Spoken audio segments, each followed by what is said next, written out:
Damn it. All right. Hey, everybody. Welcome to the Noir Bar. Night number 338. Live from the Shays District in Noir City in the year of our Lord, 1942 on a Good Friday. Woo!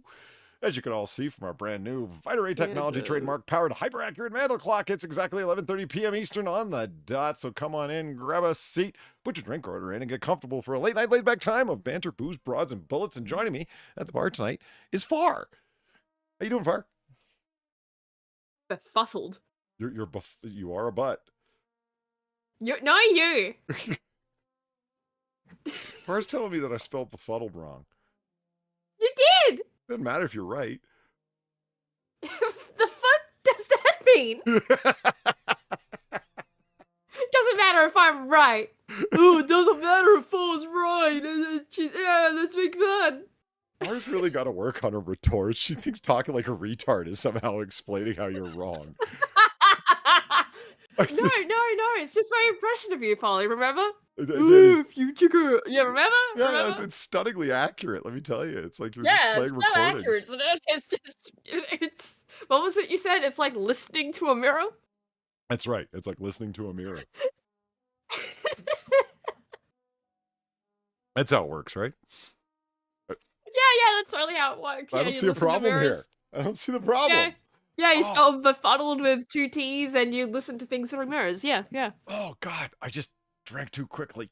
Oh, that pain in the chest feeling, you know? Where you just... Oh, yeah, I know that exact feeling. Oh, goodness. And you got to wait for it to go down? Like, it's... Oh.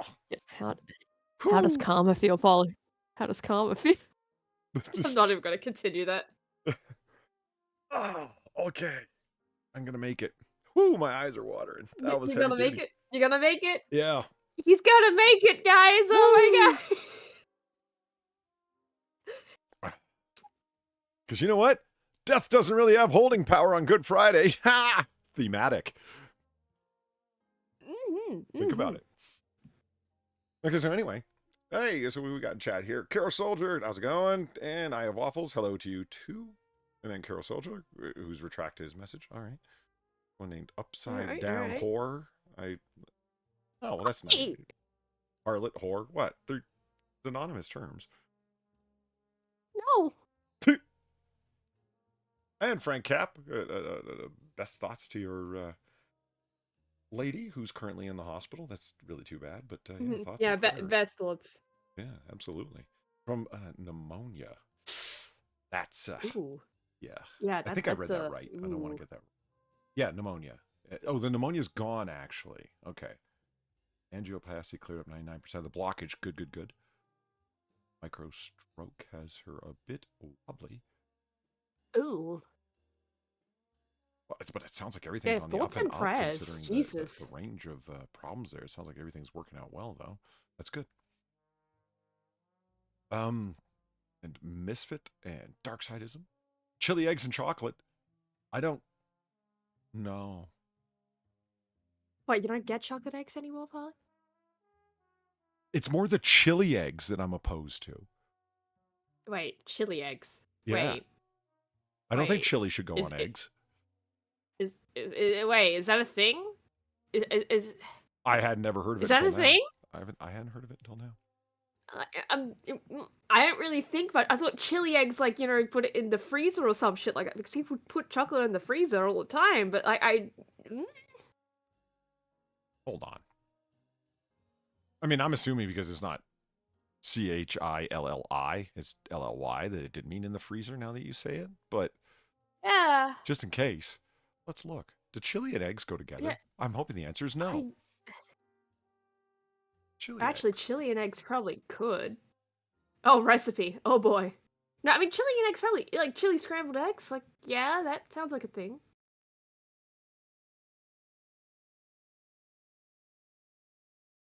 Oh, wow. I mean, look at that. Seems fine. But like, yeah, this is not really chili as I know it. This is more like really rustic tomato sauce, if you know. Oh, right. You mean like the chili, like the slop chili. Slop chili. Yeah, slop chili. You're talking about American cuisine here, Far. Yeah, I know. I'm What? Good. Shots, more shots, all I hear is gunshots. This is when a fun stops. Bodies drop, hit the floor. Somebody's taking shots. I bet the Aussie making fun of our food. Okay. Yeah, how appropriate. How appropriately timed. Gamervaline, thank you for the $18. Per Reaper, I'm supposed to give you hell. What? Why?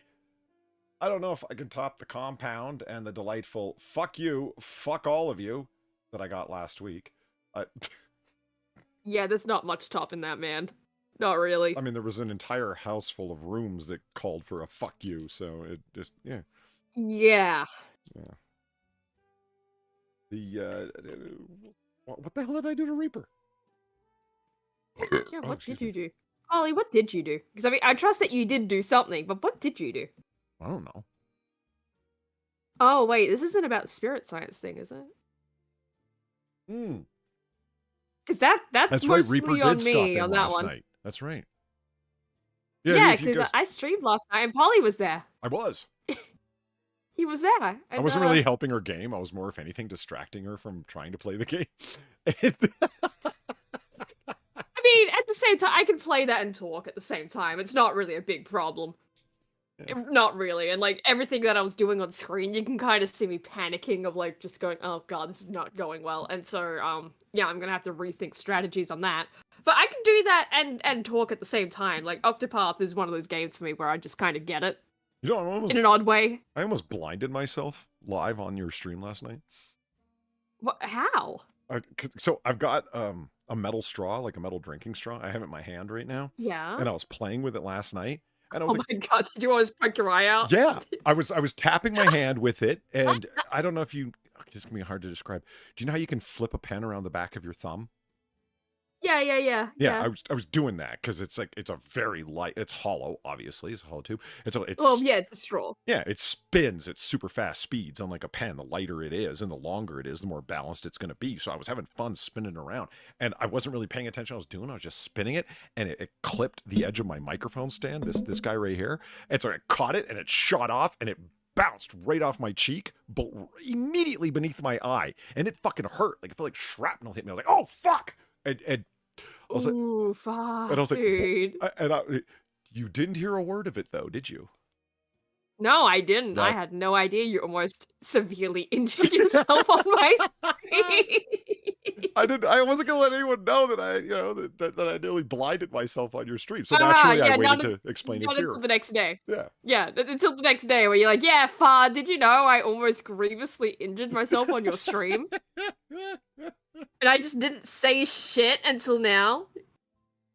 It was a clear recovery. Yeah, it was a very clear recovery. Yeah. You did well to recover. I mean, it was one of those moments where I was like, holy shit. I remember the one time I nearly stabbed myself in the eye with a knife. It was Oh my god, dude. what is it with you in the eye? Okay, let me tell you about a movie in a second. So anyway, I was walking and I had like basically a charcuterie dish. It had a couple different cheeses in the fridge and some capicola, some gabagool, if you will. And Some gabagool. yeah, and something else. I forget what it was. So I just had I had some nice cured meats and some cheese on a plate, and then crackers. You know what I mean? And in the other hand, I had a drink. Okay, like a glass of iced tea with ice cubes and the knife to cut the cheese and the capicola up, right? Hell yeah.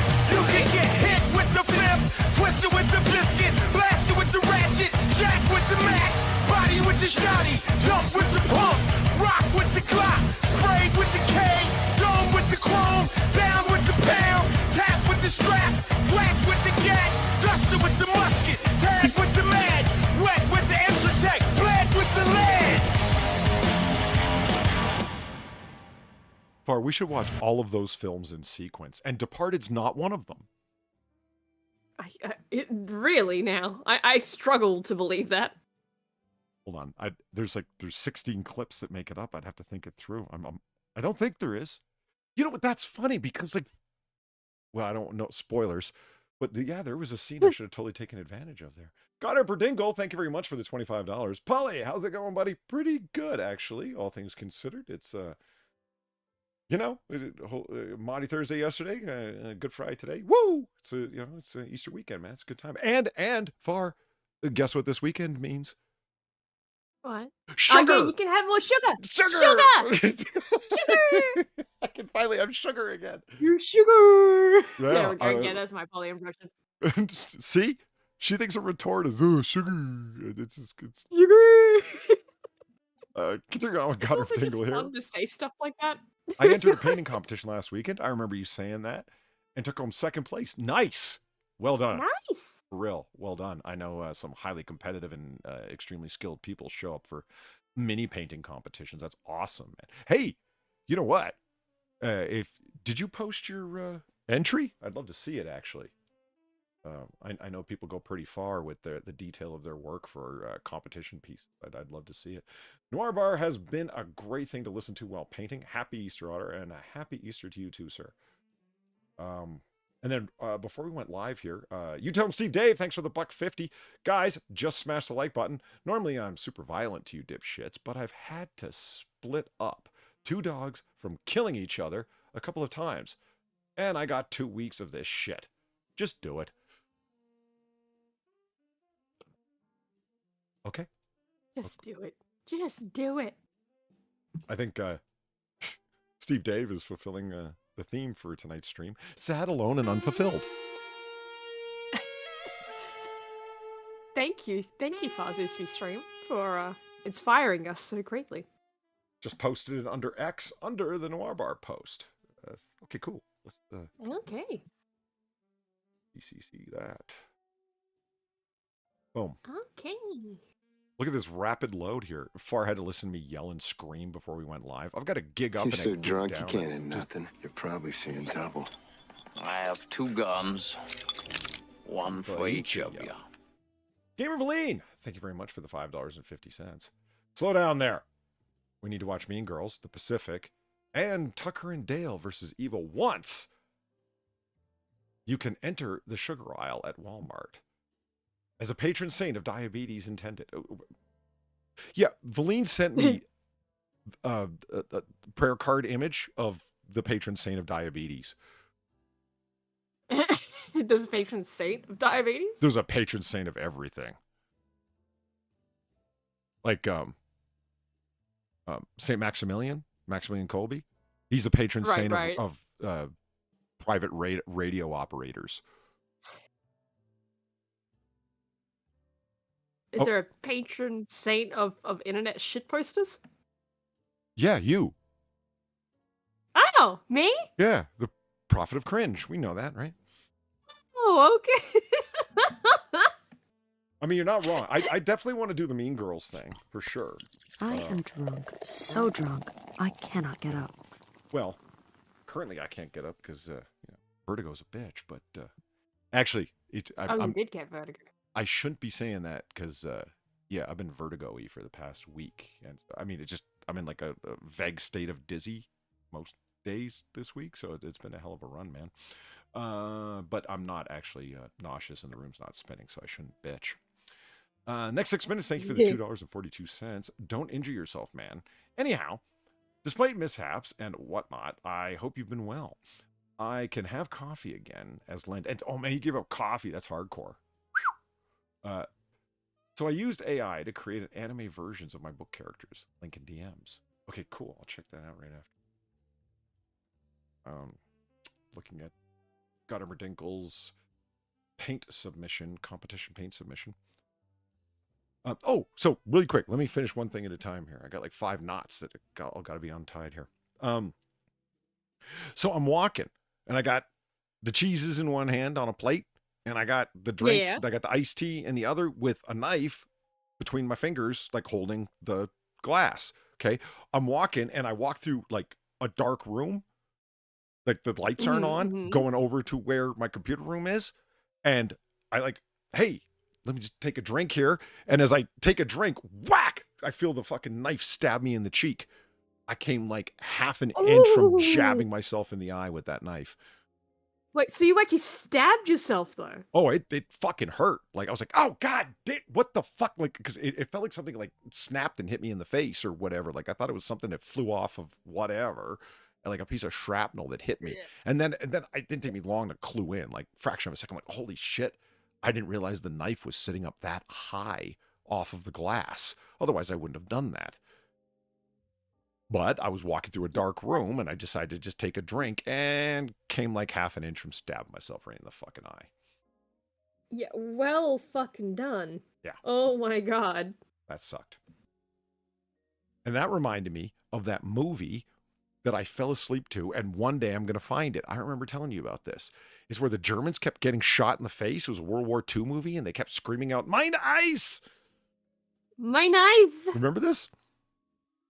No, but just it sounds great though. Mine eyes. Yeah, it's an old World War II movie, and just German soldiers kept getting either cut in the face, shot in the face. There was actually, one of them was flying a propeller fighter jet, and, you know, they're doing the dogfighting thing, and a British RAF pilot, you know, flies up and with the, you know, cannon gun, and yeah, right through the fucking cockpit shield, hits him right in the face, and he grabs his face and goes, "Ah, mein Gott!" And every time they got shot in the face or blinded, they would yell the same thing, "Mine eyes!" I gotta find that movie. And I was, it's like, I barely remember it because I was falling asleep to it. It was, you know. Yeah, just one of those things of like, yeah, what? Yeah, those are the kind of things you find this? on late night local cable. Remember, that was back in high school, man.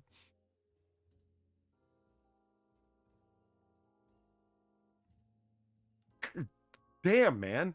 It's like, we can't leave you alone, Polly. And Mort thinks I should be wearing a tard helmet. Fuck, man, you guys are cold. I'm just telling you about the foibles and misadventures that happen throughout a day. It's not easy being a 2-foot otter in a human world. Okay. Check out this mini. Oh. Oh, shit. Okay. Look at the detail. Yeah. Shit. There we go. Boom. Look at that. Look at the shading around the skull, Far. You see this? Yeah, no, I'm seeing it. Holy shit. Oh, wait, was it? Just cut it off there on screen. You know, I appreciate the mouse because it's really not easy to do along the bandolier here, or whatever you want to call it. Like, you can see the shading, and then over top of it, the highlighting to bring out the edges and stuff. It's the highlighting in the different places that really makes this pop. I mean, holy shit. What is purple blood in the 40K universe? Something, obviously, but... Don't know. I don't do the 40Ks. One of quizzes. No, this is God Emperor Dingle, 6, won this, came in second place last weekend in a painting competition with this mini right here. Yeah, well done, man. Well done. Is that a giant boil he has on his forehead? Kind of looks like it. I mean, that's some good detail. You never know what's going on under those helmets until they take them off. Am I right? Oh, yeah, that's super awesome detail. I should share with you some of my new paintings, says Misfit. Yes, you should. I love seeing people's painting stuff, man. It makes me want to get back into it, and it also makes me want to show no one my painting. It's not really up to that detail. Oh, Tyranids have purple blood. Okay, cool. I like the Tyranids. They're like the xenomorphs of the 40K universe. And I don't know. There's something like old school 90s comic book about the Rob Liefeld pouches. Quiz was here. You know what I'm talking about. But unfortunately, he's not. You got me. It's all right. Watch. I can just write Rob Liefeld pouches and get it.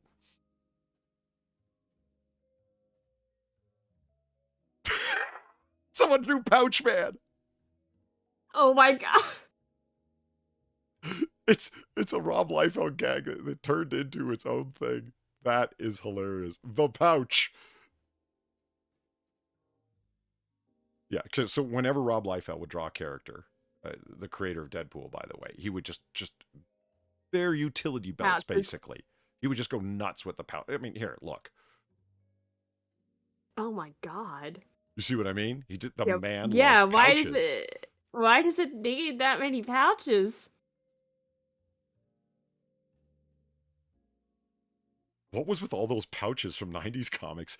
They're supposed to look like they're, they got like a bunch of crap, right? Like that they got stuff and things, they're ready to go. Yeah, things and stuff. And like, yeah, they got surprises up their sleeves. Exactly. Or Here's pouches. the X-Force #1. That was a huge selling comic that, Liefeld already had a big following, but when X-Force #1 came out, it was like fuck off level huge. And like, you can see Shatterstar here. That's his character with the swords. It's just got like this bag of pouches hanging around his waist. It's just, okay. And Look, there's a time and a place for pouches like that, but this is excessive.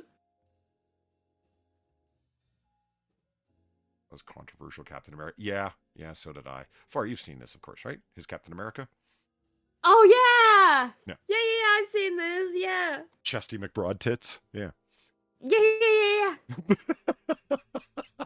God, every time I look at it anew, I'm like, Rob, what? I think Quiz, has the most reasonable suggestion of how this happened. That it's a Franken drawing. It's actually a number of different things. Like, he liked the Captain America face, but that head was never meant to go on that body. He just traced one thing over from the other. It's the most reasonable explanation I've heard. Yeah. Honestly, yeah, I could see that happening. But that still brings into question of like, how did you still look at this and go, yeah, it's fine? I know. How did it? Like, I Because get even if that is the case, and that is exactly what happened, that still requires him to look at this and go, yeah, this is fine. Yep. Like, at the end of the day, it doesn't matter how you justify how it happened. It's still... It happened. Dude drew this, whether it's traced or not, and still just went, yeah, this is fit for publication. This is fine. Yeah, I mean, the thing that I find the most... Okay, yeah, obviously, it's like the way it's like, you could set a drink down on his chest, and yeah, it's like he's got actual tits. Yeah. It's what I find so bothersome about it is like, yeah, but his body's not turned the way where you would see the front of his chest. Like, the proportions are all off. Do you know what I mean?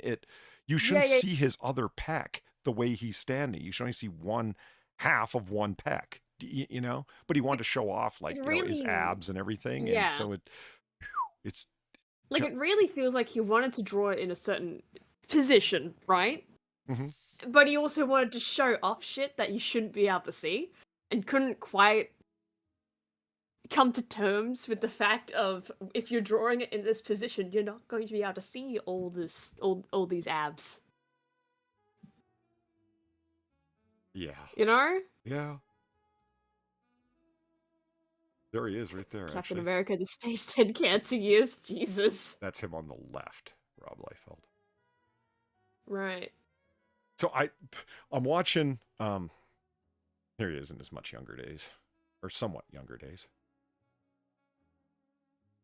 David Wood, Dr. David Wood? Yeah. He ran into Rob Liefeld at a conference he went to last week. Oh, did he now? Yeah. Rob Liefeld, of all people, was there. And he's like, holy shit, you're Rob Liefeld. And he's like, yeah. He goes, I've got this whole collection of comics. I've got, X-Force #1. I've got first appearance of Cable, first appearance of Deadpool, like all these. And he goes, wow, I'll sign them for you if you want. And David Wood's like, oh, I didn't think I was going to run into you, man. They're in a box at home on the other side of the country. And he's like, well, he goes, I'm coming to another couple of these conferences. If you bring them, I'd be happy to sign them for you. Or you can mail them to me and I'll mail them back to you.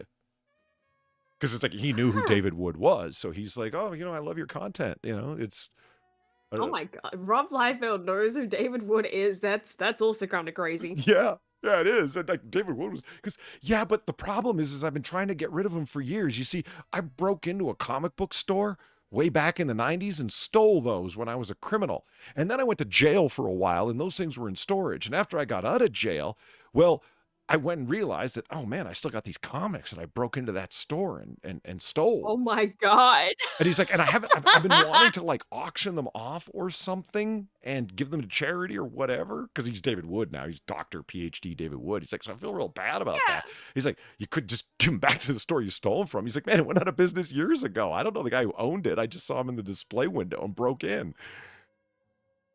Oh man. That Rob Liefeld said, I think God wants you to have him, man. They're at a Christian apologetics conference. And Liefeld tells them, I think God wants you to have them. I'm like, oh man, you guys, this is just all right. Oh my god. Yeah, no, that is something else. Just I think God is telling you you need the Deadpool comics. Just fucking Christ. That's too funny to me. There's Cable. Look at those are some glorious pouches. Look at that. Fucking Christ. Like I said, like there's pouches can have a time and a place, but this is just holy fuck, man. Yeah. I don't think you need that many pouches. I've never heard of this, but I love this. The character, the pouch. The pouch. I mean, isn't this a little bit like the ball sack? Oh my god, you're right. It kind of is.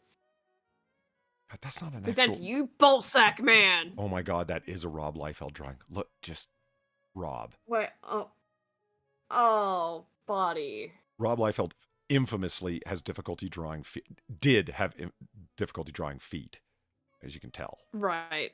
I mean, yeah, I say same, did but, because like, he clearly dude. focused on it over the years because everyone was making fun of him for it, and he knew it because it was all over the internet as a set of memes and so on about the feet, the pouches, etc. Right, all this stuff because it was the 90s, and it's like it was extreme, and nobody drew extreme better than Rob Liefeld. Just look, Right. and you could take heart. I mean, yeah, look at that. He knows how to draw guns less accurately or realistically than you. That's impressive. Almost. Yeah, he draws like guns like odd lasers. It's a running joke. It's like, has this man ever seen a firearm? Didn't he ever think to look up like reference photos? Because the answer is like no. They look like super soakers. Yeah, they're supposed to look like super. Which is extreme. fine. It is fine. I think it's fine if some guns look like super soakers because that could be that can be fun. Have you seen Splatoon? Yeah. You know, like that can be fun. Just I don't know, if you're trying to make it look a certain way, maybe look at references. Says the person that does not look at references for half the guns I draw in the Noir Bar sketches. Oh man, this cover. What? That's bad rock. Is he replicating? Is he replicating the Captain America thing? Yeah, not really. It's just that this is the second 40 worst Rob Liefeld drawings ever been. Sort of, but it's really more like he doesn't have a lot of poses for his characters. As action-oriented as his stuff was supposed to be, back in the day, it was pretty repetitive when you really looked at it. Is he didn't have that many poses, right? And this was a big one because you get to show off the arm. Like, look, the arm really does go from the front of the bicep here to the back of it here. And Bad Rock is supposed to be a ridiculously beefy, huge dude. He's supposed to be like 8 feet tall and, et cetera, et cetera. Right. And it's like, he just... Your classical hero. He's he's like 12 heads tall. Yeah. It's kind of funny, right? Like, it's like he took a compass and just drew a big circle, and that, is his back and his tricep and his pecs. Yeah. Right? Just a big old circle. Youngblood, Strike File. Youngblood, Blood Strike, Strike Blood, Blood Leak. That was he launched like 20 titles, and they all had names like that. Fucking wow. Mm-hmm. It was extreme. Extreme. Oh, wow. Copy link. Boom. Wait, there was a Twitter post as a screenshot there. What? Someone stood in line in Seattle and asked me to draw a pouch.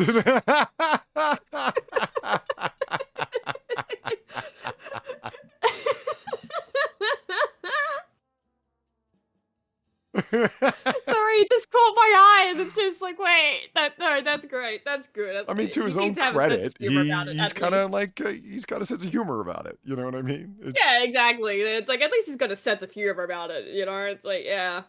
It's better than most artists that get made fun of online, to be honest.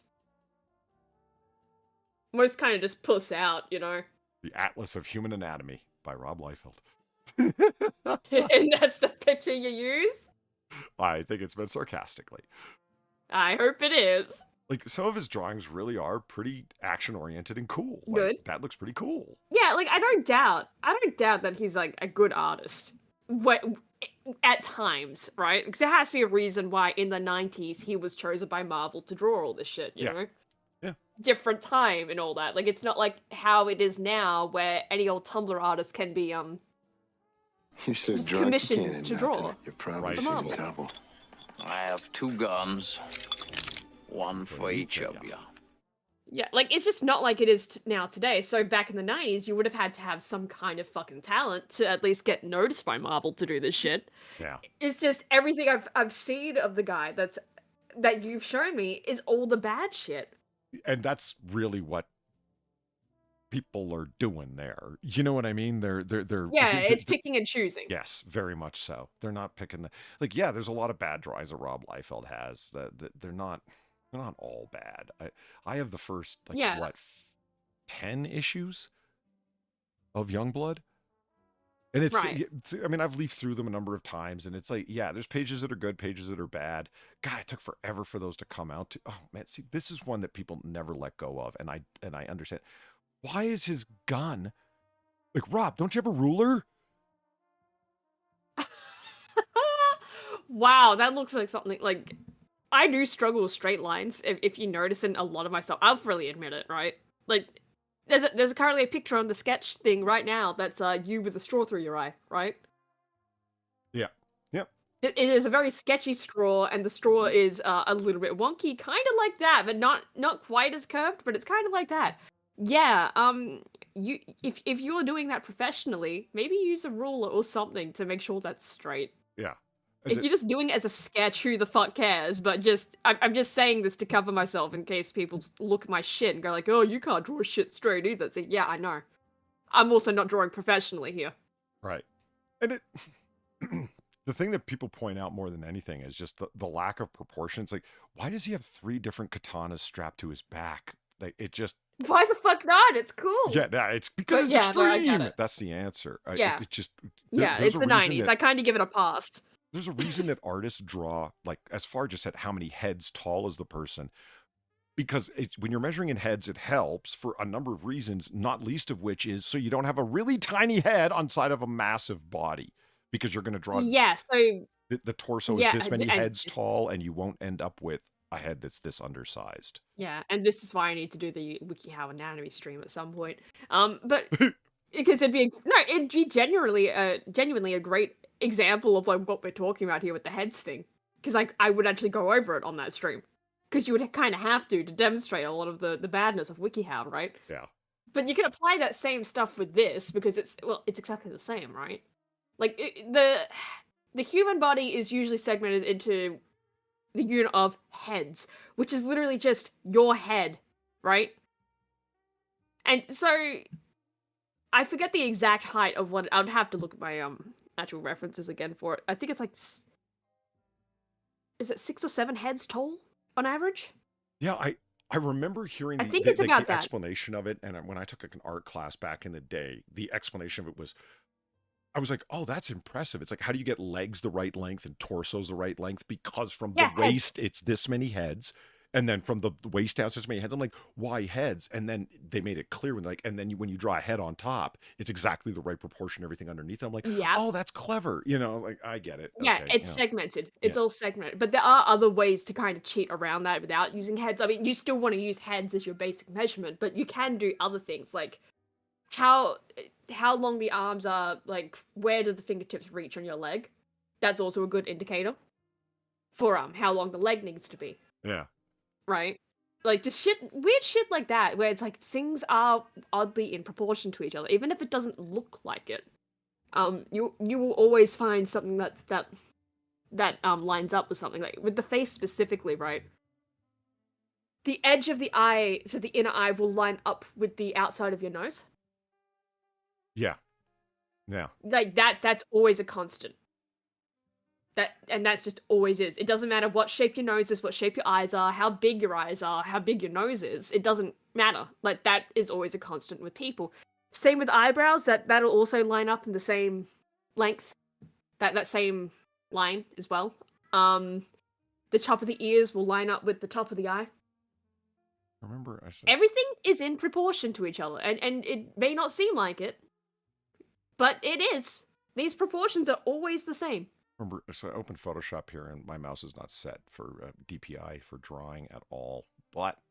And I am using a mouse, not a sketchpad. But if you had a head like this, I was surprised to find out. You know the thing that people will do for, like, if the person's looking down, they'll do this thing, and then like that. Oh yeah, I do that. Okay, and I've seen it, and I'm like, I didn't understand why people were doing it. It's like, oh wait, yeah, it's a key indicator to the artist which direction the face is looking, because now I immediately can tell I should be drawing the eyes over here. This is the center, and because it's cut through the center, that's where the eyes are. I'm like, the eyes don't go through the center of the head.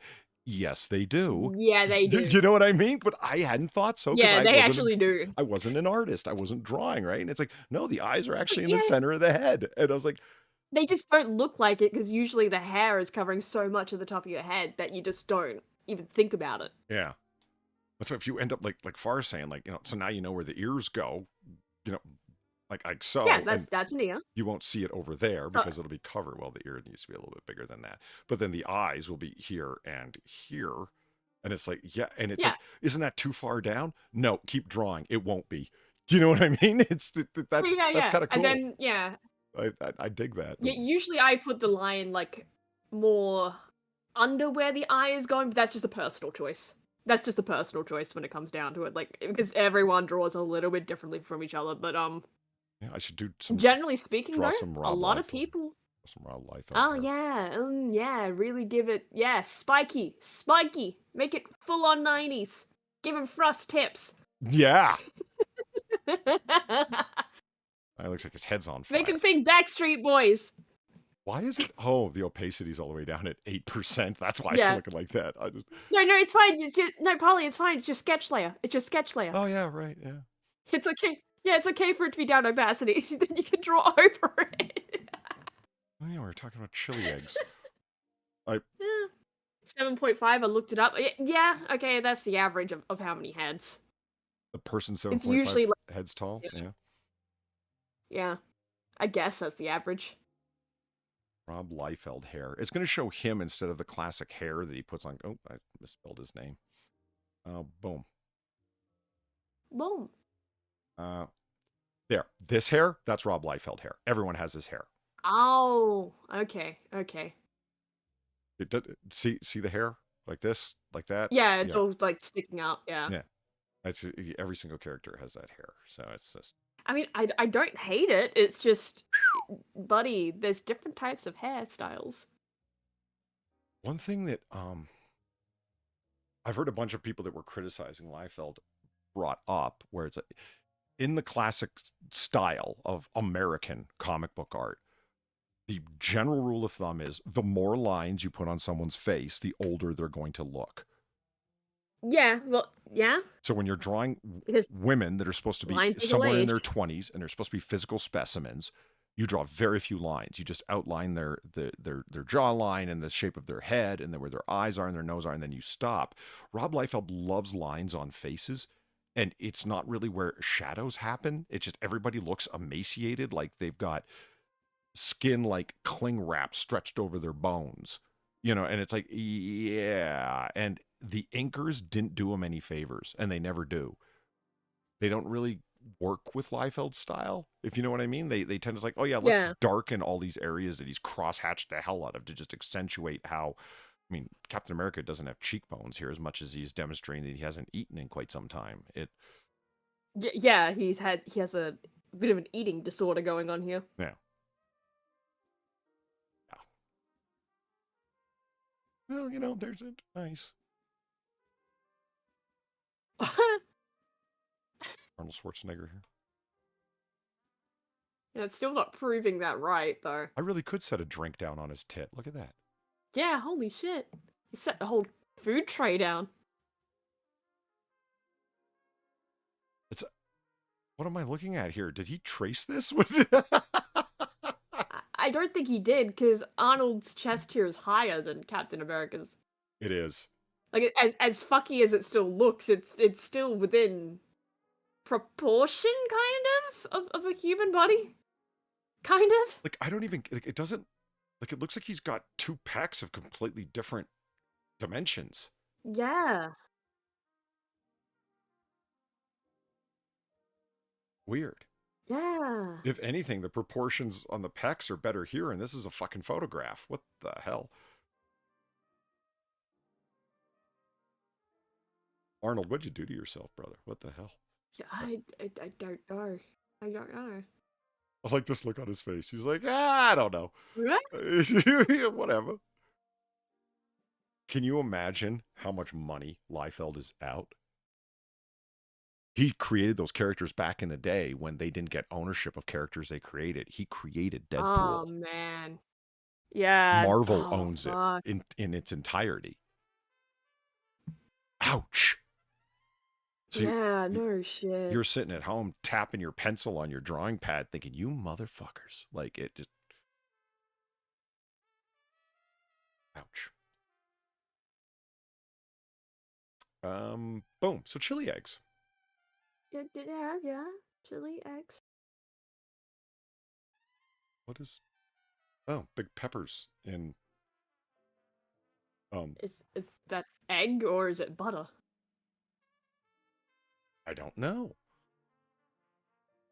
Like, either way, I'm not eating it because it's got egg, and omelets make me have a headache. But what is it? Oh, okay. Where's the egg? Oh, those are eggs in there. Like, yeah, it says chili egg on the thing, so I'm assuming there's an egg in there. But where's the egg? See it? This is the center of the... Oh, hold on. Let me just pop this image out because no one can see it. Damn, that frame is working less and less every week. You see right here? This is the outside of the egg. This is the hollow hole where the yolk was. Oh. It's like, well, it's a hard-boiled egg. Sorry. I mean, this is the bottom of one. Of a hard-boiled egg. So, it's not even scrambled eggs, it's just hard-boiled egg. Yeah, mixed with... That's... what looks like a really dark tomato sauce, peppers, and onions.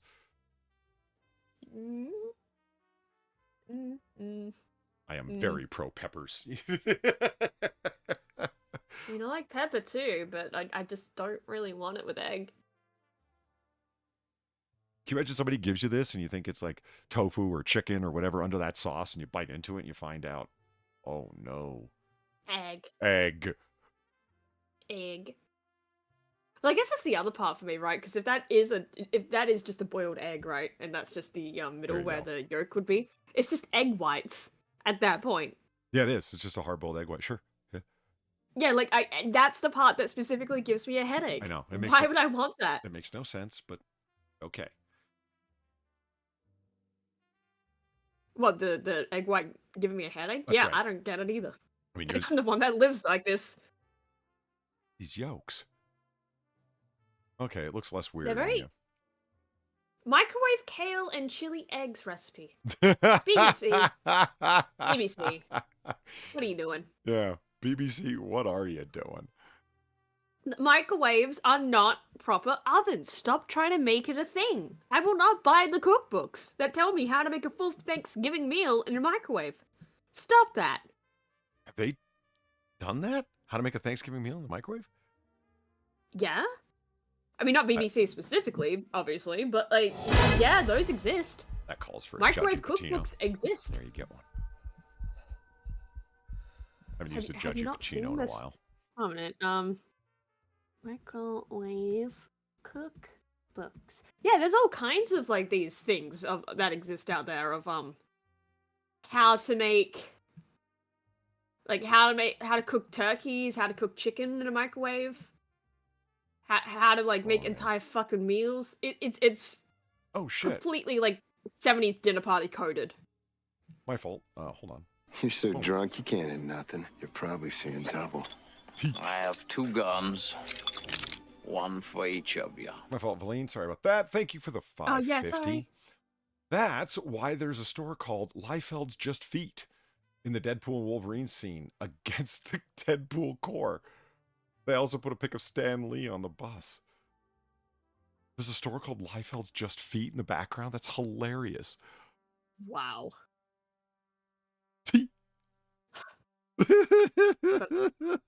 Yeah, do you see all the cookbooks here? The microwave cookbooks? There's a lot of them.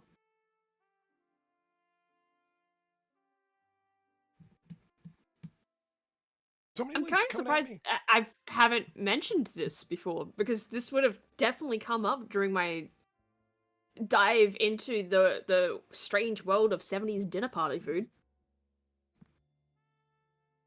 Oh yeah, look at all this. Yeah.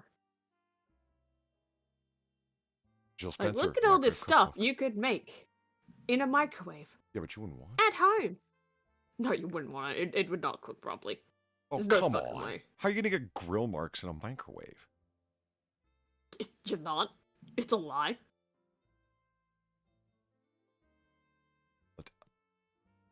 Printable lies. Would people do that? Go into a book and lie? You print a book and lie. Sunset microwave cookbook. Oh, come on. How are you going to cook a... Fuck. I mean, you can cook, like, kind of cakes in microwave. Kind of. Like, have you ever seen, like, mug cakes where, like, you put the basic ingredients into a mug, then you microwave that, and it just kind of rises in the mug? Actually, I have. Yeah. Yeah, those are good. I just would not cook an entire cake in an oven. In a microwave, I mean. In an oven, I would. Because that's where they belong. But in a microwave, though, no, that's the realm of mug cakes, you know? How do you get oven roasted chicken? Yeah, I don't know, but they claim you can do it. All right. I'm choosing not to believe this. Yeah, good, because don't fucking believe it. It's fucking lies. It's all fucking lies. I'm noticing that a bunch of these cookbooks are put up by, like, Sony and Carousel, like the companies that made Yeah, the fucking yeah, microwave. Yeah, like to really sell, you need this microwave. Oh, come on, you're not making that. Can you imagine somebody actually putting prime rib beef into a fucking microwave and pressing start? I can actually imagine that, because I know 70s dinner party food quite well at this point. Yeah. You know, like, people... And plus, I know the story of, Oh, God, so... Apparently, back in the day, right, my granny and grandpa, they owned a, like, some kind of deli-type place, right? And they had a microwave. And my gran decided one day to, boil water in the microwave thinking it would go faster. Yeah. Yeah, and she almost gave herself basically third-degree burns because it exploded. Ah. Like it was superheated and then she dropped a spoon in it and it boiled suddenly. Something like that. I don't know the exact, like, things that happened. I just know that it ended, in her almost, like, getting a massive fucking scolding over her body because, yeah. Yeah, I mean, this is the same woman that came to our kitchen when I was younger and, almost set the whole house on fire with a tea towel. So I don't really trust her cooking, to be fair. I don't really trust her in the kitchen. But yeah, considering I know that happened, right? And that was about the Whiskey. time of when microwaves Whiskey. were, brand new. Son of a bitch. Like, that was about the time when microwaves were brand new, right? Yeah. And it's, you know, she's thinking, oh yeah, this will be faster. And, that happened. Yeah, I can believe anything. Again, I can fucking believe that a lot of people do this. A browned turkey or chicken. That's really just confusing me. Yeah, you don't. You fucking don't. It's all lies. And thank you for the 450. Gamer Valine. Yeah, all the store names on the street in Deadpool and Wolverine are either descriptions or jokes about the kind of store they're supposed to be. I have to go look for clips for that. Or stills, whatever. Yeah, definitely. Why is You're this not burger old enough to green? remember when microwaves are brand new. Yeah, I know. I'm not the one that is relaying the story, technically. That was my dad relaying the story to me of how Gran almost burnt herself alive with microwaved water. I was not there to witness that. Like, I thought that might be a slice of avocado with that. Like, I don't. There's a lot of green what here, is is what I'm going saying. on? Yeah, what the fuck is that? So slice avocado in the middle, and then there's some leaves here, like spinach or whatever. And, oh, that's guacamole, I guess. Guacamole paste right there. But Okay. what is this crap on the bottom? I don't know. I mean, Justin Wilson brings up a good suggestion. Is that an AI burger? I don't know. When was this released? 50 healthy and delicious, easy to good reads. Yeah, because as far as I was aware, the microwave cookbooks weren't really a thing anymore. 1 out of 5 2023. stars. Ah, yeah, that 2023. It does look like an AI. It's AI burger. Doesn't it? But the cheese is kind of the giveaway, isn't it? Sorry. Yeah, no, that is AI. That is an AI burger. Well done, Justin Wilson. Well done. Don't microwave your tea. What is wrong with you? Don't do it. And that's what I told you you're going to have to justify. I justify it by it tastes funny, and you might explode it if you're not careful. Okay, so let's say that you left your tea. Okay, you've made your tea in a pot. You let it steep. You poured Yeah. it off into your cup, your mug, whatever. And you're enjoying it, but you let it sit there too long. Is it okay to heat it up a little to get it back to piping hot in a microwave? I mean, that's heating it up, though. That's not the brewing of the tea itself. Okay. Because I don't know. I was always confused on that because, like, I warm up my mug of coffee. If I let it cool off too much and it's no longer piping hot, I'll pop it in the microwave, sure. Yeah. I don't brew I mean, coffee I in the don't really microwave, have a though. problem with that. It's just, it's the brewing process I take exception with. Microwave your tea, you won't regret it. Well, Shadowclaw seems to disagree. You so will! far. You will regret it! Don't do it! What the fuck is wrong with you?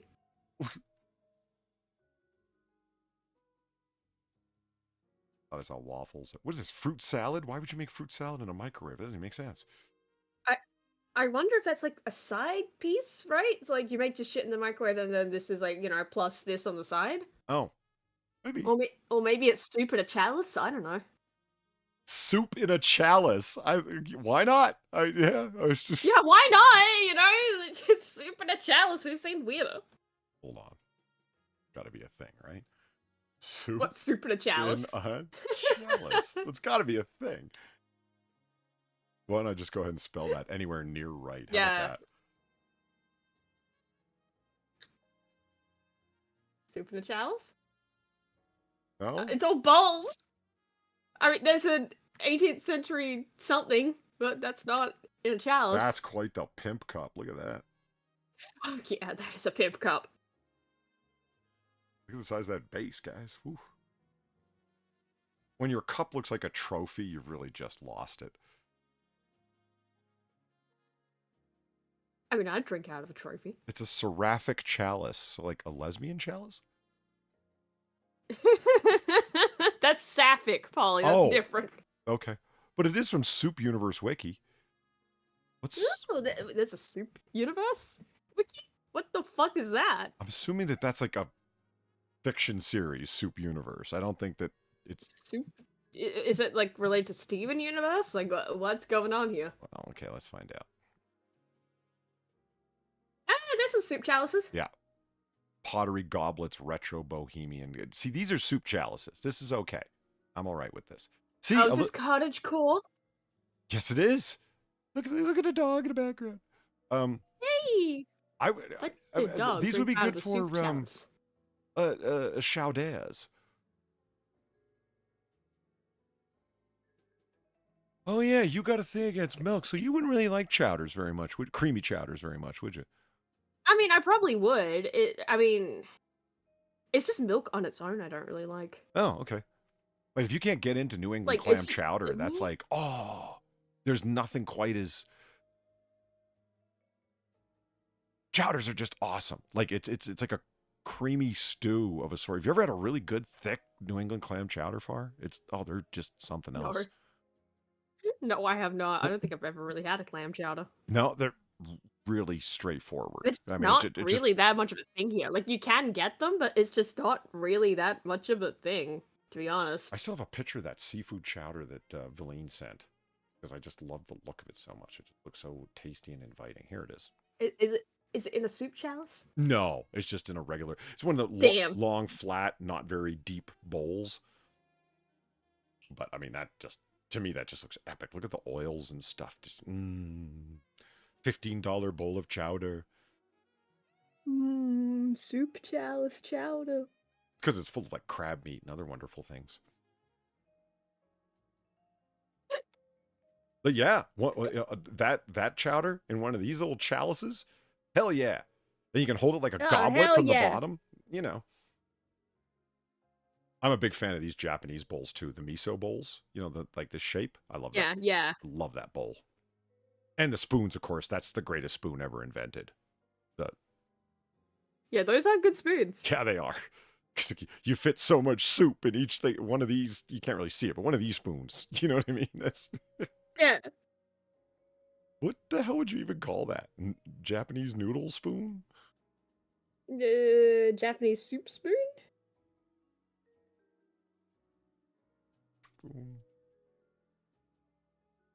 I saw these the other day at Walmart when I was there. Yeah. These bad boys. Yeah. That's how you got a whole bunch of soup in one bite. They were like this, like stoneware. They were $4 each.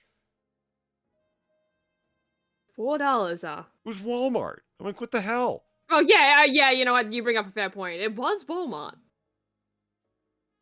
Yeah. I mean, why do you have... It's like, okay, so I picked one up and I was like, oh, hey, nice. They're like stoneware. And they're glazed and that's cool. And I looked at the bottom, $4. Like, fuck that. I mean, if they're fancy like china, like this, like porcelain soup spoons, okay, that I get. Because they're fancy and they got like dragons and stuff on them, you know. From cherish.com. Sam is never going to forgive us. Let's just make sure that we inform him we were looking at different kinds of spoons and especially expensive earthenware spoons. He's going to be, you looked at utensils, no! You know him and his weirdness with utensils. I know. Or he's gonna suddenly go like, see? Yeah, you do need a specific spoon for this thing. Whiskey and a whiskey. Son of a bitch. See, I love these. I mean, the Japanese bowl, this is like the ultimate evolution of the cup of soup. You know, like not the large bowl, but Yeah. the cup, because it's got the cover, keeps it piping hot, and then when you go to eat, you take it off and you put it on the bottom. It's just winning. It's its own tray and cover at the same time. Just the right size for a cup of soup. Yeah, it's awesome. Yeah, I wonder where they got the idea for cup of soup from. From cup noodles. Yeah, the cup noodles. Right. This is the original cup noodle. Here, Evelyn, wide and shallow. No, it's a deep bowl. I just sent you another photo of the soup where you can barely see the spoon. Oh, cool. Let me see this. Inundated with image links. You know, my one complaint about the soup spoon though, like the Japanese soup spoon, is when I was in Japan last, right? Platy and I went to a chain ramen place, which was shockingly good. You didn't have to talk to anyone. You could order in silence. It was great. But they gave you a spoon, like a soup spoon, Japanese soup spoon, with the ramen, and I was never sure where to actually put that, like when I wasn't using it. Right. Is that what the lid is for? It's not supposed to be a tray carrier at all? Well, you didn't get a lid with it. Like, it was just served to you, and you're like, here you go. Here's your spoon on the side. There was not really unless you got like a side of extra pork, which I did the second time we went there. there wasn't really a plate to put it on or anything. If you're not using it, you kind of just had to put it in the bowl or something. But if you do that, it kind of drowns it, you know? Because there's just Yeah. still so much soup at that point. Or so much noodles, depending on how you're eating it, right? Yeah. So, yeah, like, that was my first time there, just kind of going, where do I put the spoon when I'm not wanting to use it? After it's been in the bowl. That's an interesting point. So, I mean, the Japanese have the chopstick rests, right? Yeah, and the same went for the chopsticks, so I'm guessing it was kind of a restaurant deal. But it's a thing that I've come across multiple times with at least the soup spoon, right? Of like, where do you put this? Well, I mean, so here's the thing. Why aren't those a thing in like Western culture? We got like 1,000 different forks for every course and different spoons and different things. And, you know, you can ask Sam about all the specialty utensils, but we don't have a spoon rest. But yet, we have napkin rings.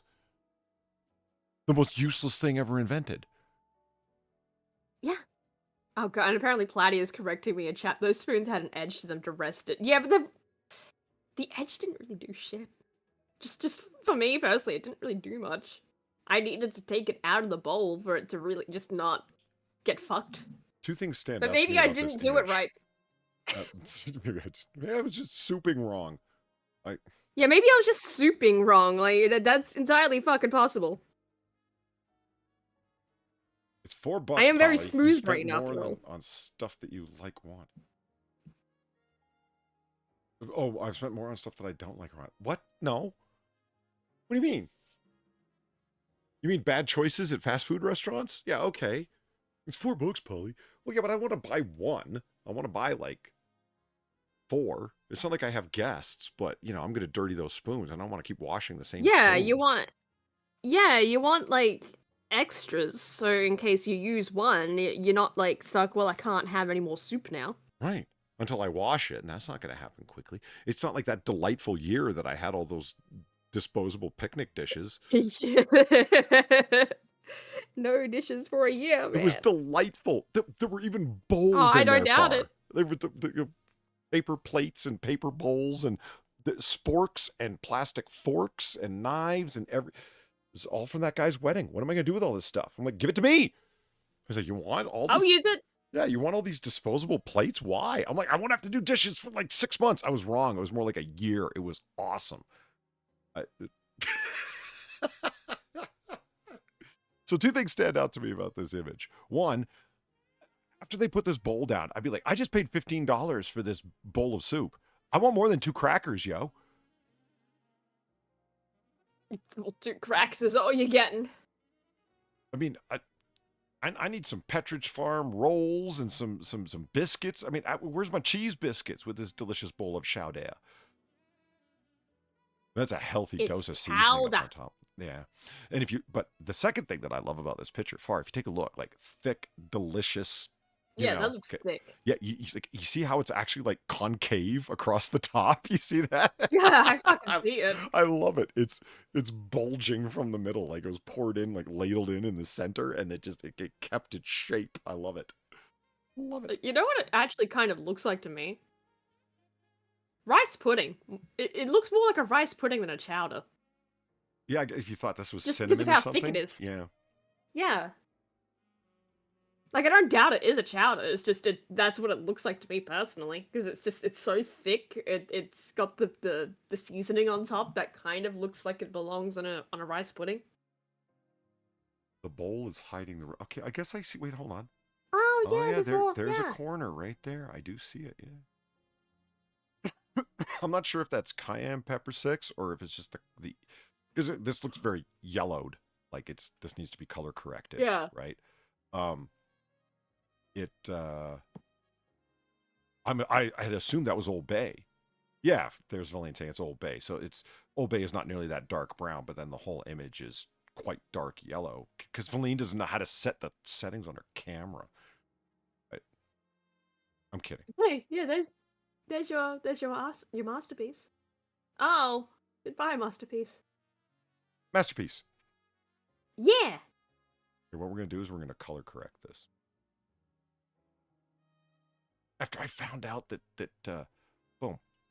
It's like, are you color correcting a picture of a bowl of soup, Polly? You call this content? What's wrong with you? Yeah. Yeah. Yeah. After I figured out these Are you auto new here? settings for color curves, oh, it was exciting. Auto options. Let's take a look. Which one looks better? No, kind of looks pinkish. Bartender Noir bar where Polly will obsessively edit your pictures that you send him if he thinks it's wrong. I will. It's true. I'll do it. Okay. Yeah, that looks normal. It's not quite right. Here's what I'm messing around with, guys, the color curves.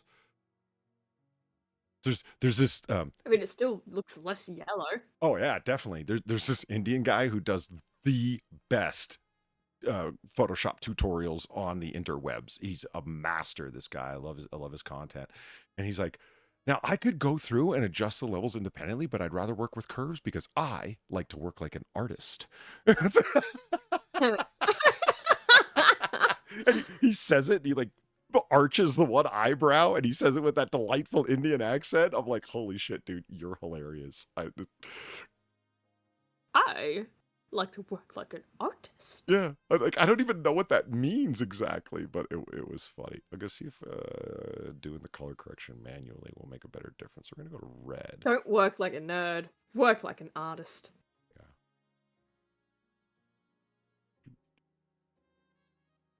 Do do do do do do. That's red, and we're going to green. And oh my god, he really is just adjusting the colors. Whiskey. Why does this guy think this is Whiskey. content? What's wrong with him? I don't know. It's funny. Yeah. A little blue. There's Valine roasting you and her donations. My god. I'm not remotely surprised. Okay, I had my earbuds in when I went to Walmart the other day, and like while Yeah. I'm trying to shop, Valine's in my ear hole, like just emasculating me while I'm trying to shop. Like good God. I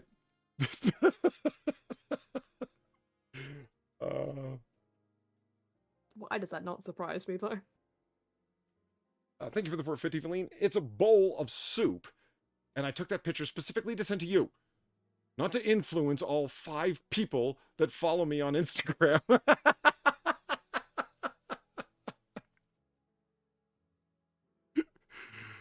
Boom. Okay. Let's go. Look at it before. Yeah, it's de-reddened, but okay, so let's see if that looks better or this looks better. That looks better.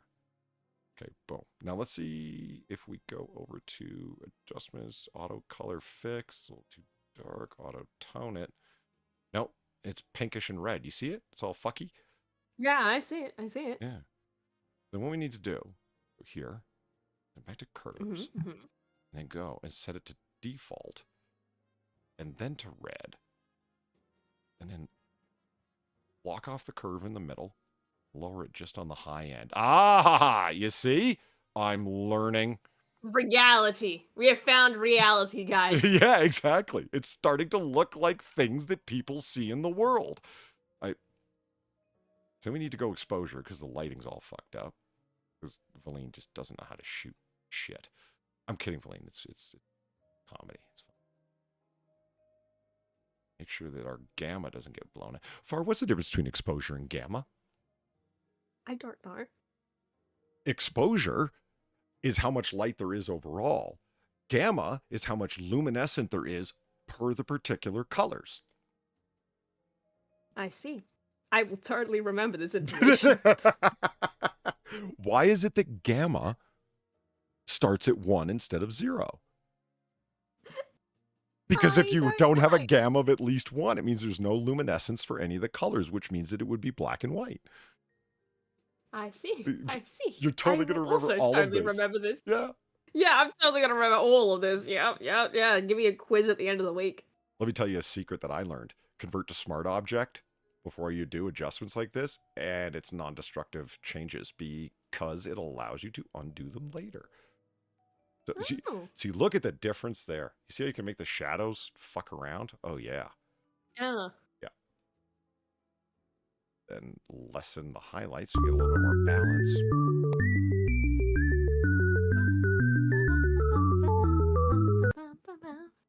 Thank you, Game of Valine, for the $5. Oh god, she's going to harass me now. I see. I see. Okay, I was not the only one heckling. All I did was suggest metal straws and camping, and then heckled him over the candy aisle during Lent. At least I didn't start Latin prayers like Sam did. It's true. It's true. He started what, praying to you in Latin? Is that what No, what you're telling me? Okay, so I nearly got killed by a guy on a fucking there was a guy scooting around on one of them motorized deals in the Walmart. Oh god, oh god. And I stepped out and he swooped by. He was just a blur in my field of vision. And like I'm talking and walking. I wasn't running. I wasn't, not like anyone else walking. It wouldn't have been a problem. We might have bumped into each other barely, but this guy was going at 40 miles an hour and just whoosh. I just felt this wind and I was like, yo. And I looked like, who the hell is that? And it's only this blur of him driving away. And I'm like, God, you only killed me. And Sam started praying in Latin that I had survived. It was just, everyone was laughing their ass off at me. Oh my god. See, there's an example. People are like, Mort's like, Polly, get your tarred helmet on. And Misfit's like, oh, you can't be allowed out in public. I didn't tell the guy to try and run over me. It just happens, man. Always at death's door, apparently. Okay, so let's, I always like, I don't know if you do this, but jump back to what it looked like when you just first pasted it in. Yeah, I do that. I do that modify, sometimes, yeah. Curves layer, brush. Boom. That's what it looked like originally. Here's what it looks like now. Okay. Yeah. Now, what did I accomplish here? Absolutely nothing. Okay. Boom. You know what I was going to do 20 minutes ago? What are you going to do? I'm going to look at Misfit's paintings. Oh. Paintings.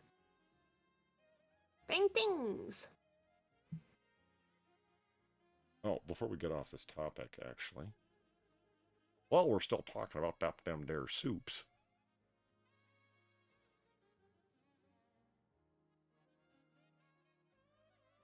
But are they plastic? Holy shit, that's a lot of spoons. That is a lot of spoons. I don't think you need that many. What the hell is melamine? Mela what? It says what it's made of. Melamine. Melamine? Is that what it's? I can't see where Yeah. you're looking. Oh, yeah, melamine. It's like Yeah. it's the shit they make cheap countertops out of. It's a plastic. It's not really a plastic, but it's kind of it's like really hard plastic. Okay. Strong, Stuff used to durable create plastic. Plastic products, including tableware and laminates. That's a lot of spoons for cheap, man. Wow. Yeah. Again, I don't think you need that many spoons. I'd have to close off the VPN to get it in US prices. But yeah. A hell of a lot of. You said you wanted multiple, so I looked for a deal. You succeeded, sir. Yeah, you certainly did. I kind of want these bowls. I like the black and the red. That's cool. Yeah. Yeah. I mean, I know that's very common, but yeah, it looks cool.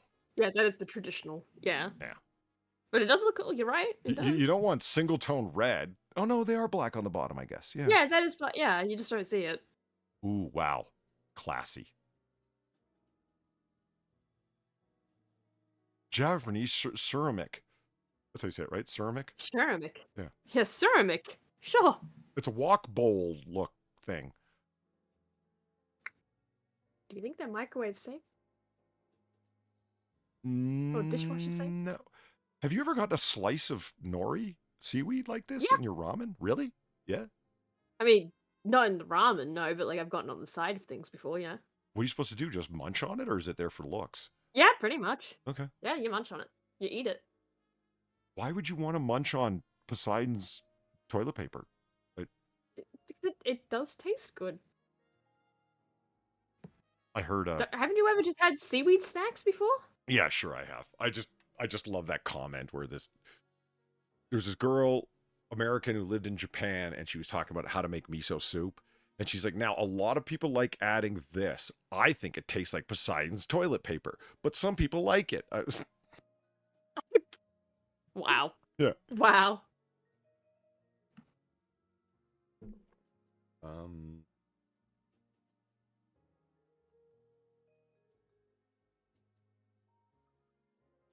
Oh, that's what's So going on we're with the looking at minis? hook. I thought the hook was like to grip on, like just to get like a hand grip on it, but no, it stops from sliding all the way down in a big bowl. Yeah. Cool. Oh, the Japanese, they're clever people.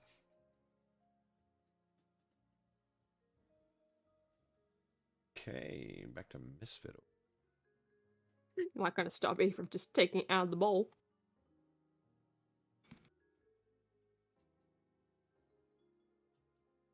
Oh, I guess you guys want to see it too, don't you? Yeah, all right. Yeah? Here. Right, Discord over here. So look. Boom. Oh, look at that shield detail, y'all. Look at this, Oh the my wash God, and the that is- highlight work. Fuck. Added, congratulations. That is very nice looking, really. That's Yeah, that's a nice looking model. What the fuck? I got to show this to Quiz. This base work is, he's going to be blown away at this. A lot of people just skip over nice detail on their bases, but this is obviously like really detailed and someone cared here. I was quite pleased with him. I see why. It's very, very nicely done. Yeah, that shield that is just like, that's the crown jewel of this guy overall. It's extremely well done. Okay, so there's that. These little fellers. Boom. Going, oop, one over. Tee. See what I mean? I got a whole bag of these tufts. That's actually what they call them. Tough. Little grass spurts like that. Because I want to put my my soldier guys on little nice. Deploy. And boom.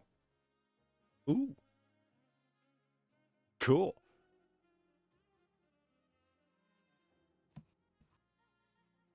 This is what happens when you care. It looks good. Look at that base far. Look at that. Fucking Christ. You see all the edging detail that's Dude. been done with like the side of the No, brush? I see it. Like that's really nice. Like I said, I'm going to show this one to Quiz. He'll love, like he loves nice detail on his bases because he really cares about them too. That is, I take it you dry brushed this to get that final gold effect on the rocks.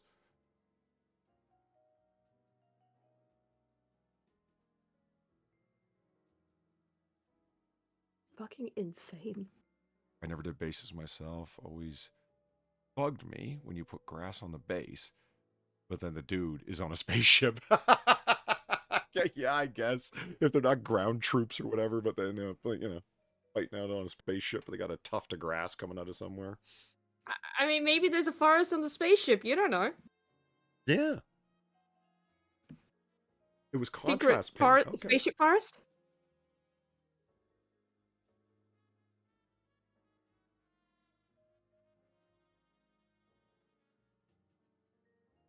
Contrast paints are, I've got a love-hate relationship with contrast paints because I don't use Citadel contrast myself, but when they came out, they stopped selling Corax White primer.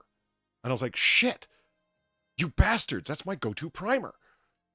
What am I going to do without spray cans of Corax White? I went over to Army Painter and picked their off-white primer, and that's what I use now, but it was... I remember I was at my local hobby shop when I said, it's like, man, they don't sell Corax White anymore. He's like, what? I'm like, yeah, they got rid of it. The guy told me along with everything when they, Chaos Black, Corax White, all of those primers were gone because they changed them all when they revamped with contrast paints. It shows the highlights well. Yeah, it does. Yeah, it really does. But Quiz can't complain anymore. He's airbrushing all of his shit now. So he buys primer by like the gallon bucket. Jeez. Yeah. Keeps pressuring me to buy an airbrush. Like, bro, I don't have a 7,000 point army or a 20,000 point army. I don't, you know. Right. You also just don't have space for that, do you? No, I do. Like, you mean just like the physical space in my house? No, I do. Yeah. I do. Oh, okay. Okay. I mean, things are a little crammed over there in my lodatorium where I do my painting, but just priming dudes, I mean, you just want one solid coat all over them, right? So Right. there's nothing wrong with doing that in the garage just so it's well ventilated or something like that, as long as it's not too dusty out there. I like Quiz's work. Yeah, so do I. He basically taught me everything I know, more or less. It's YouTube tutorials and Quiz. That's where I learned to paint. You know, which is a pretty generous description of what I do, slapping layers of acrylic on. But, yeah. Hey, whatever works. Ooh, the lesbian chalice. Oh, yeah, the Soup Universe wiki. Okay, let's find out what the hell this is. Yeah, what is this? Specifically for the Soup Universe. It contains all the information relevant to each Soup Universe and the expanded universe. The Soup Universe is a superhero universe? Is that what? Oh, superheroes. Yeah, I guess so. Okay. Okay, what the hell? Learn more at accordia.com/soupuniverse / whatever. Nice. Bless you. Got every dingle. Buy an airbrush, Polly. You'll love it. I have no doubt that I'll get a lot of use out of it, especially when I'm trying to do things like, you know, I am going to create my, you know, wood punk mechs one day, but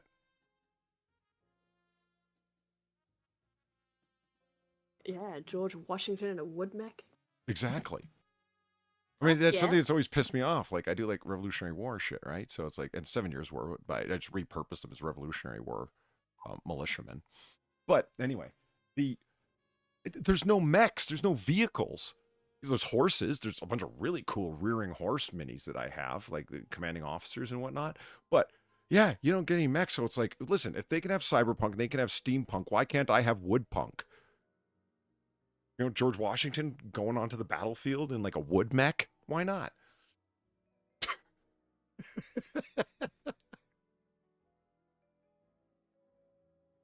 He'll have a wooden something, goddammit. Might as well be a wooden mech. Yeah. What do you think will happen if I type in George Washington mech? You probably get like metal mechs. You think so? Yeah, it'll be like future punk Washington. It'd be like right? steampunk or like Yeah. something like from 40k or something.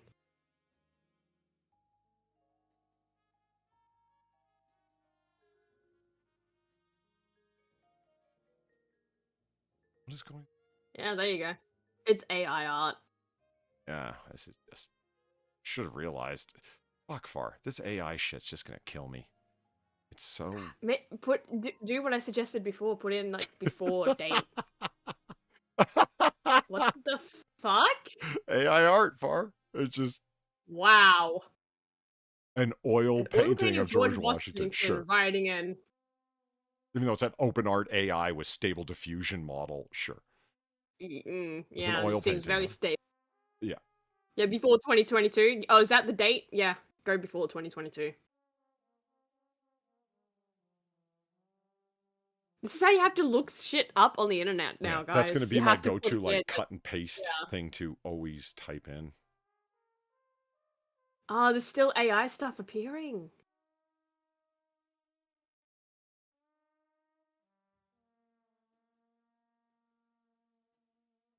Piloting a giant Like, it's mech just steampunk suit. nonsense. Man, no. Like, it's just absolute fucking nonsense.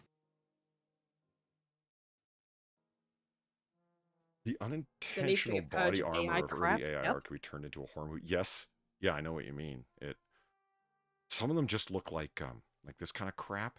They look like a mix between Gundam and Slender Man, you know? Yeah.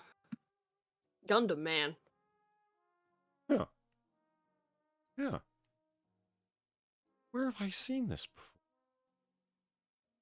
I wonder, have you... Polly, do you want to touch it? I really do. He wants to touch it. Everyone just keeps repurposing this image. Controlling a personal attack mech. Where? Where do you see that? Yeah, I see several mechs stacked on top of each other. Yeah, it This is art that I do not want to touch. looks like a Michael Bay movie. You know, the fighting trash heaps where it's just like metal rolling and flying all over the screen. You can't even tell what the fuck's happening. But this is a nice segue to something that I wanted to point out. Well, is it? I had that thing open. What do I do with it? Hold on, it's somewhere here. Lion's Mane, was it? No. Oh.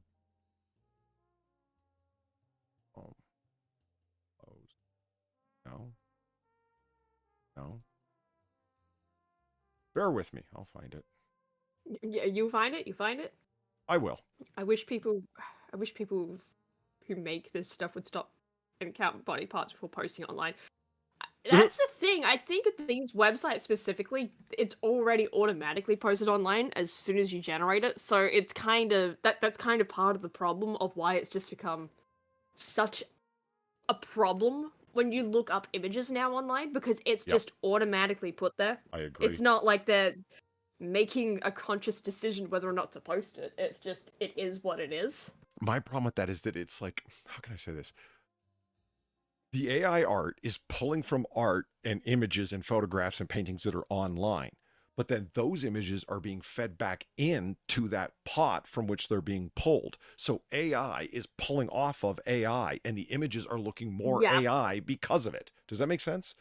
No, it makes sense, but there's also been like things of when AI art starts cannibalizing AI art, there is a weird amount of not rightness that just keeps happening when it keeps doing that. Nobody's worth that much. He's good.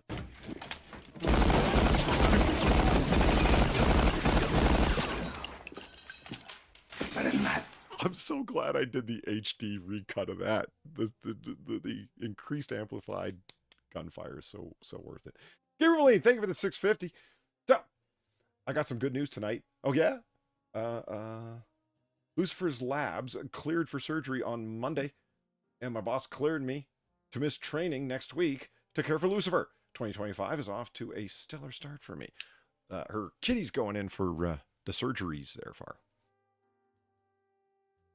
Oh. They have I hope he's well. A tumorous growth removed. Ooh. Yeah. Yeah, I hope everything is okay. Despite the name Lucifer, he was his lab report going in for the biopsy, I believe it was very affectionate and purred constantly.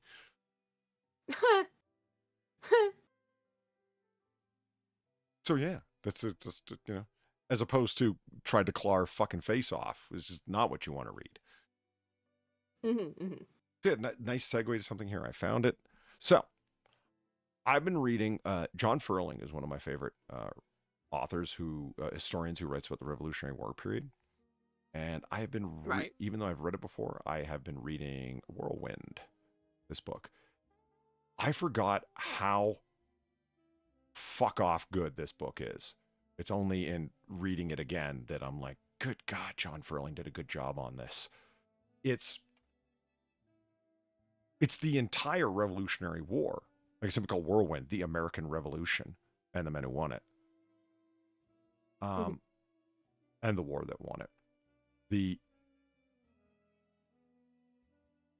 If you want to read about the American Revolution in a way that's done by an historian, properly sourced, but it's not ultra dense, it can be read by an academic audience as well as a popular audience. This is the book. I've become like reconvinced of that.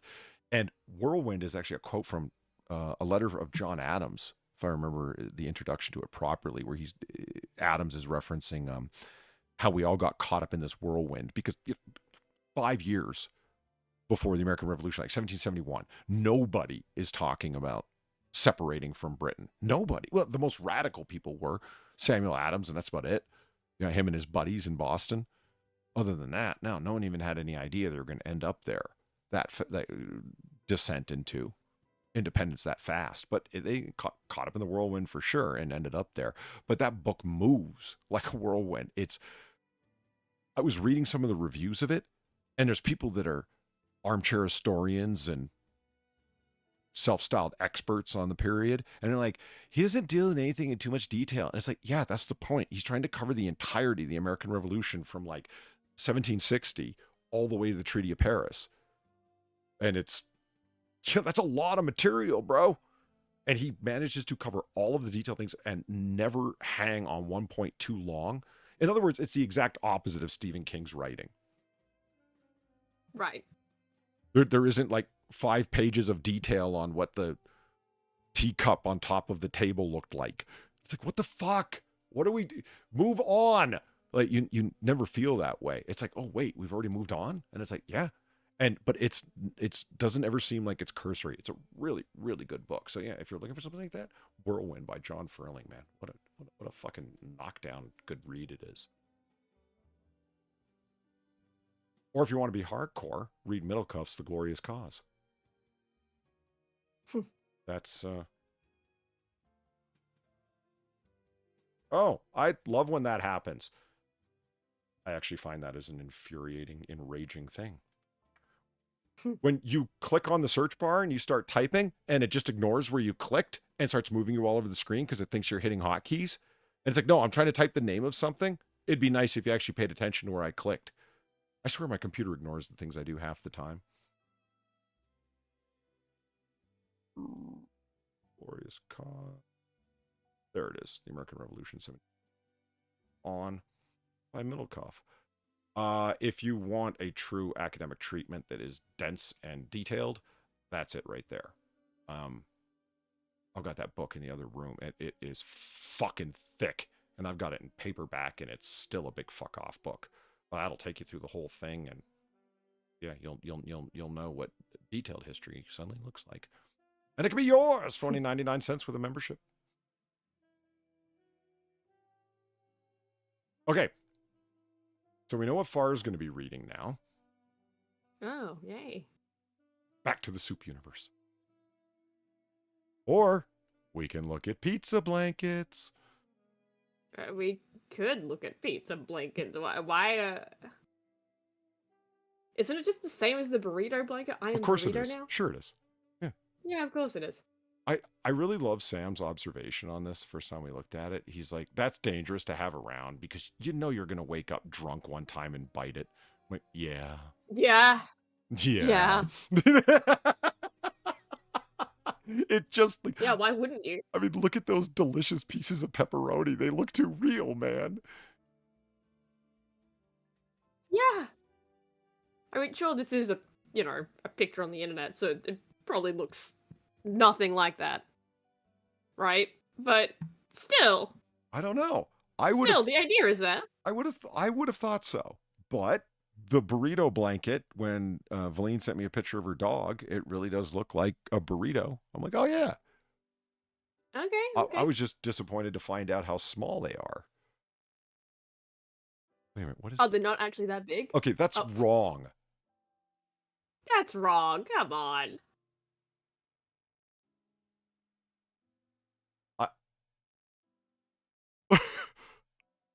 We have to eat the babies. Don't eat the babies. Do not eat baby. What? Buy it with both of these nuts? Both of these? What? Banana nut daddy. bread. It's a candle. The candle daddy. Yeah. The candle daddy. What the fuck? Why? The pupperito. That's right, yeah.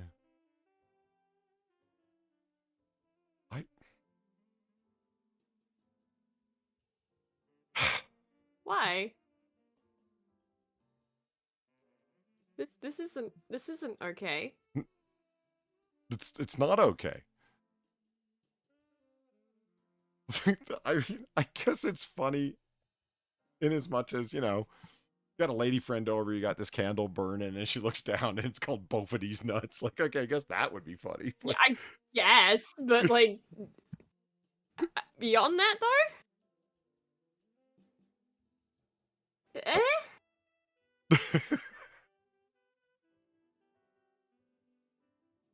Why were there so many bad dick Can you jokes on find Dr. this- Dre's first solo album?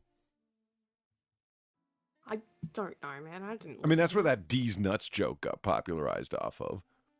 So did what's his name get What, at you really? yesterday? And it's like, who's that? D's nuts. Like, what? Okay. And then later on the same album, it's the cut from oh shit, what's his name? Guy who was in Petey Wheatstraw.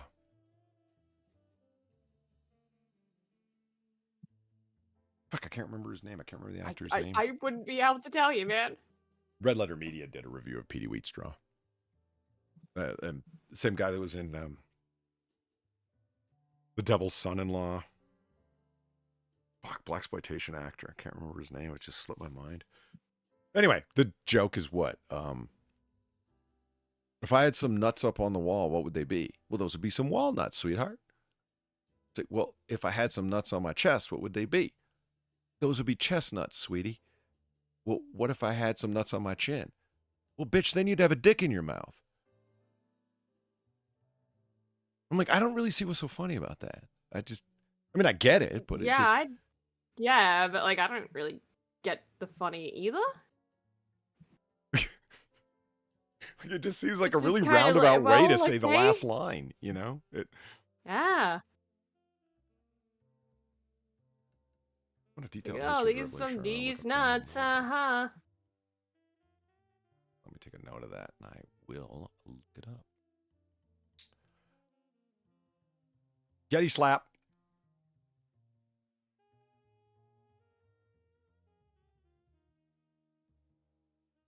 Fast-paced card game for Yetis, dragons, goats, and sometimes mustaches. At any rate, that is what we're going to try to do. That's not how you spell mustaches. It just seems like I'm trying to be hip with the kids, the game. Yes, it does. Yeah. Well, shit, wrong tab. So many tabs. Thank you for the Oh, no, 350 so Valine. can't. When I took a military history course last year, we covered the Revolutionary War as a period, but we spent a lot of time on the Civil War and the Pacific Theater. As a Navy vet, the PA comm is a big thing. Yeah, I'll bet it is. I'll bet. But I mean, true indeed, the French handled most of the stuff that was naval during the Revolutionary War. And when I say most of the stuff, I mean like the critical things. But there were still naval battles in the Revolutionary War. There's something to, as a Navy vet to be interested in there, I think, anyway. Top rated among Yetis. Oh, shut up. Don't tell me what's top rated amongst Yetis. I know You what don't even Yetis know. like. Oh, God, remember this thing?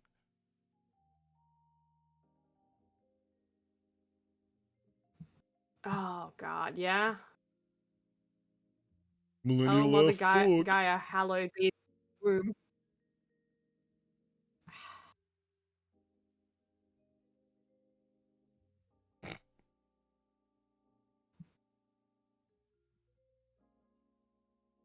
Yes, I really do need all these plants.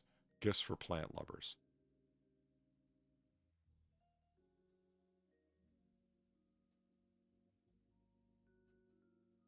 I mean, it's a mason jar with a cork top.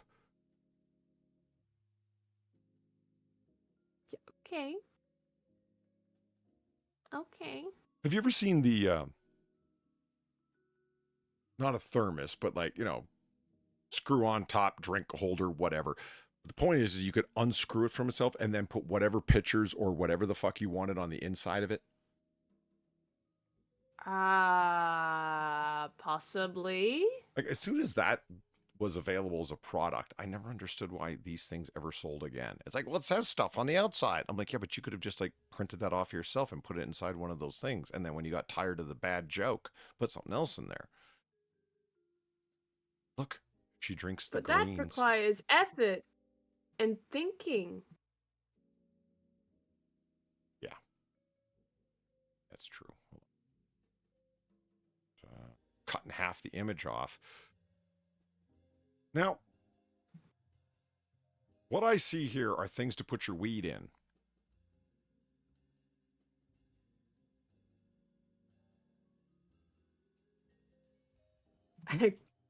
Weed tins. Yeah. I mean, Drunkle's the one who bought the bacon.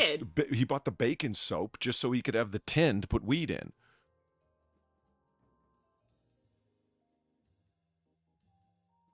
Yeah. Yeah, he did do that. Yep.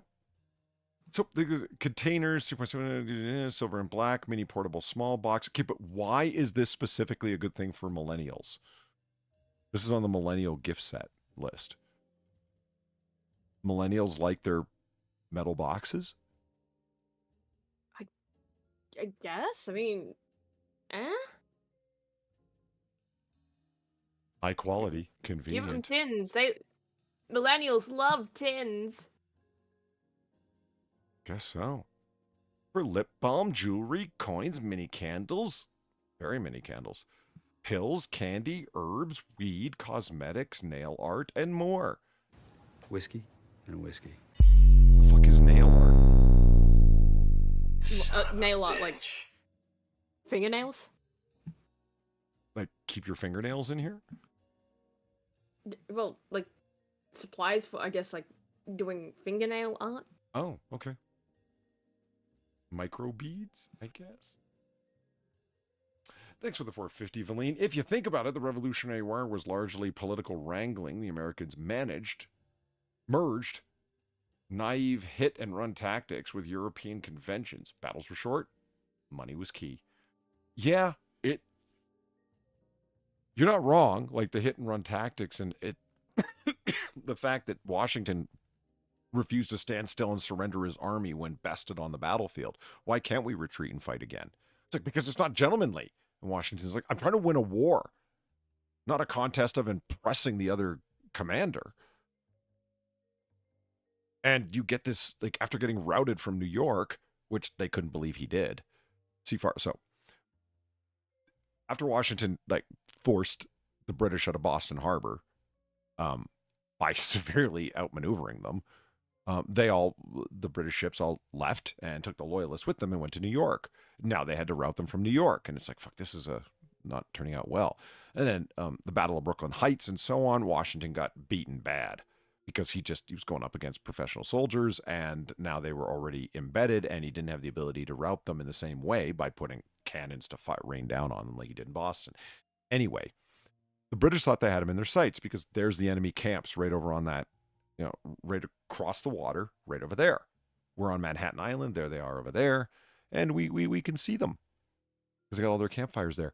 What Washington had actually done is, under the cover of fog one night, is leave a few guys just burning campfires, and the rest of them sailed across the river and escaped.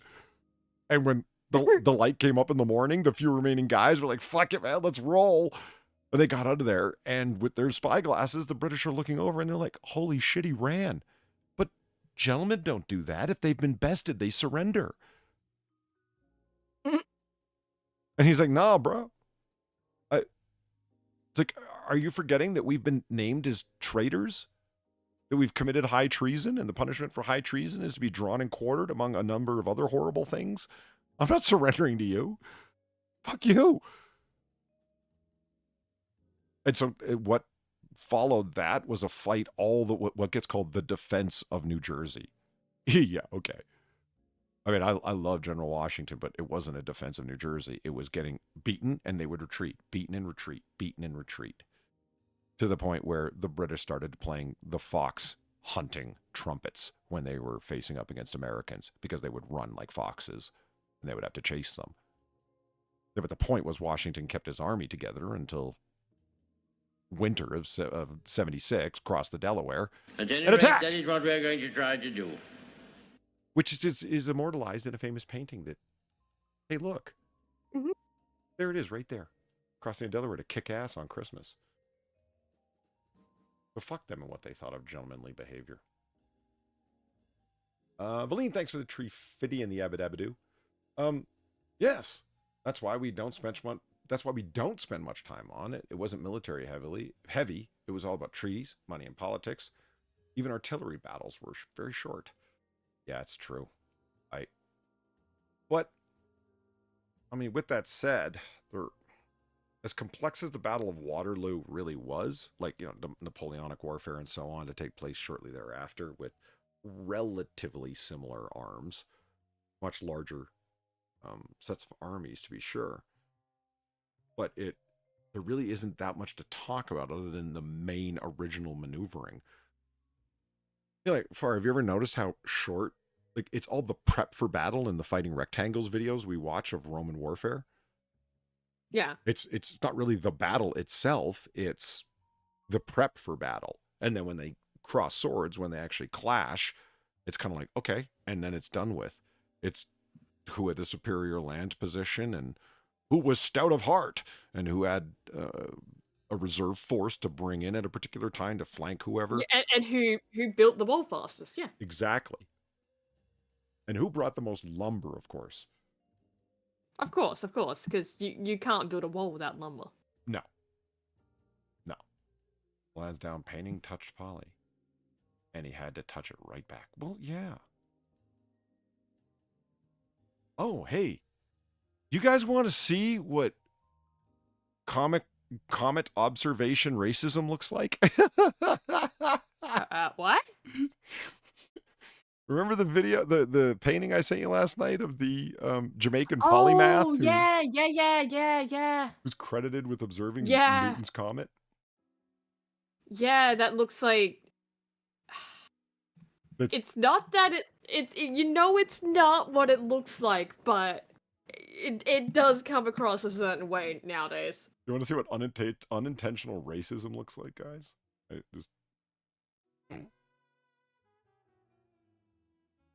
I saw this last night when I was just reading about here we go.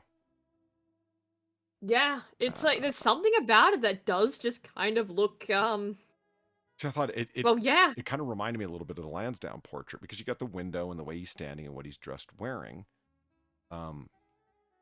This is Francis Williams, a Jamaican polymath that was one of the guys who observed Newton's comet back in the day in the 1700s. And that's supposed to be what's going on outside the window. But it's like, yo, man. I was like, this is going to be taken some kind of way. But, like, this is to honor him. They loved this guy. And it's like, it doesn't look like you loved him, you know, because we've gotten all sensitive and shit. And it's not exactly the most flattering image, you know. Are you sure it's unintentional? Yeah, I am. Yeah, sure we're pretty sure. They thought this guy was awesome, you know, and it's like, really? You're not really conveying that in your artwork, sir. Why are his hands so small? Exactly. That's what Far was wondering. Look at his tiny little hands. Look at his tiny little feet. Yeah, that was the first thing I noticed. It was just, how is his hand so small? Why is his hand so small? And what I find weird is, like, you see the quills and the compass on the table here? Yeah. Why are they so tiny? All the proportions in this painting are just really off.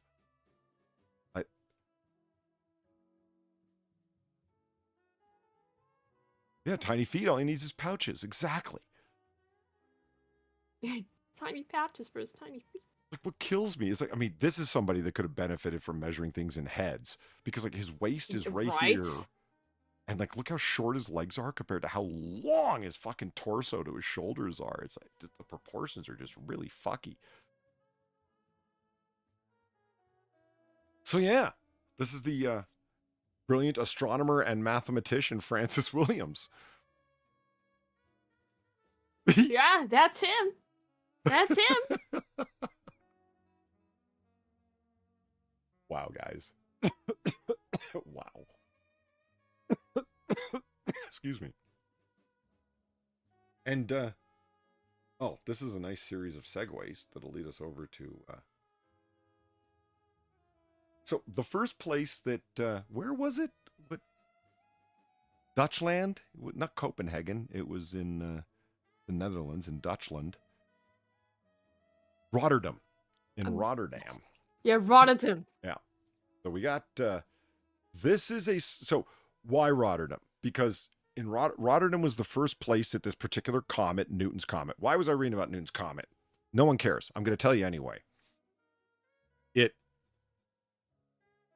So this all started when I was telling Far the story, how my dad told me, I saw Halley's Comet the year you was born, and I'll be dead by the time it comes back, but you'll see it, son. And I was like, thanks, Dad.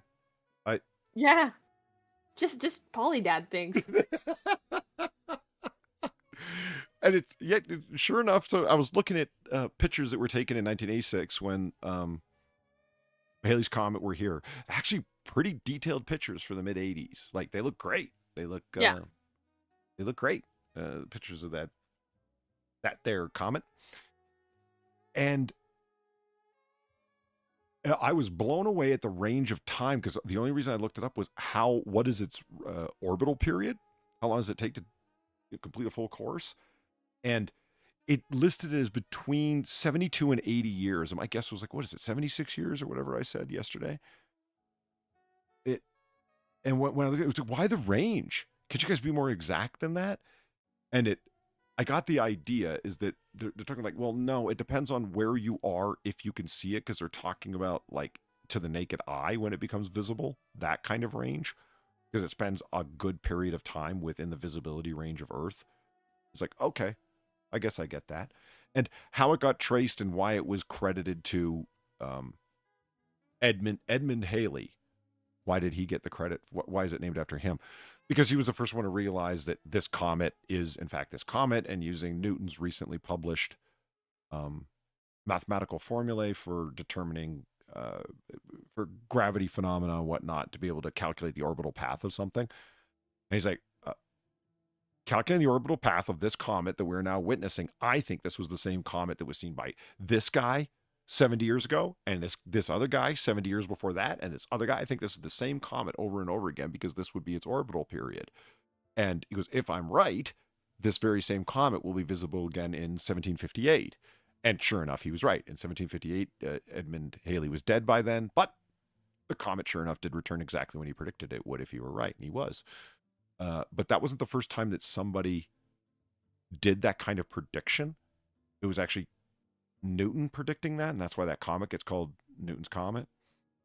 And the first place that comet was seen was in Rotterdam, which led me to click on Rotterdam where? Like Rotterdam, Australia, or Rotterdam somewhere else? And it's like, no.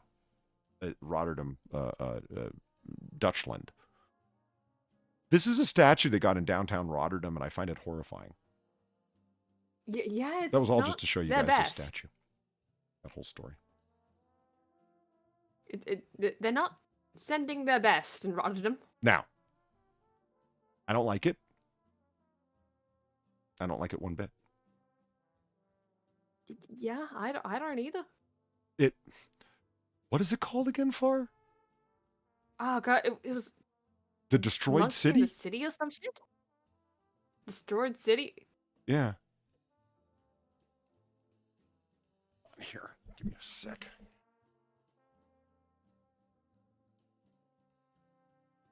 Yeah, I think you're right. It was the Destroyed City.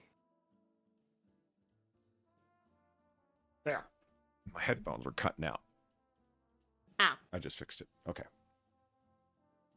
So you got... Yeah, I think you are. What?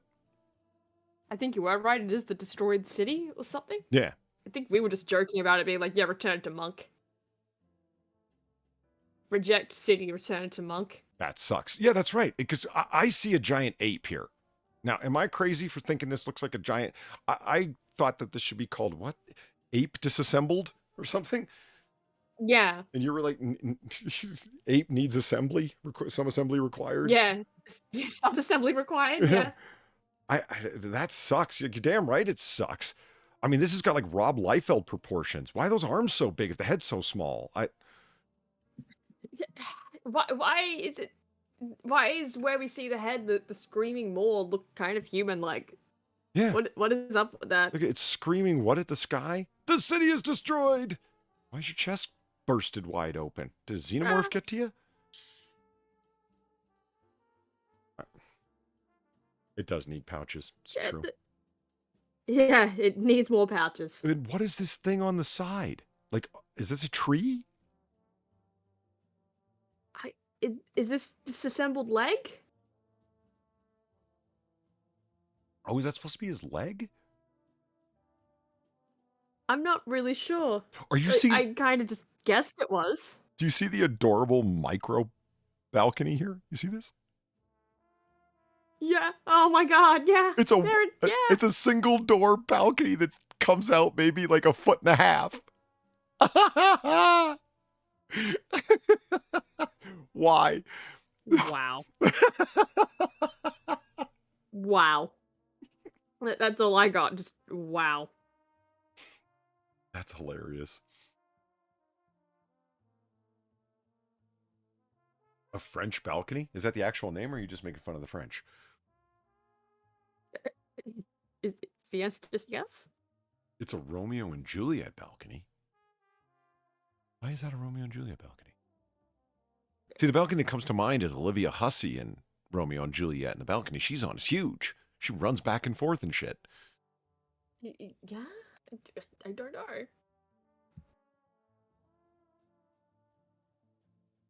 I was telling Far yesterday, or I was telling Far yesterday.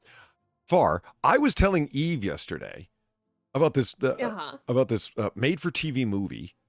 The director, Italian director, I forget his name. Is Fredo something? I can't remember. He's the guy who directed Romeo and Juliet with Olivia Hussey in it, right? And right. It has this wealth of actors in it. It made for TV epic miniseries that I'm like, Jesus of Nazareth, and it's got all of these freaking actors in it. And I'm like, you got all these actors to be in a made for TV movie? Like Christopher Plummer, Laurence Olivier, James Earl Jones. The list just goes on and on and on. And I'm like, and she's like, yeah, that is an amazing group of people that are in there. And she was, isn't it good? I'm like, apparently it's really good. But I don't know. I've never seen it. And I said, but I don't really, want to either, because Olivia Hussey's starring in there as the Virgin Mary, and I'm not okay with that. Eve laughed. I haven't heard Eve laugh that hard in years, laughing at me. She's like, I wasn't expecting that. And I was like, I wasn't trying to amuse you. I was trying to... Oh, there's Eve. I laughed so hard. Yeah, you did. I didn't even know you were here, Eve. Hello. She legitimately did. I thought she was going to bust a gut or something. And it's like, oh, it's good to know that my suffering amuses you. That's awesome.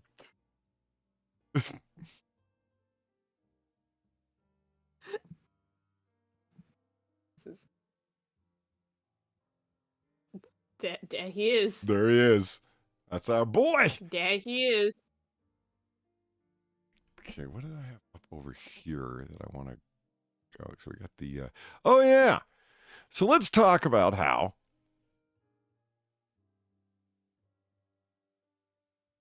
artificial trends start on Twitter.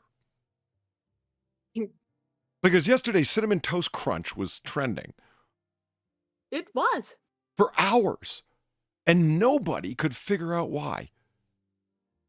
And I am still of the opinion that it was not an artificial trend, but an accidental trend. Somebody just posted something about Cinnamon Toast Crunch, and everybody else started looking in. And everyone was like, why? They didn't, do a recall. They're not ending Cinnamon Toast Crunch, are they? Apparently, there is a deep amount of love for Cinnamon Toast Crunch out there. And the amount of people that showed up with just oh, thank God. I thought you were ending Cinnamon Toast Crunch. This GIF is used just over and over again.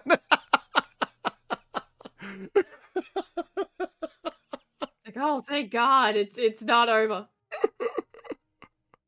And you get Cinnamon Toast Crunch cake. Don't you want it? Not really. I think I'm good. This is the worst looking cake I've ever made. Cinnamon Toast Crunch cake layered with cheesecake, topped with cream cheese frosting, which I messed up. All that matters is how it tastes.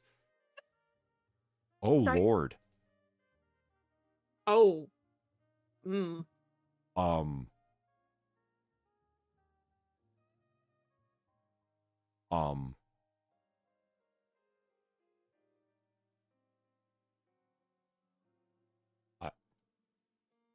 Like, if you zoom in just right here, I defy you to tell what that is.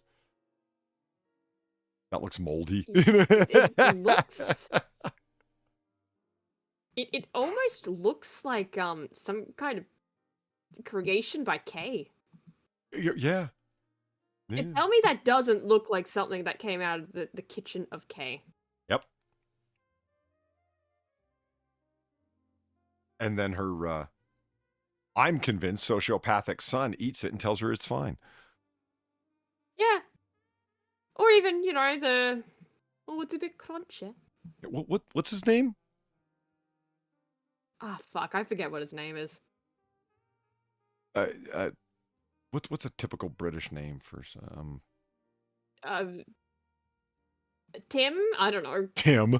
I know it's not Tim, but it's a typical British name. Yeah, that you wouldn't hear an American named, or an Aussie for that matter. Charles? Yeah, I guess, but yeah, Charles? no. It's not nearly soccer hooligan-y enough. Pip? Is Pip a name? Like as in Gladys Knight's backup? Nigel. There we go. Okay, so Nigel. Nigel. Yeah, Nigel. Yeah. There's this Traplore Ross. He's this guy that makes actually really involved videos. He's a huge fan of hip-hop. And all the videos he produces are about hip-hop lore and stuff like that. But white boy can't go around dropping N-bombs, right? So whenever he needs to, and if you're talking about hip-hop, you kind of can't avoid the word if you're quoting lyrics or repeating what somebody said, because the word's constantly being thrown around. So he replaces it with Nigels, because he's extremely British. At any rate, that is what we're going to try to do. So whenever he's talking, he's like, so when I'm hanging out with my Nigels and we're talking about, like, holy shit, dude. And it's become a thing. It's funny as hell. We really managed to make it work. My Nigels. My Nigels. Thank you for the tree, Fitty. I just found out that Wrigley Mansion in Phoenix is now owned by the Hormel family. Hormel. I had brunch there, and when my guy and I first started dating, we were still in dress up and woo each other phase. I love what you said. We were still in the dress up phase. Now, he invites me out to dinner. I show up in sweats. Fuck it. When you went off to the Wrigley Mansion, I don't know what the hell the Wrigley Mansion is. Have I seen that? Did we look that up? I don't know. I don't know what the Wrigley Mansion is. It's like the Winchester Mansion made by a crazy lady? Maybe. Wrigley Mansion. Maybe you have to wriggle while you're there. That's all you can do to move around. Oh. You can't walk, you have to wriggle. So this is what Verlaine was willing to dress up for. Tour the historic Wrigley Mansion, then dine in style when you're trying to woo your significant other. I see. Northwest Primetime. So is this like Wrigley Spearmint Gum? Yeah, that's holy shit, it is! Thinking. In 1931 by the chewing gum magnate, William Wrigley. Huh. Devil Fruit Cereal. The Gum Mansion? I should have just looked at chat, yeah. Yeah, the Gum Mansion. Don't just make memories. Make history when you host your private events at the Wrigley Mansion or Christoper's. Our majestic estate, which soars over the valley with a 360-degree view, combines classic 1930s elegance with a modern amenity and versatile floor plan. The Hormel Jazz Series. They make Spam. Oh. See? It's their Spam spokesman. Spam Man. Fond memory of longtime Wrigley Mansion members is Gordy Hormel playing on our antique Steinway. I'm assuming that's the piano. His wife, Wrigley Mansion owner Jamie Hormel, brought live jazz back to the home with the Hormel Live Jazz Series on Thursday night. they're talking about like music and Hormel. I'm just hearing the Vikings from, um, what's their name? The British comedy troupe? The Weirdos? Spam, spam, spam, spam, spam.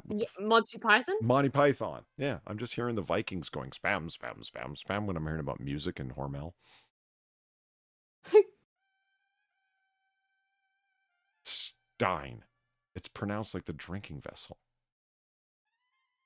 What did I say? You know, that's actually where we get the term spam from, right? What do you mean? For internet spam. It's from that skit. You're kidding. No, I'm not. Because people just posted it constantly? Yeah, people posted the word spam constantly referring to that skit, and it just kind of stuck as a thing of, yeah, that's what we call it now. That's hilarious. Stein produced Yeah. like the drinking vessel. Okay.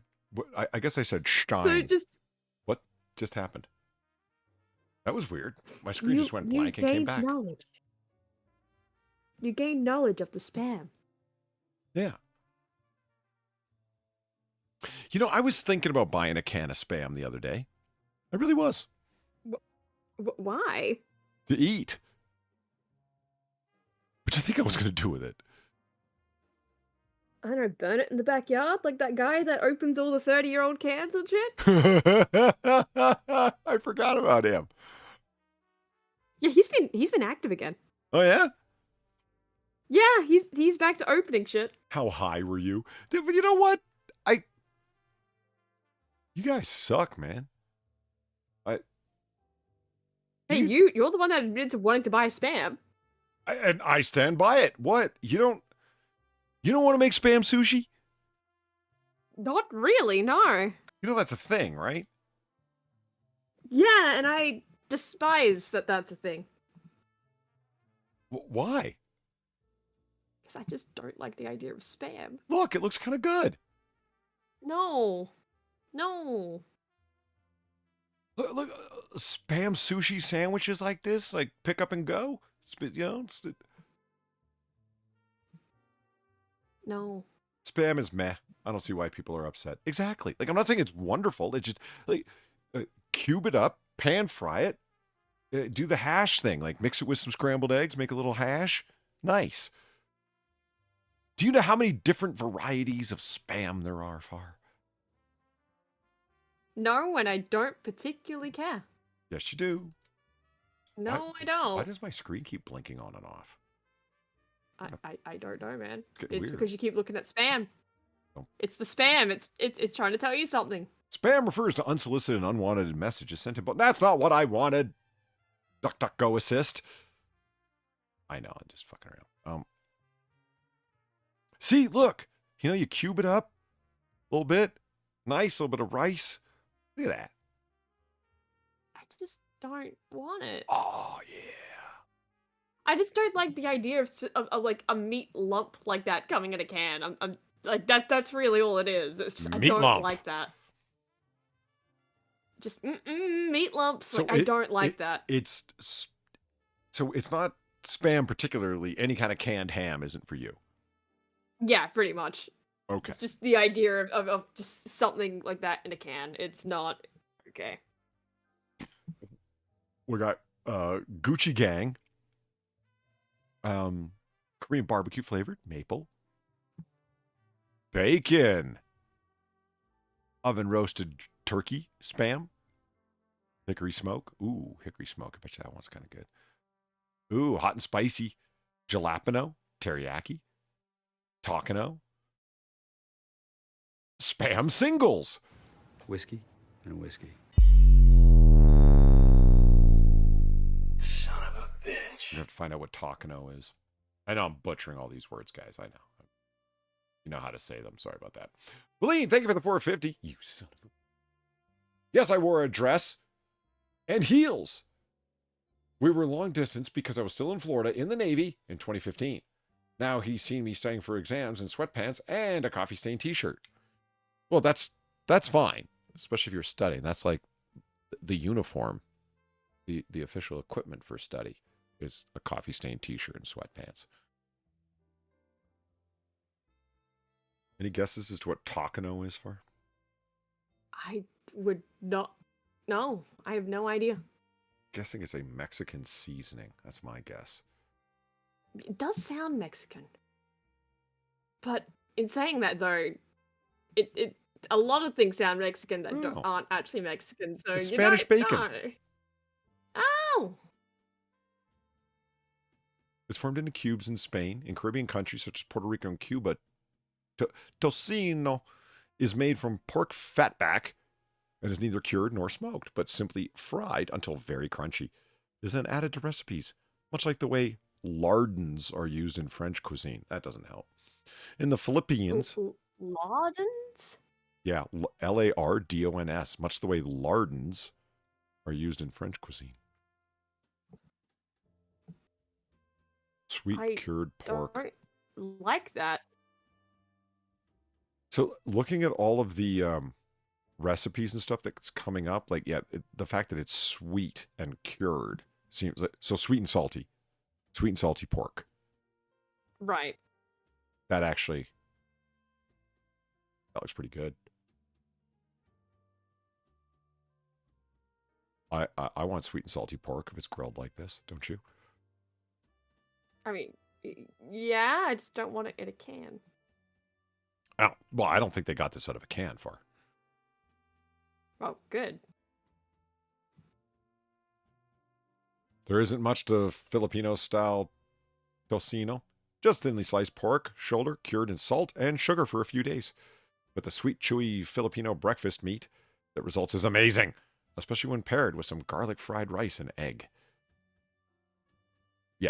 Yeah, I'll buy that. I want this for breakfast.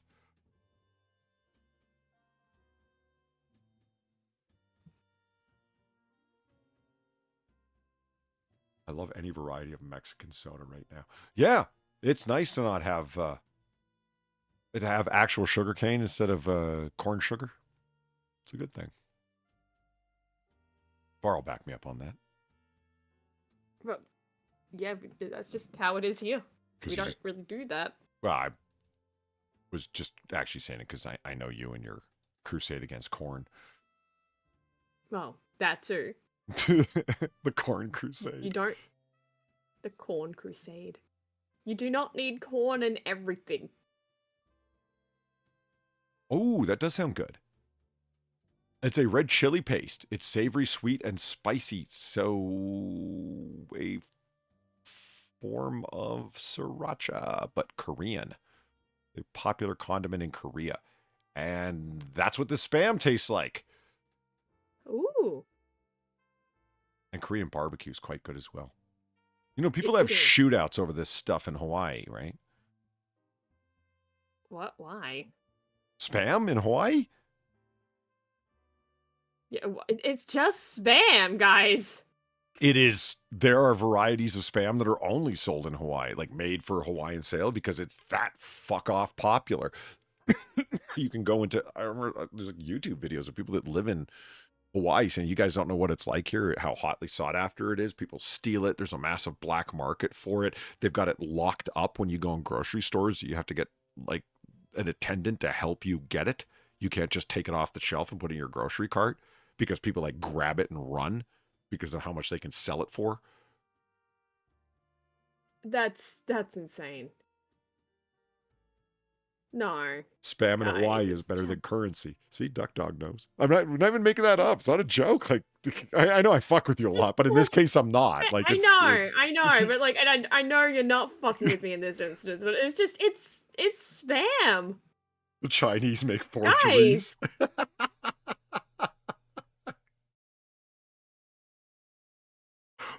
Guys, it's just spam. I know. I hear you. When I heard that, I was like, "What are you talking about?" And It's just spam. then the idea is, it's like, man, you could go there with spam from the mainland, from like continental United States, and like sell it for a whole bunch, and then you stop and think, "Oh, wait, but I've got to get it there." You know, the whole Yeah. point is that it's in the middle of the Pacific, right? So it creates this closed market where only the imported stuff, or if you want to smuggle it in, and then thus the black market that they have. And there's really, really high demand. And most of the demand is from the native population and the Japanese population there. Yeah, okay. Okay. Which is Oh, and Platy is telling me, like, she has a correspondent in Hawaii. That I'm not even fucking joking about that. oh yeah? She's saying can confirm with her friend. Spam is super popular there. And as I understand it, that's where the whole idea of spam sushi comes from. The Japanese folks in Hawaii. It's just spam. Yeah, it's reformed pork loaf, right? It's Yeah, like it's not. Guys, I like pork too, but like it's just spam. I don't think it's worth that. You know, I would be okay with a little like spam sliders like this if they were fried nice. Yeah, sure. So, okay, let me ask you this. Like, I'm not trying to get you to like spam. I'm just curious. Like, so does Right. meatloaf, like a beef meatloaf, is that a turnoff? Well, it doesn't. It's not in a can, is it? But so it is just the can. Well, it's the fact that it's processed in a factory and I can't see it. The meatloaf, it's like, if that's made at home, that's another thing, Gotcha. right? Because you're making that at home, you know what's going in that. Yeah, It's just you're the fact that buying it's kind of ground like a beef and- mystery yeah. meat in a can, right? Like, it's that idea in my head. It's the same kind of thing of like, why I can't eat the chicken nuggets, right? It's just, I've got the idea in my head of what this is, even though I know, to a point, it's not quite correct, right? But it's just, you can't get over the idea of it. Can't get over the idea. Justin Wilson spiliders. Spam sliders, spiliders. Lighters.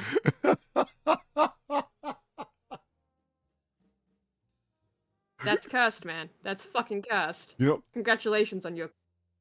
they're cooked in can, right?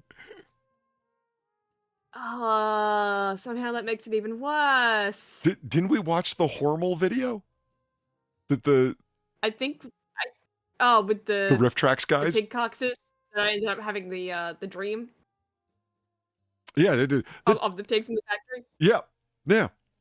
And they're the tail, the horrible tail, as they pull the tail off of the giant beef. Yeah. Yeah. Look, I still have that as a donation too. The tail, the horrible tail.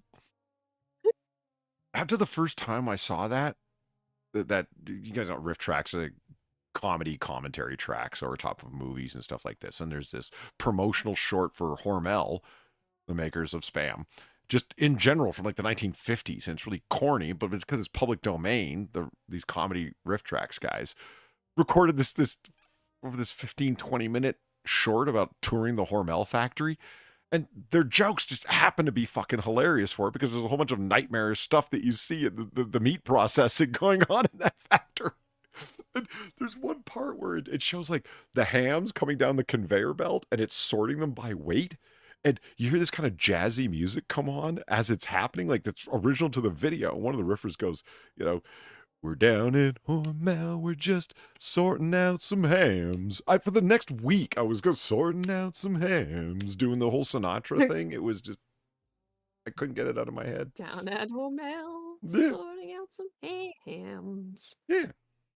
Come to Hormel, we got hams. And you've never seen somebody look like they're going to cut a finger off at any second, but not, because they're deboning the hams. And so the guy's got a knife and he's just grabbing it. It just looks like he's hacking the ham to fucking pieces. He's really not. He really knows what he's doing. It's just he can do it super fast with this ultra sharp butcher knife and not hurt himself. Where it's like me, you'd have multiple poly fingers in every ham until I had no fingers left. I'd steamed hams. You know what? They are cooked in cans, so technically Spam are steamed hams, Far. Oh, great. So you're telling me all Skinner had to do was go to his local store and get some At any spam? rate, that is what we're going to try to do. Well, that's kind of what he did. Didn't he just run across the street to the Krusty Burger? He went to the Krusty Burger, yeah, but that's not spam. No, it's That's not. not a true steamed ham. No. These look exactly alike. Krusty Burgers. Gavin Lane, thank you for the tree fitty. I guess Far wouldn't want to know about the cheeseburger in a can. Yeah, that's a thing. No, I don't. I don't like that. Do you want to see the chicken in a can? I think I've seen a chicken in a can, and I But don't. the whole chicken in a can? Yeah, it's something to see. Yeah, the whole chicken in a can. I was amazed at how mushy it was. Like, why would anybody want this? Like it. Yeah, it's so unappetizing. Yeah.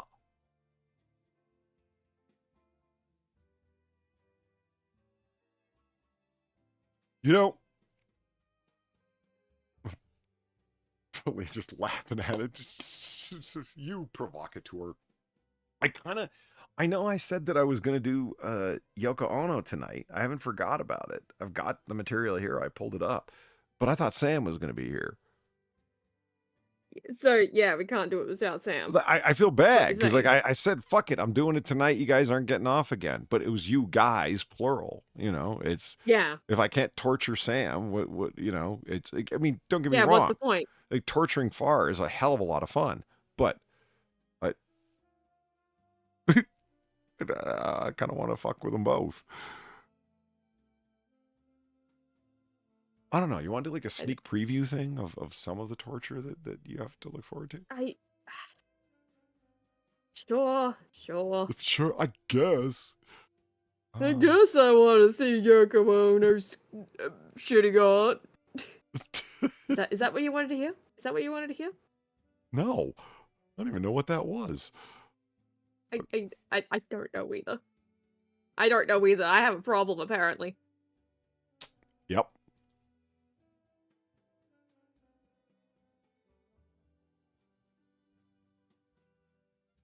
Oh. I know. What the fuck? In the Guggenheim. Okay, you know what? Look, watch this Far. You ready? Okay. I want to drag it off. I want to drag this, like minimize it, right? Look what happens to it. That's what happens with updates. Yeah, that's what I want. Why did it minimize it to this? What the fuck good is this? Who wants this? What am I going to do with this? This is like 30 fucking tabs. Look how many tabs are here. Look at this. Why would I want this small of a minimization for this many tabs? What is anyone even going to do with that? I don't know. What would you do with that? I have no idea. Okay, so what we have here is ceiling painting. This is Yoko Ono's art. Yeah. And what it is a ladder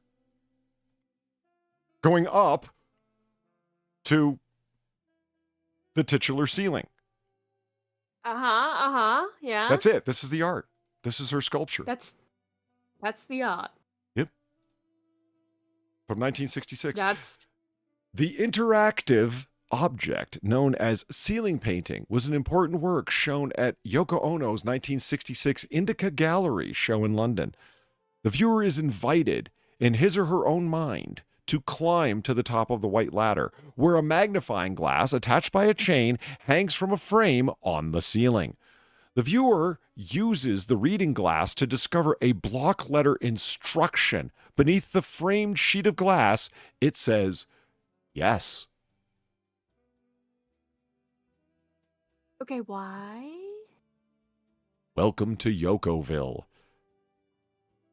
If you climb the ladder, great. you make it to the top, you use the device to see more clearly, you've discovered the affirmative, yes.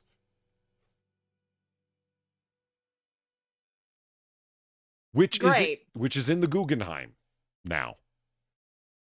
That repository for some of the world's best, most famous, most creative pieces of art. Like the fucking Guggenheim? Are you kidding me? That's fuck off credibility. And this piece of crap is there.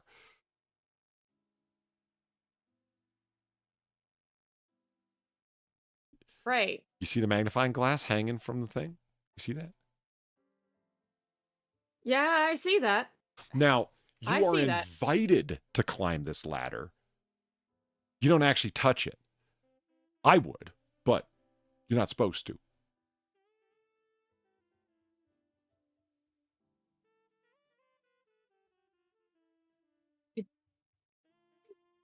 You're not supposed to. No, you're not supposed to climb this thing. It says you're invited in your mind to do it. Yeah, they made it clear you are not. I see. You are not to climb on this ladder. Now, see what you'd find me doing if you look at this painting that we got in the background there. This at the Metropolitan Museum of Art in New York is where Washington Crossing the Delaware, Lutz's painting is the original. I'm the kind of guy that would see this ladder there, recognize it as Yoko Ono's art, and I'd want to get a closer look, meaning touch a painting that's very far off the ground, and I'd just grab this ladder like it was just some janitor's ladder. And the security guard would walk in, and there would be Polly at the top of Yoko Ono's art, touching other art.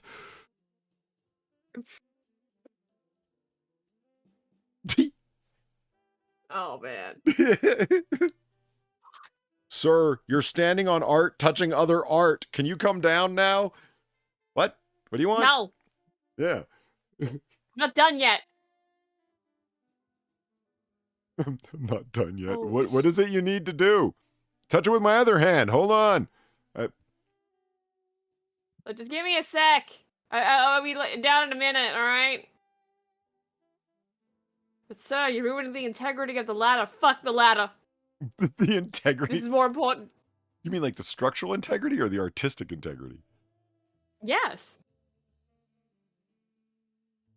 So I am actually curious. Is this like the object? So some people have called it, like I've read people's review of this piece of art, and everyone takes it seriously. Some people have called it a sculpture. Some people called it an artistic object. And some people called it a, not a collection. What was the word they used? A conglomeration? Some word like collection or conglomeration. They called it an artistic collection. I mean, because it's a collection of things. You know what I mean? A chain, a magnifying glass, ladder, stupid ceiling tile suspended. Hands on with polydub. Exactly.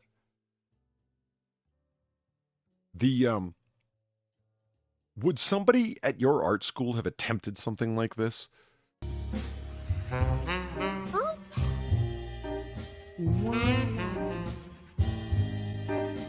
That is a good question. I don't know. That's my answer. Is I'm not sure. Did anyone, because they describe it as interactive. So even if you're not actually supposed to climb out, did anyone actually make something that was intended as interactive that you're really supposed to get on? Oh, well, we did have things like that. Like that was, did I show you the trunk that I made? And when I say made, it was more the guy running the workshop that was like, okay, I'm going to put it together like this, and I barely touched it. Like a trunk with a lid, or that which is on an elephant face? Yeah, a trunk with a lid. Yeah. Okay.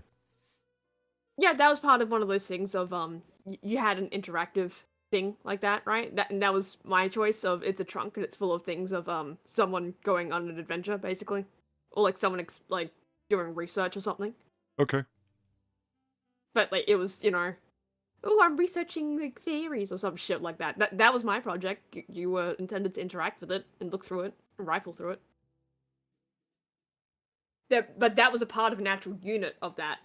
So yeah, we had interactable art, but nothing on the level of what's going on here, really. There was a lot more thought that you were supposed to put into that.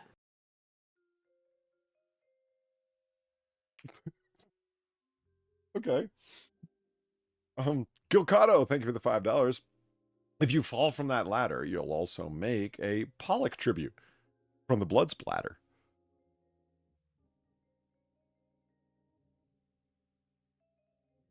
You know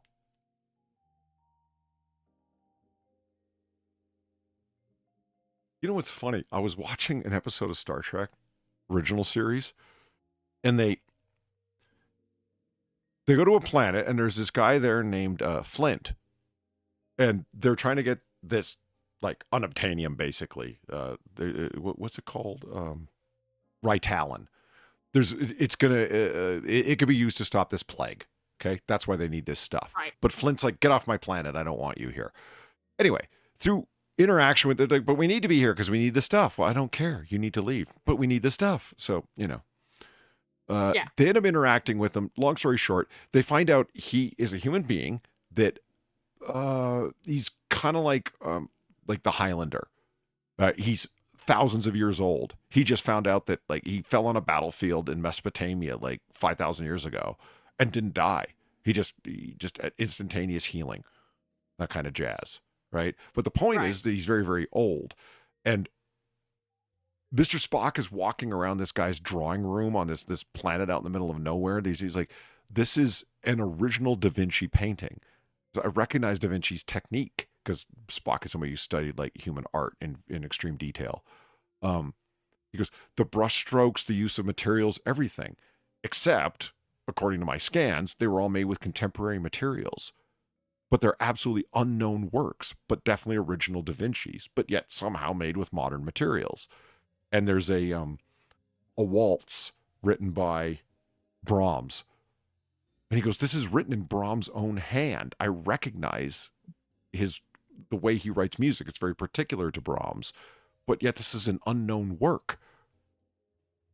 It turns out this guy was all of those people. He lived in the guise of Leonardo. He was Leonardo da Vinci. He was Johannes Brahms. He was like, that's the conceit of the show. What if there was just one guy who was all of these people throughout history, and he just happens to be thousands of years old? He was also Jackson Pollock. That was one of the people. Oh.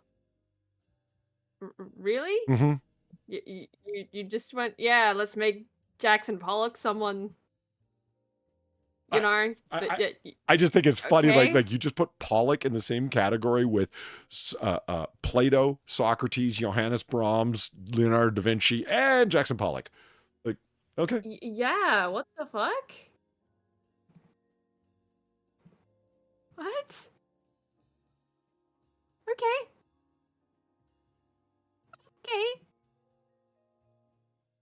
Do you remember that South Park episode with the smug clouds? Yoko is like the one that coalesced into a person. Yeah. There was this, instead of a smog, there was a giant smug rolling in. Huh. And it was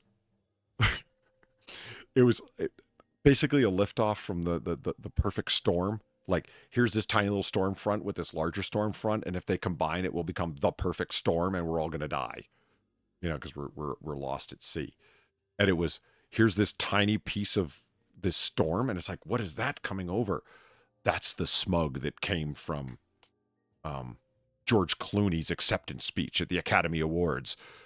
Because he was so smug during that speech. Mm-hmm.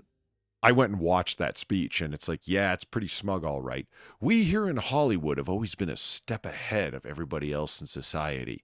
We were open to gay rights before everyone else. We had an understanding that AIDS was a disease that affected everyone before most people in the world knew it. Can you believe he actually said those things during that speech? He really said that, huh? Yeah. It's like we here in Hollywood have always been like a little more progressive and a little like a step ahead. Dude. Wow. Yo. And that's why it was the smug from George Clooney's speech is connecting with this giant smug that was, what was it? It was moving over and from San Francisco, I think. Fucking South Park.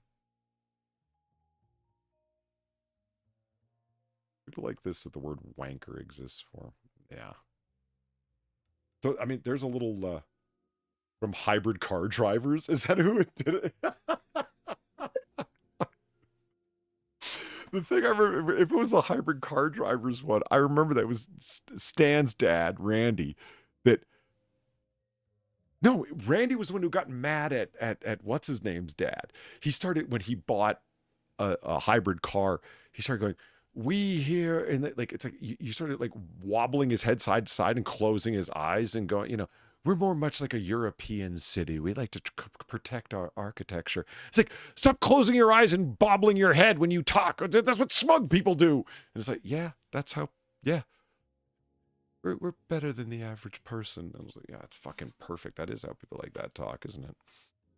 So far, this Yeah? this is just a taste of some of Yoko Ono's art. See how many tabs I've got of her art. We're ready to go, man. Yeah, I'm seeing. Holy shit, man. It's just was one small taste. Wait till you get to see the wishing tree. Oh boy. Yeah. Okay. Oh, let's take a look at these things. Oh God. Hey. CSRIO shines a light on Base Canyon's deep, dark underworld. That just looks like an eye. Like, doesn't look like a normal eye. That looks like an eye that's been ridden with cataracts and cancer. The frightening face of a deep-sea lizardfish. Yeah, I feel very frightened. Very, very wow. Sleep paralysis demon hour. Yep. Mm-hmm. Look, those don't even look like teeth. Are those sharp? They look like, I don't know, like flexible, you know? Yeah. Are they teeth? I don't know. Yeah. 4,000 meters below the surface of the Tasmanian Sea lies a mysterious and alien world.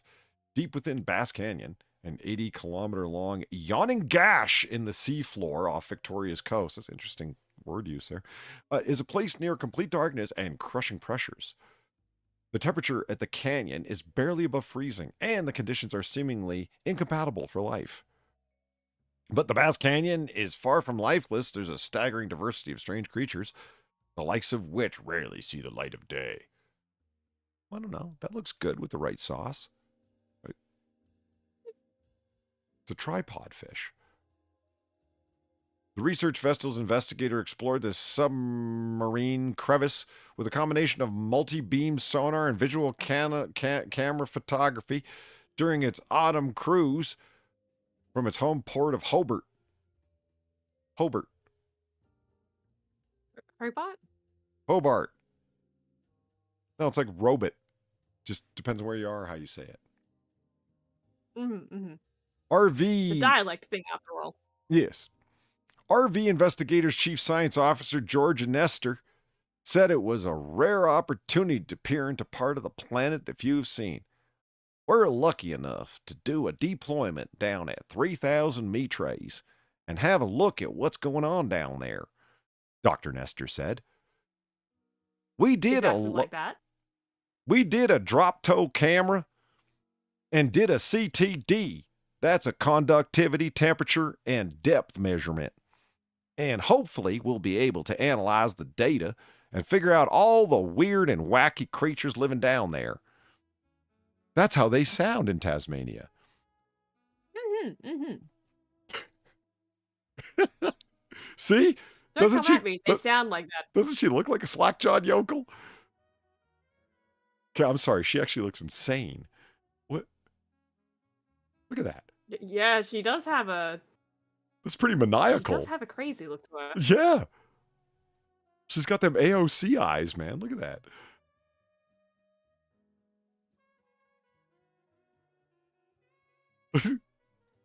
Okay. Freaky creatures.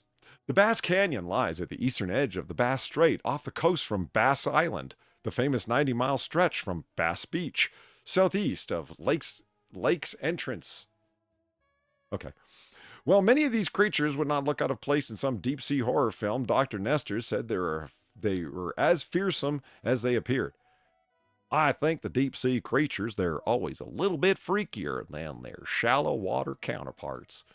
We did find a really cute octopus, but we also see sharks, which have freaky little pointy noses and teeth all over their face, much like my own face. A lot of the time, especially in deeper water, we have these fish that'll be a little bit gelatinous, like those blobfish many people think of.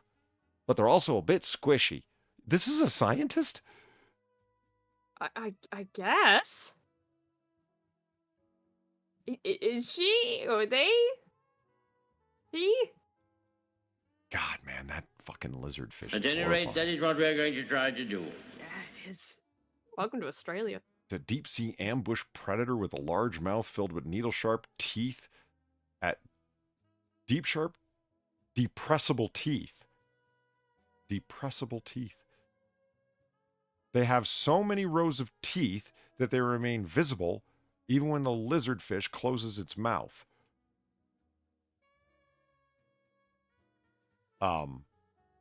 Great. Just great. Fuck. See, when you're down that far and you can't see nothing, that's when things get this ugly. Because if you're anywhere near visible light, you die just from ugliness. That's my theory. Things like this are too ugly to live.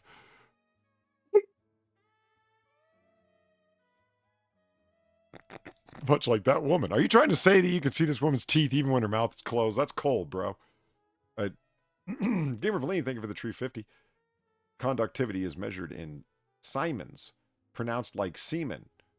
I do that at work. She measures semen at work. Oh. That was my takeaway. Bless you. Thank you. Dr. Nestor said the deep ocean is often associated with scary predators, but the reality was quite different. The deep sea has a bit of a bad reputation, in the sense that everyone thinks it's a little bit frightening. But there are many scavengers, Dr. Nestor said. They're not exactly big apex predators, so not so scary as you might think. So this is the crevice here? Yeah, okay. Are they only found in that one crevice? Oh, God! Look at that horrifying thing they found down there. My God! Polly, I think that's just a Tasmanian. Oh. I think they just look like that, man. But I was told they had two heads. Yeah, well, I guess this is one of the lucky ones that got it removed. Seriously. It is the thing of criminal head shape that your ears are quite low on your skull. And look where this guy's ears are far. Yeah, yeah. Tasmanian. What are you not listening to? I'm telling you, he's a Tasmanian. Why does my Yeah, like what are you not getting about Tasmanian?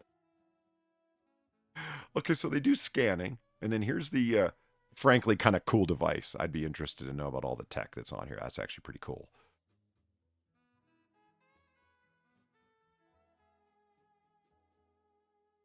They gonna tell us about the tech, or is it just nah?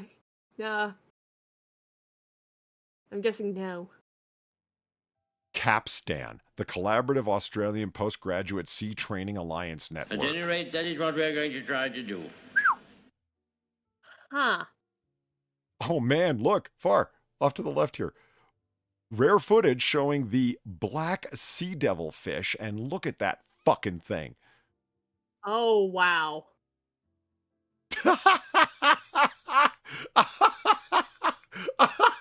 I'm sorry. That is Goofy.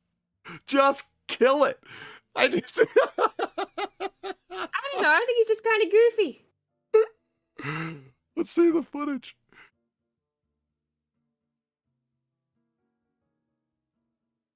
Huh? Look at him go. He looks like he's smiling up. He's upside down here, right? But it looks like he's smiling right side up. He's just happy. Yeah, he's just happy to be here. Yeah. Just I've heard so many tales of the surface world. Yeah. Is this what it is? Oh. You make it sound like Ariel.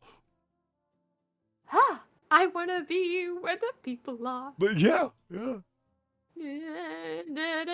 Oh, he really is right near the surface. I thought this was like artificially illuminated or something, like through software. This was like this is deep sea footage. No, he really did come up to see how the land people are. Yeah, I wanna be, wish I could be part of your world. This could be the first recorded sighting in the world of an adult black devil alive in broad daylight and on the surface. Yeah, I mean, I mean, when they got that little thingamabobber on their face, to attract fish with. Yeah. It's man, it's hilarious. Like it swims sort of like I guess it is sort of just swimming straight up, but like, are you lost, bro? I don't think you're supposed to be here. Well, obviously, yeah, they are very lost. He is very lost. He needs help finding his way home. They spent an hour or so with the fish before it died. Oh no, devilfish, no. What? The fish was discovered when the team was researching pelagic sharks, pelagic sharks. It's referred to as the Black Devil due to its dark colors, thanks, sinister-looking sharp teeth, and monstrous shape. The anglerfish, where Rotten Corpse is like, it looks like an anglerfish. I guess it is. Yeah, I guess it is. It's typically found in the deep sea, about 1,500 metres below the water's surface where the sun doesn't reach. Yeah, it can stay where the sun don't shine as far as I'm concerned. But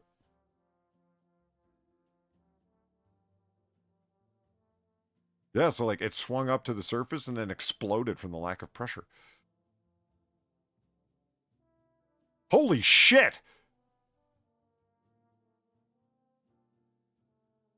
Oh yeah, hello, Finding Nemo. Yeah. That's frightening. Because I mean, just, oh my god, that kid, oh, that's a fucking freeze frame from, just. First specimen of the fish, known as Melanticus johnsoni, was discovered by English natural James Yeats off the Madeira coast in 1863. And when he saw this thing, he went, my god! Hell is real, and these are the fish that are coming from there. My god, I hope there's not more of them. Yeah. Okay. Now off to the frying pan with you. I think that's what happened. Can you eat it? Uh, That's the next logical question. Can you eat it? I'm going to say yes. You know what I'm confused as? Why is it black? How's that an advantage to a fish where there's no light? I mean, if it's attracting with the light, then maybe it's blending into the rocks.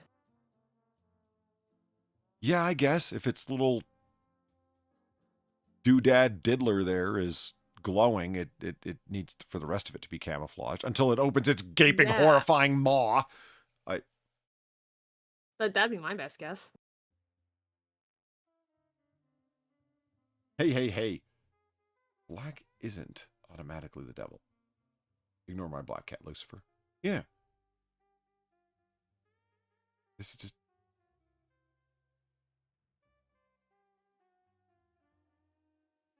They can get 6 feet long? Okay, yeah. That hell is real. You don't want to end up there. Because these are the kind of fish swimming around in the ponds. Scupperfish are quite good, and they're a type of anglerfish. Doesn't it look like its head should be down here? And that its mouth is on its like the back of its neck. Do you know what I mean? It kind of, yeah. No, I get exactly what you mean. Yeah, it looks almost wrong somehow. Yeah, like this is like the most profound underbite of all time. You know it. Yeah. Because that's kind of cool, actually. It was. See, I mean, I would picture stuff down in the deep would just be like this color, meaning basically translucent because pigment one way or another of any variety just won't, why? So it would never happen through evolutionary processes. Okay, let's move on to, interesting and non-horrifying space. There are no alien fish women. Let's look. Mm-hmm. Okay. Yeah, the alien fish women are not here. They cannot hurt you. Yes. Star Wars Tatooine-like exoplanet discovered with strange orbit. Which one do you think? Mm-hmm. What do you mean? Which one do I think? Well, we got, I'm counting 1, 2, 3, 4, 5 orbital paths here. Oh! This is like a binary star system, and this is the planet's weird orbit because of the binary star system, because here's the center of where the gravity's happening. I guess? Artist's impression of the Tatooine-like planet, 2M1510. Oh, they've always got a great way with naming conventions, don't they?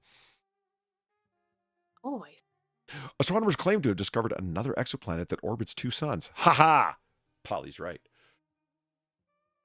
So like the fictional planet Tatooine in Star Wars, you see, when Luke was looking out onto the horizon, wondering about his future, there were 2 suns setting far. Therefore, a binary star system.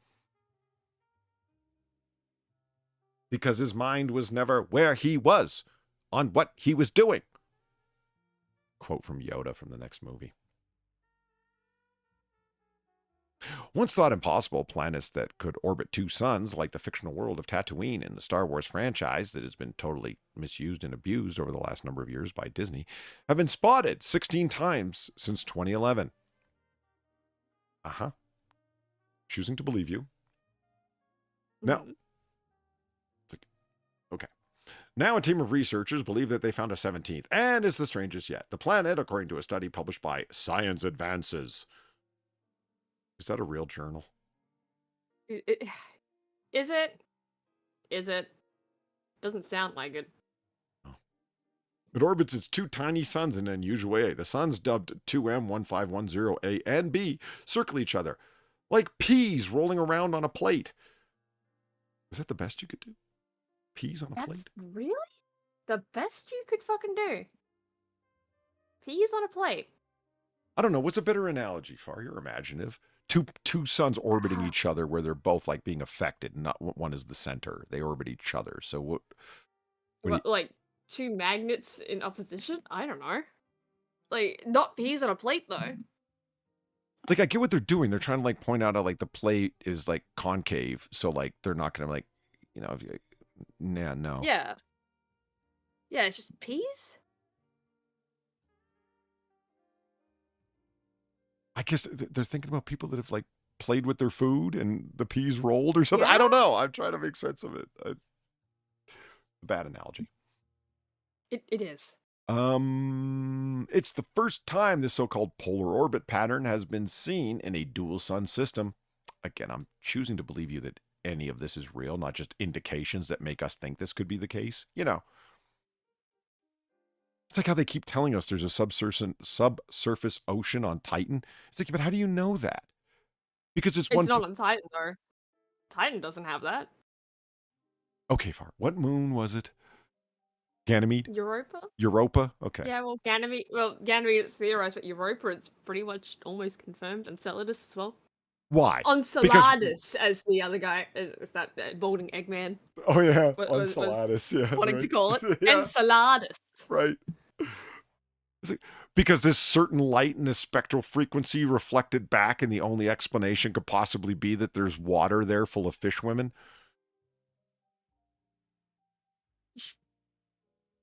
Or if you want to take it that far. We know that's what they're after, Far. We know it is. We know it is. It is the fish woman. They are after the alien fish woman. We all know this. Science Advances is the American Association for Advancement of Science's open access journal. Now, I don't know if that particular journal, if that means something bad for it, but generally open access journals are... That doesn't mean anything positive in my faculty. But that doesn't mean that this journal isn't actually very credible. It's just in my faculty, if you say open access, it means that, why didn't you apply like something peer-reviewed and reputable, is what somebody would say in response to that. But for all I know, this is a good journal. I don't know. No, there's a slug crime lord, though. Like, what? Oh, in the subsurface ocean. The slug crime lord. I'm running with that. No alien fish women, but there's definitely crime lords there. Right? Most people think of the planetary system as flat, and this one is really 3-dimensional.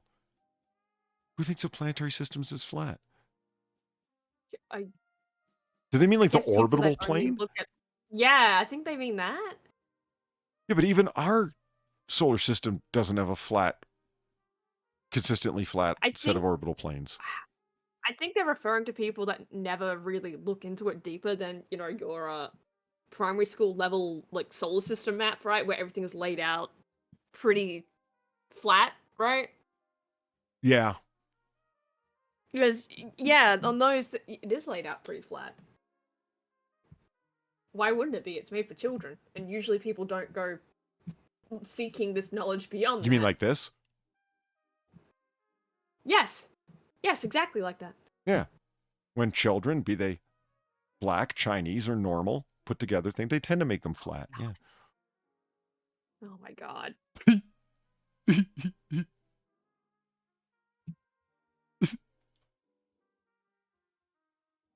So anglerfish. Yeah, uh-huh. Okay, I know that's AI art, but that actually looks kind of cool. That's why Neptune is such a AI? massive disappointment to me.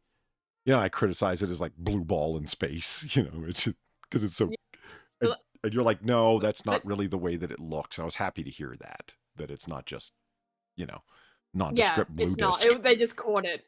That one picture that everyone sees of it, they just kind of caught it at a time of year where it kind of does look like, but also just camera quality. Yeah. Yeah, I mean, I looked into that. It's like, it's, do you see stratification and so on?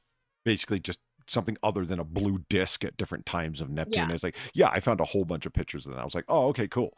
Because usually when they show pictures, it's like the nearest flyby Yeah, it's the that blue ball. Voyager did. And it's, yeah, nondescript blue ball. Like it, great. It's like, you know, my dating life in space. Blue ball. I did. The planet was not directly spotted by a telescope. Instead, the astronomers inferred its existence by observing the sun it orbits. See? I told you. Do you actually know this, or are you just going off of indications, pretending you know more than you actually do? Like this entire brothel world of alien fish women and slug crime lords. I mean, they got a lot of hot nerves spinning those yarns in scientific journals, am I right? Yeah. Yeah, I know. I'm making all the sense now. The suns, which are known as brown dwarfs, are somewhat between the, I'm going to not make that joke, are somewhat between the mass of a large planet and a small star. Really that small? That's kind of cool. I didn't think there were any stars that were small enough to even be comparable to the largest planets. Because I thought, you know, stars had to be of like a particular mass such that they collapsed in on themselves to do the whole fusion thing. You know what I mean? Yeah. Yeah, there's some very compact ones, though. I didn't think that stars were really, if they were too small, there's no way that they would have ever started the fusion process. Because there just simply wouldn't be enough mass to do that. But, you know, shows what I know. I'm just going to stay in my lane here. Let's see. Observations from the Very Large Telescope in Chile. I love that. The VLT. Yeah, I- it's such I a love- Great name. It is. It's a Because really it's just so cool dumb. project. Super cool, but it's Yeah. it's the funniest name ever. The Very Large Telescope. I dig it. It down in Chile showed they didn't move exactly the way researchers expected. The brown dwarfs traced a slightly different path in space each time they completed an orbit. Study by Thomas Bancroft, a PhD student at the University of Birmingham, calculated the best explanation for these movements. We concluded that the only effect that is significant enough to cause it is if you have a third companion that's very inclined to the orbit of the binary, Mr. Bycroft said. The researchers believe this most likely explanation is Tatooine, and that there you will find a young moisture farmer named Luke, fighting against the expectations of his future, against a depressing lack of information about his own father, who turns out to be a weird burned guy in a man-sized mech.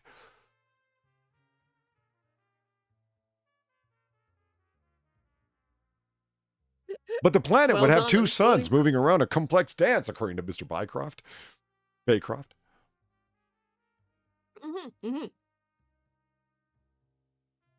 It's possible the observation comes from the brown dwarfs surrounded by a disk of planet-building dust, like this artist's conception of an individual brown dwarf. Okay, once again, very cool looking.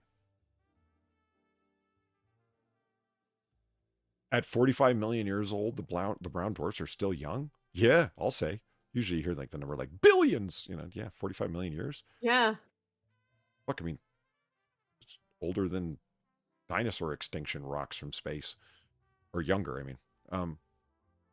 This can hang around a brown It's a dwarf little for the baby. 45 million years. That's cool.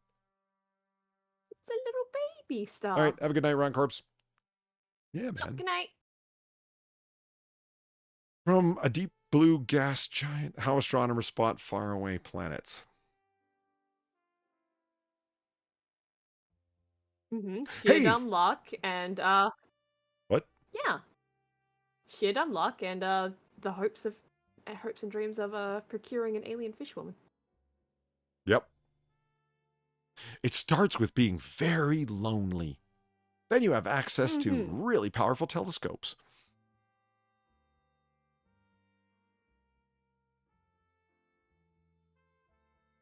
There it is. That's from Star Wars. That's the scene of the two suns setting. Nice. Yeah. A long time ago, in a galaxy not so far, far away.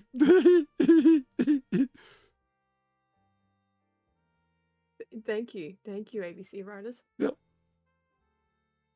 I mean, honestly, I'm cracking jokes, but it's a great scene, and it looks, even in the original theatrical version, really, really real. Like the optical effect of just two different sunsets placed against each other is a basic optical overlaying effect. Yeah, it ends up looking like two suns are in the sky. It's really cool. It is, you know, and you got Luke looking out all forlornly and John Williams' epic theme playing. It's a great scene.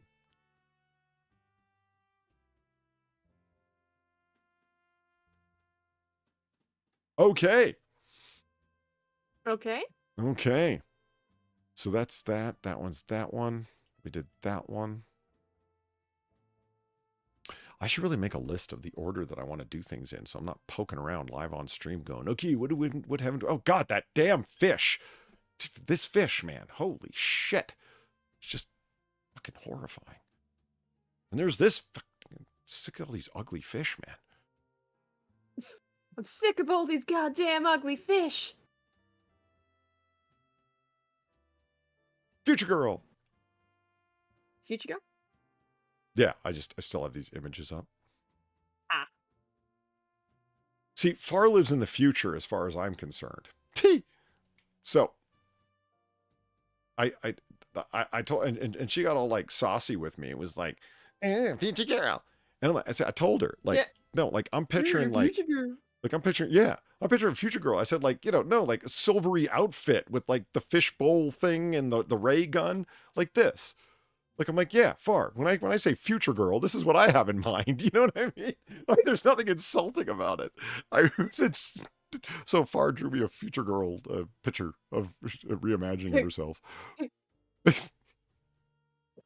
Yeah, I did that. I love how she's got like the full, like 1960s outfit on, like the underwear on outside of the pants. You see what I mean? Like it, yeah, and the pointy titty bra for some reason that was popular back in the day. Why was that? I don't know. Like, I mean, that's not my imagination. That was a thing. Bras were, yeah, it was a thing. Yeah, bras you're were pointy right. back in the day. Why? Was it to accentuate, like that they would stand off one's chest further? That was the idea. And who cares if they are sharp enough to poke your eye out? I don't know. I don't know. Aren't ray guns illegal in Australia?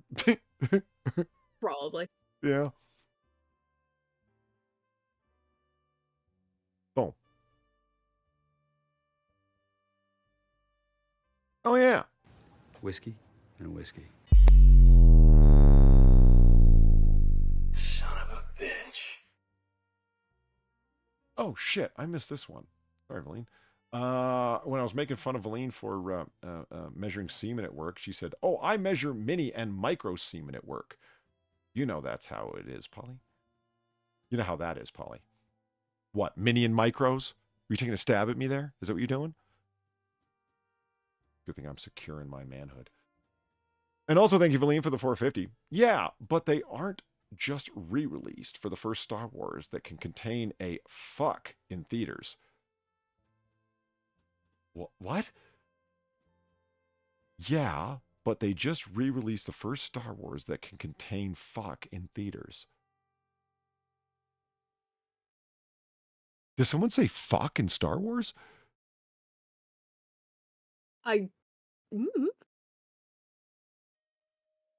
20 years ago, fuck Obi-Wan edition? Kenobi could have said, fuck you, I have the high ground. And that makes me feel old.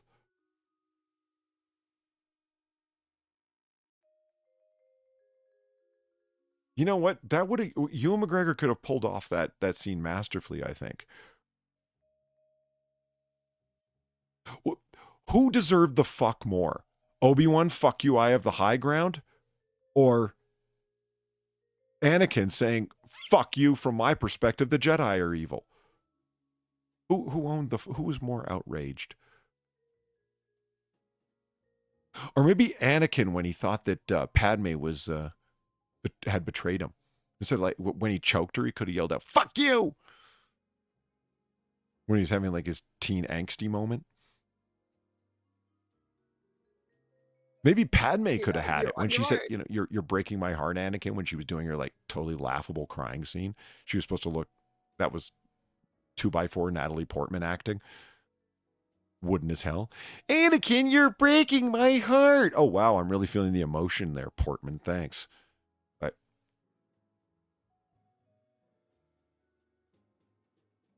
I don't know. You're on your own there. I think Anakin was on fire. Was the most earned afterward. Yeah. Yeah. When the lava creeped closer to him and he actually lit on fire for him to go, fuck! Yeah, you're right. That's most deserved right there. Maybe, wait a minute. How about Anakin when he found out that he had strangled Padme to death? At least that's what Palpatine wanted him to think. Instead of going, no, he could have yelled out, fuck!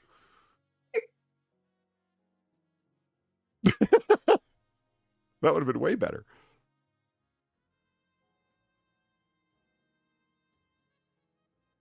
Okay. So this totally not AI mushroom here. Mm-hmm. It's totally not AI, guys. Trust us. We totally know what we're talking about.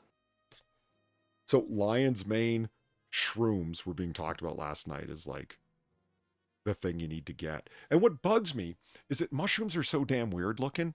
It's like, is it real or is it AI? I mean, good God. Like, look at that. That could be fucking fake, man. I mean, so easily. It's a good thing that I don't have, like, you know, lighter fluid, gasoline, some kind of accelerant when I'm walking around in the woods. Because I would just burn shit like that when I see it. It's like, oh, this needs to die. This is clearly an extraterrestrial entity that's here to kill us all. I'd light him on fire, too. Oh, look, he got a blowout at a salon. Fancy lion. I mean, seriously, it really does look like somebody styled this lion. It does. I guess maybe you'll have to kill me.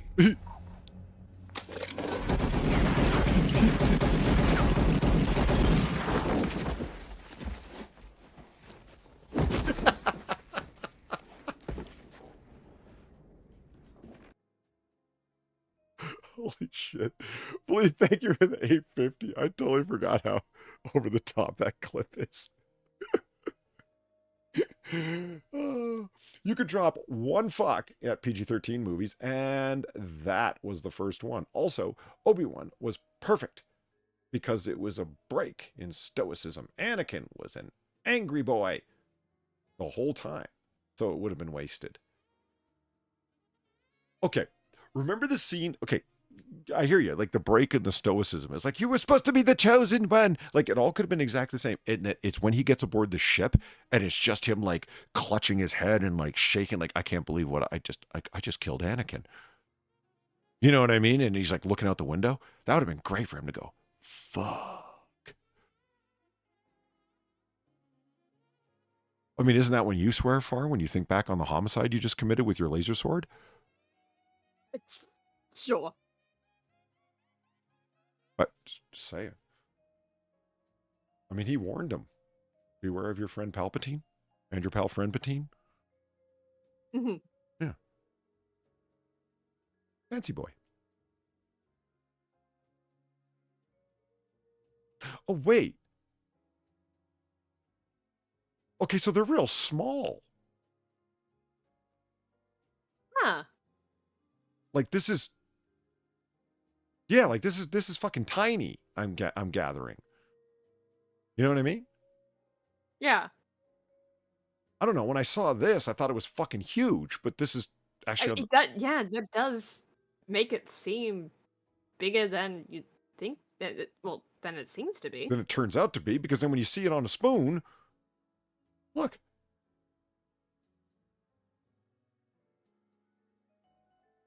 Yeah. Oh, tiny. you're a fancy fella. Look at you, fancy boy. So fancy. So wow. Yeah. Look at our balls of fungus fur. Don't you want some? Yeah, delicious, delicious fungus fur. I don't want those. The little fur, like the furriness really turns me off, man. I think it's gross.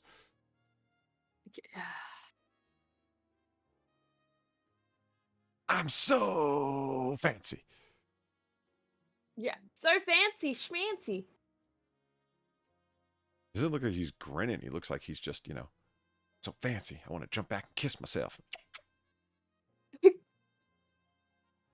Okay, so how did this come up again? What is it Lion's Mane supposed to do for you? I forget. But it came up in my chat as like some kind of thing to take.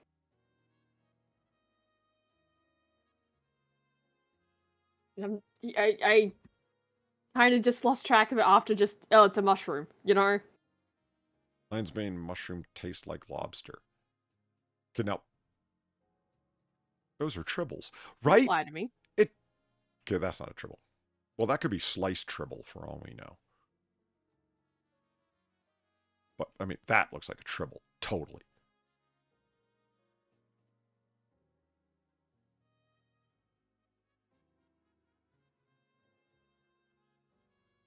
Lion's Mane for athletes, enhancing performance and recoverance, recovery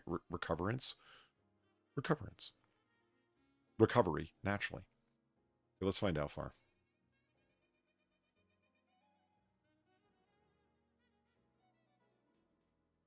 Potential health benefits, particularly for brain health, including improving cognitive function, reducing symptoms of anxiety and depression. They are commonly used in Asian cuisine and traditional medicine. They can be found in various forms, such as fresh, dried, or as supplements. I see. I will not be doing any of that. Have a good night, Delford Zero. Oh, good night. I think this came up because we were talking about on your game stream last night. What the fuck was it? It was something to do with mental deviancy. I don't even remember. Someone's I'm not gonna lie. psychopathy. I forget what it was. So you should try Lion's Mane. I think it was for like something to do because when it said anxiety here or something. Were you mentioning oh god, why am I slipping on his name? You speak about him often. Selthor? No, the guy that he went to prison. He became pastor. Or whatever the fuck. David Wood. David Wood. Yeah, David Wood. Yeah, were you talking about David Wood and maybe something about that? I mean, yeah. I mean, it's improving cognitive function, and I mean, yeah, the man has issues. Maybe. We'd have to go back and listen, but that stream was like 3 hours, wasn't it? Yeah, more than 3 hours. I'm pretty sure. Was it? Okay.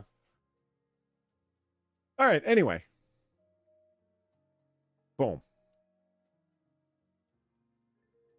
Oh, okay. So let's do this real quick. I want to find out what angel numbers are. Let's just read this thing. Oh my god. You're probably seeing the number 0404. We've looked at the 041 before as well. What are you talking about? Yeah, last week. No, we didn't. Yes, we did. Then why- Angel number not found. Yeah, okay, I remember that joke, but we didn't actually look at it to what the hell where it comes from or anything, did we? Okay, maybe not. That's basically what I want to find out, is where the fuck are they pulling this from and Okay. why do they call it an angel number? Those are the two things I don't know. Okay. I mean, I've heard it referred to as an angel number, but I just don't know why it's associated with that. It may be an angel number or a coded message from your guardian angel. No. Urging you to make certain changes. Yeah, no. We talked to numerologists and life coaches. Holy shit. Just look, it's been reviewed by an astrologer, so that's all you need to know. It's reviewed by an astrologer, and they went and talked to numerologists and life coaches. So hacks, Yeah. frauds, and malarkey peddlers. Okay. I do find it interesting that they're actually saying, like, yeah, we went to a bunch of life coaches about this, and it kind of, it kind of makes you think, what are they doing in those life coaching sessions? It's a sign. Yeah. Okay. It's often a sign that your hard work will pay off. Okay. It may also be a sign that you'll find your soulmate. Uh-huh. Okay. You just mentioned David Wood. This guy said so-and-so married this stripper. And David Wood just out of nowhere says, oh, no, see, you can't turn a pole mate into a soulmate. And I was like, that's the level of twisted he operates on. Just like that quick, he comes up with crazy shit like that. You know what I mean? Yeah, I'll turn a pole mate into a soul. You can't. He said, no, bro, no, you can't turn a pole mate into a soulmate. I was like, damn, dude. I'll be right back. Sorry. All right. The angel number 404 may also be a sign of it's time for a new start. Okay, yeah, I'm just reading numerology, like, vague things that numbers mean, whatever. That hard work will pay off. Numerologist and life strategist Michelle, whoever, says the number 4 is a message that what you have been working on or actively manifesting is coming to a physical reality soon. The doubling of the number 4 indicates added power. What you've been striving for may soon be yours. So 0808, the 0 acts as a magnifier, assuring you that your hard work has gone. Okay, that's no explanation. Do people see numbers in clouds like that? Okay. Suggests it's time for a new start. The zeros in 0404 may suggest starting over. But wait, it just said here was a magnifier. Oh, it's almost like you make up whatever you want. Whether you've been itching to start a new hobby or even dive into an entirely new career, seeing 0. Okay, no. Also a positive mindset. Okay. Angel number 0404 means that love might be just around the corner. 040 indicate how friends. Okay. Okay, I'm back. Hello. Hello. What have we learned about the angel numbers? Nothing. It's just like 4 represents Nothing? this Nothing? because Yeah. I said so. And it's like, yeah, but why? Yeah. Back when I did my stream on this, like, ages back, Yeah. right? Because I came across this shit and I was just so confused as to what any of it meant. Like, what the fuck is an angel number, right? And there's just so many of these WikiHow articles that are like, yeah, what does this angel number mean? Like, you could go forever. What do you mean? Looking at these. There's so many of Astrology them. is more But that reliable was- than this. Like, not Yeah. reliable, but it's something you can sink your teeth into because it's like these houses of the something that has zodiac a traditionally mean these consistent logic. things. Yeah, there's a logic to it, right? Like there's Yeah. an explanation, even though a lot of it's based on tradition because, well, this given sign has these associations with it. Okay, but then it branches off from that to a consistent logic, like you said, an internal logic. Yeah. But this is just like the number 0 means this because I fucking well said so, and it's okay. Yeah, and that's what I kept coming across, to be honest. It was like, there's no real rhyme or reason why these things meant the things they do. There That's a doesn't better seem way to to be say it. a number that means... Rhyme and reason. There doesn't seem and to be a logic. number that means a bad thing as well, if you look at a lot of these. It's Really? just, oh yeah, this means this good thing, this means this good thing, this means this good thing. It didn't... At least not from what I remember, there wasn't anything that seemed bad. None of these angel numbers that I was coming across were like the cursed number or anything like that. Like, it was just good, happy vibes all the time. Yeah, I mean, because it's like Yeah, perfect date, new starts, new career, Yeah. thing you've been working on with great effort is going to come to manifest something awesome. Yeah, and they all Career change. are exactly the same. They're all exactly the same. Twin flames. It could mean that your twin flame is nearby. I love how they got 404 in the flames as well. Yeah. Yeah. I find it okay. At least it's on the clock here. Okay, that's okay. Yeah. Like, there's a lot of people that are seeing 404 in clouds, and I'm like, have people seen? Okay, well, okay, I don't think anything goes with the number 0404 as an address, because it would just be 404, right? Yeah, like you kind of can't do that. That doesn't work like that. But it's in the clouds a lot. I mean, we've seen people that think they can control clouds and see things in the clouds. Yeah, the Clued guy. Yeah, remember him? The guy thought he could use his psychic I powers to remember- control yeah. clouds. Yeah, how could I forget about him? It's just, come on, Clued. Turn into a square-shaped Clued.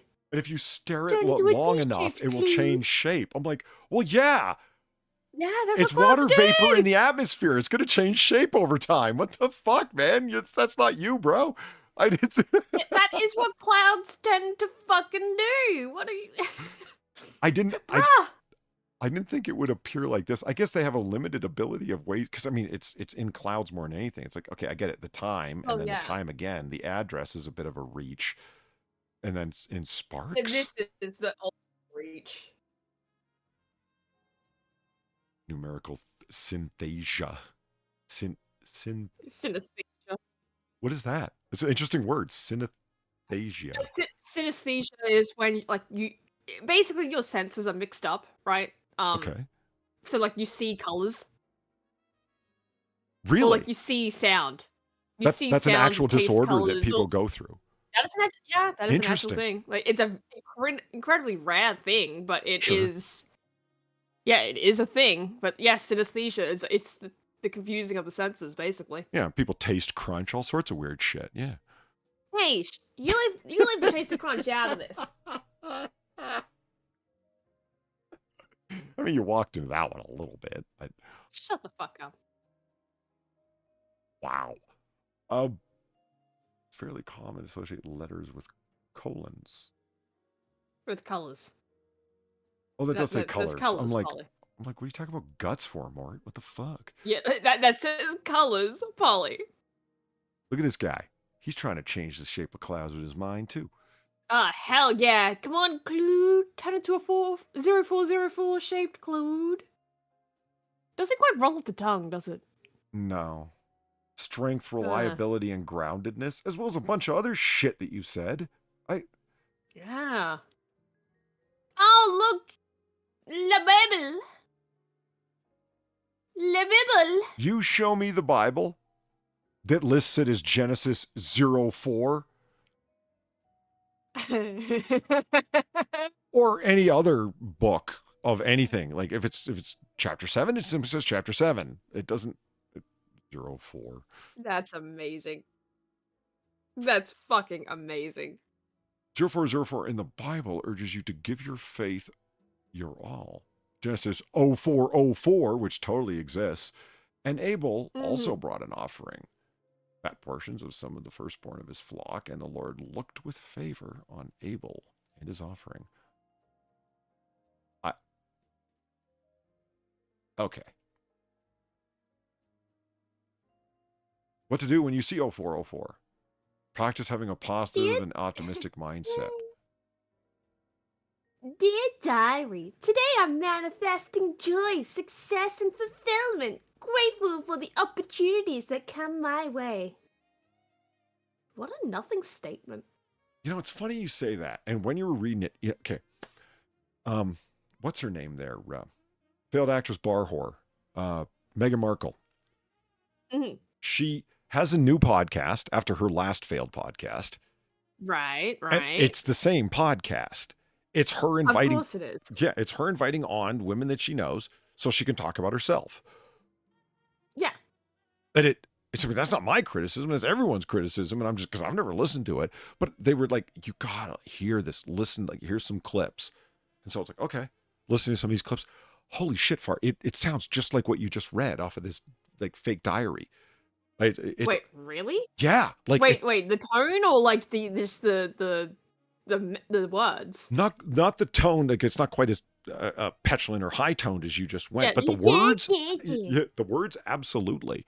Like, it's Holy her, shit. the podcast is called, because she has 2 new podcasts at the same time, and one of them is called Founders, like as in people who founded businesses, like founders.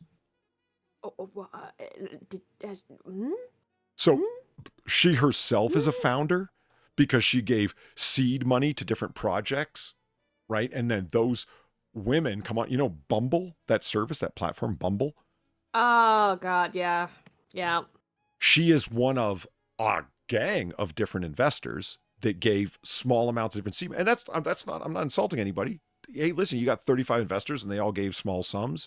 That's totally a business model, as opposed to like 2 big investors that you're entirely responsible to. You have like 35 in small amounts. So it's easier to pay them off, but that also means more people to deal with. Up to you which works best. But that Bumble lady did that. That was her model, small amounts. And one of those seed people apparently was Meghan Markle. And so what do you think the Bumble lady did?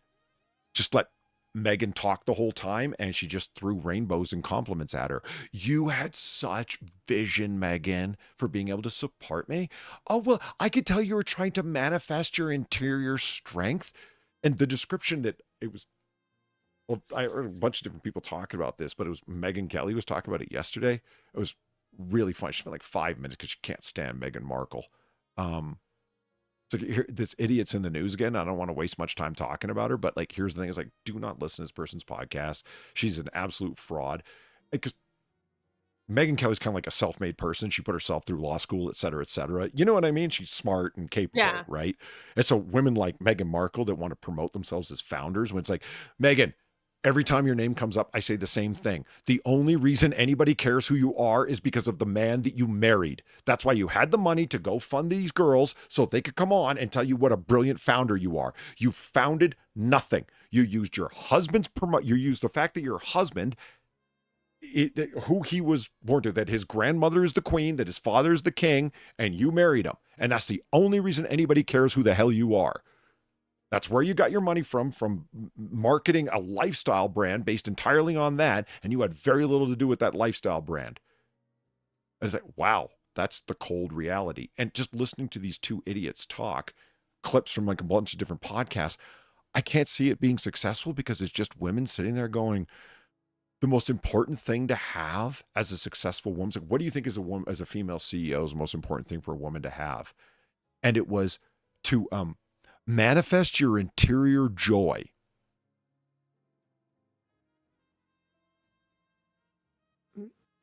Manifest your interior joy. To actualize the joy that you feel inside. And so how to go about that? She says, what do you think the most important way to go about that is?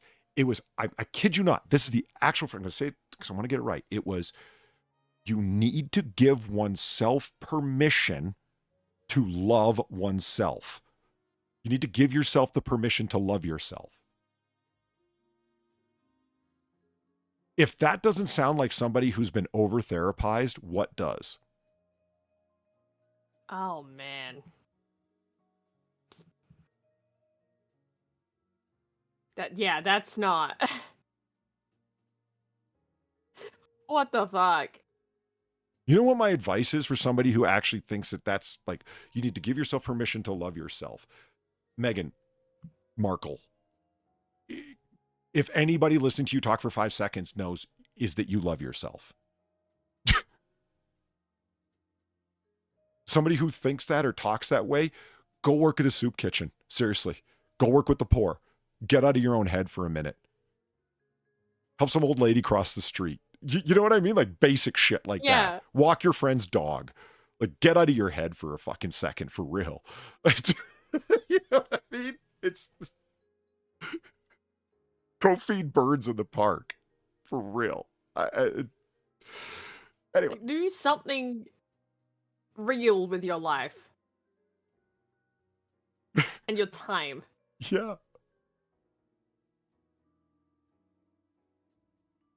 What? Oh, I see.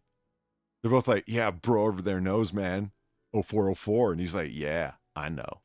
Yeah, I know about the 404s. Start a gratitude journal? Start a journal. Yeah, or, Doesn't matter, or just a journal. yeah. What the fuck? They just love an excuse to start a journal. 4 is a component for all the things on Earth to make sure things run in harmony. And when you stew apples like cranberries, they taste more like rhubarb than strawberries do. Mm-hmm. And no one had any questions. Nope, they didn't. Of course they didn't. They knew everything they wanted. Mm-hmm. Reminds me of that gaggle of celebs recently who got a ride into space and think they accomplished something profound. Yeah.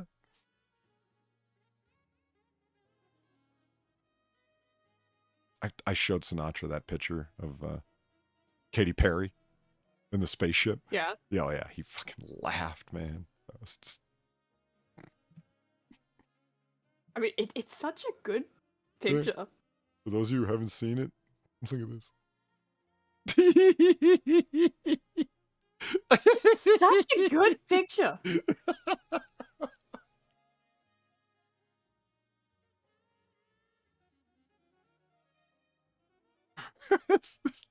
Just fuck. No text is needed at all. Like, you could have wrote like "wee" on the bottom, and I guess, but no, you don't really need to. It just... Yeah, No, you don't. It's perfect the way it is. Yeah. Fucking great. Okay. Boom. Back here. Yeah, it would be great if the only question was, what? Right? Okay, well, you know, Far, you did warn me, and I didn't heed your warning. That was really stupid. Sorry about that, everyone. Yeah. I just... Yeah, I did try to warn you. I will take Far's warning next time, because that was pretty bad. Now, how do you get your parents to let you get a tattoo? This is just a different kind of dumb. Yeah. Just, I can simultaneously believe, but cannot believe this is a real article. I know. You know? We're not going to look at this in detail. It just Far posted this earlier, or DM'd it to me earlier, and I'm like, okay, this is kind of funny. It caught my eye because part 1 is like researching before convincing your parents, organize your ideas.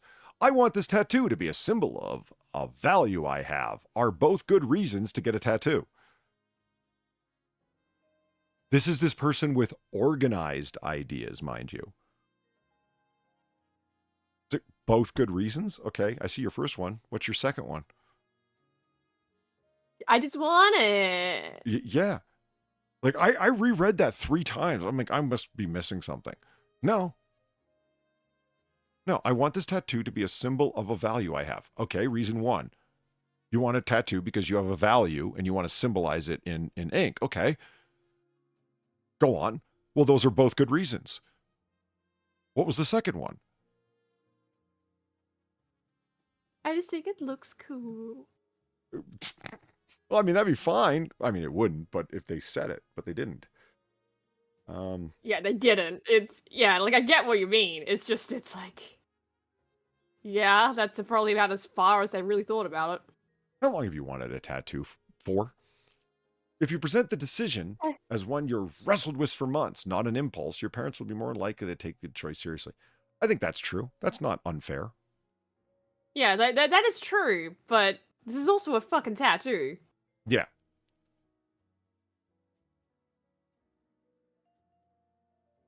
Think of reasons to justify getting a tattoo. This is not like something small. No, I choose words or images that are parent-friendly. The content of your potential tattoo could be influential on your parents. Positive words like hope, love, peace, the tattoo. Your parents are more likely to be supportive than anything that Polly would name a stream of his. Mm-hmm. Likewise, your parents will look on the situation more favorably if you want your tattoo to be a positive image that carries personal meaning. However, if you want to If you want a tattoo to be rude or profane, it's a word on your skin, or you want a negative image tattooed, your parents might count that as a strike against you. Choose a conservative location for your tattoo. Your parents might be more willing to allow you to tattoo if the place was relatively unseen, yet not in an incredibly private area.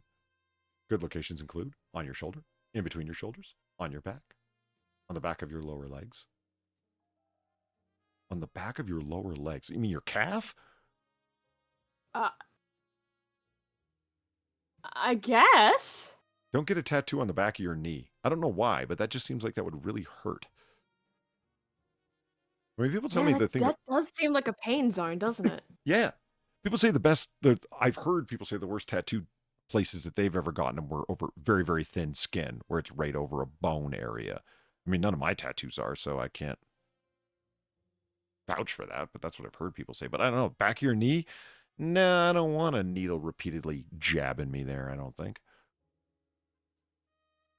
Or even the side of your abdominal area. You know, be careful. Yeah, that is a known pain area, isn't it? Like the ribs? Oh, the side of your abdominal area. Yeah, okay, I see. I was just thinking that's you're getting close to tramp stamp areas. You know, ribs is not fun. Okay. How people tattoo their joy department. I'll never understand. I just never heard that phrasing before. Joy department, yeah? If your parents are anything That's like a way mine, of just come calling up it. with a good enough design. Yeah, I think how frivolous it seems, or how frivolous of an idea. I met this friend of mine yesterday, and they've got tattoos, and I want one too. Like, yeah, if it sounds like yeah, like I said, that sounds like reasonable advice. It's just not like out of nowhere, and it's not an incredibly common. People call these tribal designs. What tribe are they talking about when they say that? I don't know, the tribe. Yeah. Say something like, I just want to get one tribe, because it's man. cool, or I just want a tattoo because one of my friends got one. Will not persuade your parents. I wouldn't think that it would.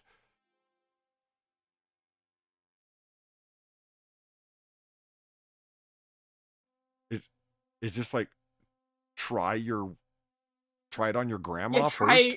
Yeah, they try, you know, hey, Grandma, can I get a tattoo? What did your parents say? They said they were cool with it, but I need to get your permission too. That's what it feels like is going on here. They're trying to trick Grandma into getting a tat. Like, can I get a tattoo? Because your parents said no. Try saying, I understand that this tattoo will be on my body forever. I'm okay with that, though the design or words mean a lot to me. I think it always will. Try saying, I understand that tattoos used to be permanent, but with modern laser surgery, that's totally not the case. So quit freaking out, Mom. Oh my god. Wait, so one of the guides for this is like, you know, it's not as permanent as it used to be. But if I really feel like I fucked up with my life and with getting this tattoo, I could just get it removed, Mom. Yeah. It could be a phase, Mom. Yeah, you don't know. Clarify the Like, tattoo should not what the prevent you from fuck? getting a job.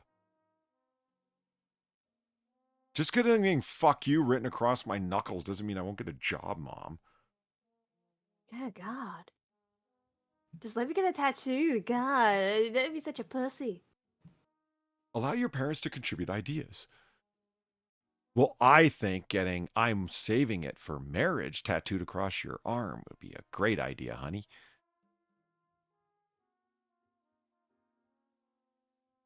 I'd like your input and say something like, what do you both think of this idea? I'd like your input or suggestions, although I'm hoping that you'll support my idea to get a tattoo, because this is how humans talk.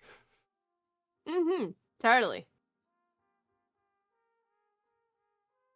Can you picture someone at 18, an 18-year-old girl, because all of these people asking so far in the images have been girls, have ever said to any parent at any time ever, without irony, I'd like your input?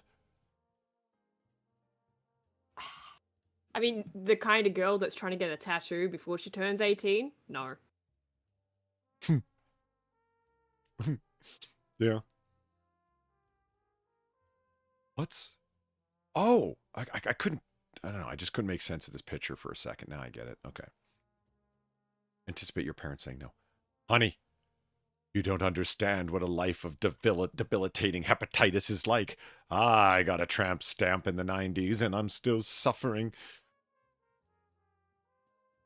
Holy shit. At least they're telling them, like, look, this is a little bit unrealistic to expect your parents to, go along with this. Expect them to say no. Like, at least they had the foresight to be like, okay, yeah, this is insanity. At least a little bit, right? Because this is still insanity, but at least they're, going, like, they're probably going to say no. So, prepare yourself for that. Yeah. Well, but they do kind of ruin this in the next bit as well. If you scroll down. Yeah. All right, night 6. I mean, more did I hear you there? No, it's never going to remove it completely, but remove it enough that you can tat over top of it effectively, very effectively. If that makes sense.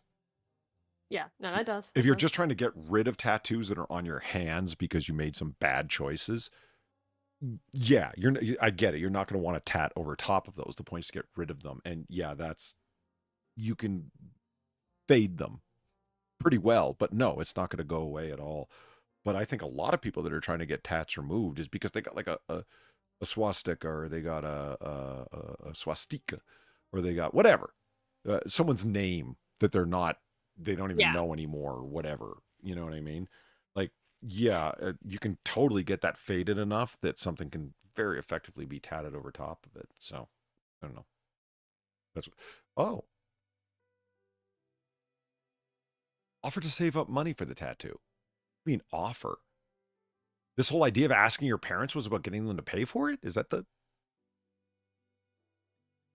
I guess?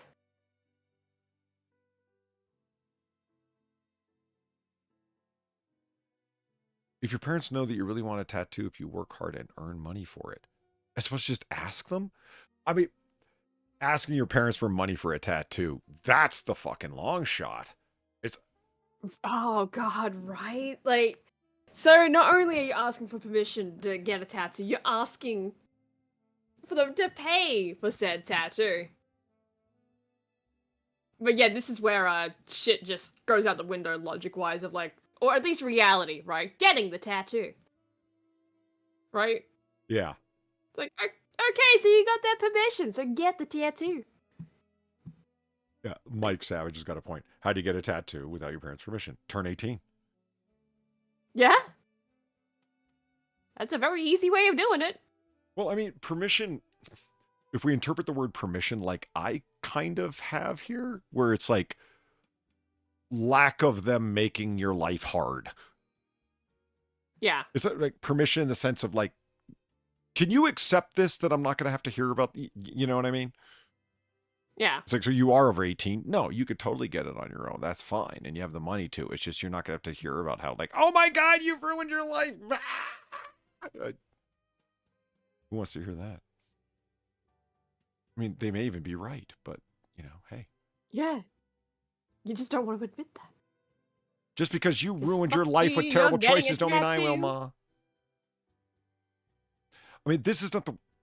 I love, like, yeah, take Grandpa, if you're Daria here, take Grandpa over to the tattoo parlor.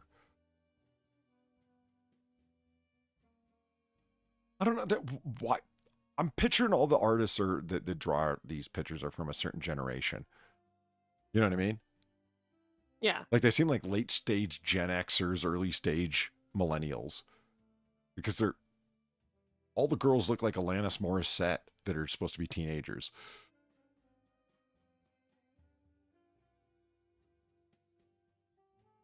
Look, Mom, Dad, I met this cute guy, okay?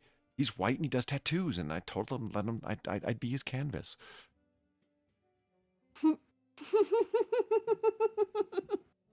And those 2 lightning bolts he's got tatted on his neck look really cool.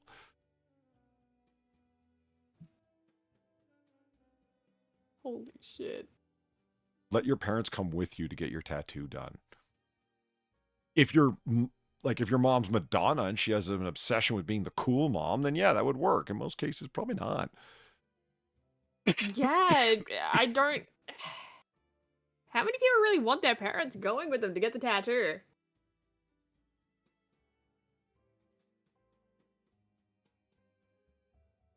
Yeah. You know, okay. Like Valine says, if your parents make your life hard because you made an adult decision as an adult, grow a fucking spine and set some boundaries. There's parents that have spent years developing the psychological tools with which they can manipulate another adult, their own child. I've seen it. You know what I mean? It's like, Yeah. it's like, I got to call my mom and tell her about this. What? What do you mean? Like that's their default reaction. And they've been conditioned into having that, because if they don't, very soon after something happens, call and tell their mom, they hear about it forever. So through aversion conditioning, they're like, I'm going to call her or I'm going to have to hear about it later. It's going to make it so much worse. So I just better do it now. And it's like, oh my God, really? That's rough. It's all very subtle. And of course they don't see it because they've had it with them their whole lives. That kind of situation. I don't even know what to call it. But the thing that I thought was funny is that one of the side articles is like, how do you get your parents to let you get a tattoo? The next article is how to get a tattoo without your parents knowing. Yeah, that was just in the recommended as well. Just, yeah. The logical next step. Oh, shit. Well, tattoos are becoming more commonplace. An estimated 1 in 5 people have at least one tattoo. That doesn't mean your mom, dad, or great-grandma Joanne are down with you getting one. And if the purple hair lady says you'd look good with a sailor anchor, believe her. Especially when she's got scorpions on her arm. Especially when she has scorpions on her arm. Okay, hold on. That screen flickering is just driving me fucking nuts. Far, entertain the people for like 3 seconds. I gotta go behind my computer and jiggle some cables. Okay. I love how on the screen here it says concealing the tattoo, because it's also, you know, hey. Oh God. Damn it! If you kill your parents, you don't need their permission. I'm not. You don't kill your parents. Somehow the art got worse. Well, I guess it's written by a different person, so like different art, or maybe it's the same person and they just couldn't You're get so the drunk same you can't artist hit for some nothing. reason. You're probably seeing double. I have 2 guns. One for each of you. One for each of ya. Behind my computer. Okay. Chat can still hear you too.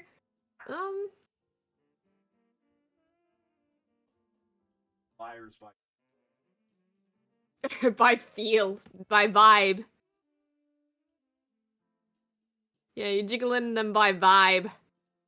They passing the vibe check? Well, one's an HDMI 8. Oh. Whatever you call them, multi. VGA? I don't. VGA? I don't know either. Like it's. Oh man. Actually, it's How we doing? display. Are you winning, chat? Because I don't know if Polly is right now. Oh, I'm not. Fuck. If you want to help Polly win, though, here you go. Donate to him now. Donate to him to help him win. Donate generously so I can afford good monitors. Hey, did that work? Oh. Hello? Hello. Just sorry, I'm looking at the stream and it's even the screen on stream. Yeah, it kind of like reset the. Yeah. Yeah, that's just my background image. Okay, hold on. Yeah, no, that's good. Okay. You might not think want so, a but this is tattoo, get a positive. tattoo. Was it? Good. If Don't you want judge a my tattoo, get a wallpaper, chat. tattoo. If you're an adult and you are paying for it yourself, what are they going to do? Disown you for it? Yeah, but in this instance, it's not. It's not. You're an adult getting a tattoo, right? I'm assuming that's not what's going on here. There we go. I'm assuming this is, hey kids, you want to get a tattoo? This is how you hide it from your parents. Yeah. I'm gonna guess that it's written by a tattoo artist. I didn't look for that. Yeah. Okay, that should stop it flickering. I think the cable back there was janky. Was it? Well, I've moved this is Tron Vodka I'm talking about, right? I've moved the tower a couple of times. I think by moving over here and moving it over there, that it was like, not exactly plugged in. And when I went back there and jiggled it before, that's a long story you don't need here. Yeah, I think everything's fine now. Okay. It is by a tattoo artist. Michelle Miles. Huh. She hid it from her parents effectively, and you can too. Learn from her, kids. Learn from the best. Follow the care artist's instructions exactly. If you get an infection, you're going to have to tell your parents because you may need medical treatment. Tattoo aftercare includes not picking at it or scratching your skin, which could make your parents suspicious anyway. Like that time you had crabs. Don't try to hide your tattoo by rewrapping it. A tattoo artist will cover the place immediately after tattooing and instruct you when to take it off.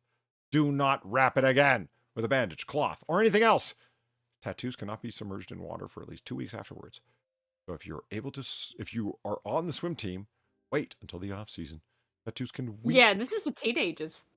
Yeah. This is straight up for teenagers. Why's your watch bleeding? I don't know, why is your watch not bleeding? Yeah, Polly. In a pinch, you can use white face paint to cover a tattoo. Paint 2 layers over the tattoo. And cover it with how liquid about foundation. You don't?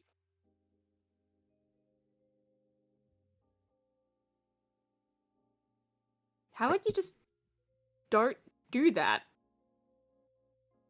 Wow. This is highly effective art. Hide it with clothing and accessories. If you strategically placed your tattoo, it could easily hide with long sleeves, a thick watch band, or a bracelet, a band-aid, or a ring. Yeah, no one will recognize that band-aid across my forehead covering up my death to all tattoo. Not at all. Not at all. Just wearing your hair I love down. how it's not even really getting into the logistics of getting the tattoo, right? Because if you're underage and you're getting a tattoo, that's like a whole thing to get that. Yeah. Explain yourself when you get caught. Expect to be punished. Whining, screaming, or making a scene isn't going to help you prove your parents that you are more than an impulsive child. Pray. Pray that you won't be beaten ruthlessly this time.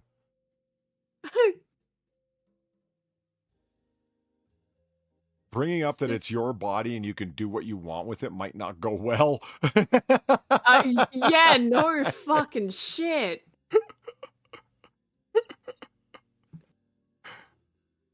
Make up a compelling reason why you got the tattoo. Make up one? You have to make up a compelling reason? You don't just have one at hand of like, I just, felt like it was really symbolic of some shit. You have to make up a reason? That says it all, doesn't it? Of just, this was an impulse. You were just that impulsive. It's sort of a dirty trick.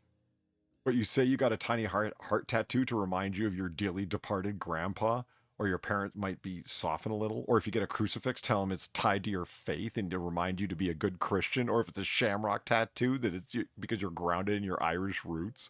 Holy shit. So this be a... Oh, you're gonna be grounded, all right. Yeah. I love how it's My like God. an anchor, like the classic stereotype of the tattoo, right? Why doesn't it say Right. mom across it too?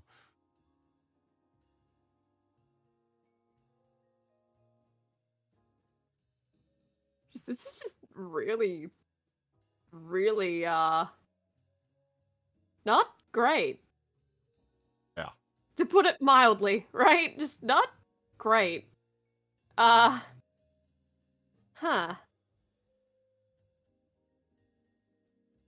Get a small icebreaker tattoo that makes it easier for you to proceed with the larger pieces. Nice. Try white ink. If you have pale, unfreckled skin, you may want to wait. consider a white tattoo. Geometric patterns are especially striking in white. Yeah, Polly? Yep. The screen share in Discord is frozen. It is. Yeah.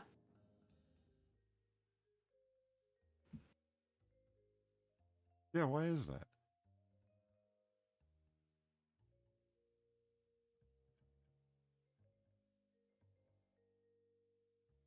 What the fuck? Okay, hold on. Oh, bless you. Sorry. Thank you. There we go. There we go. Take your yeah, lesbian there we friend go. with you. Yeah. Get matching tattoos. Bond with your friend. Not by Bond giving with your each other friend. stick and poke tattoos?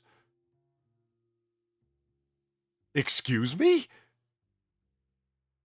Prison tattoos. Okay. What the fuck is a stick and poke? Prison tattoos. That's exactly what that is. Oh, okay. I just clued in. Okay. Especially if you're under 18. But rethink that notion. Even if you sterilize the needles, you risk a serious infection. From skin infections to hepatitis to HIV. Plus, they rarely turn out very well.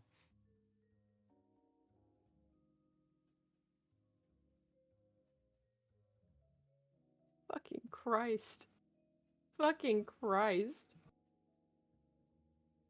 Yeah, don't get prison tattoos, kids. Oh, I thought that said the At underside any of rate, your that is foot. what we're going to try to do.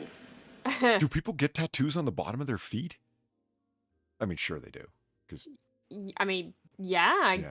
Why wouldn't they?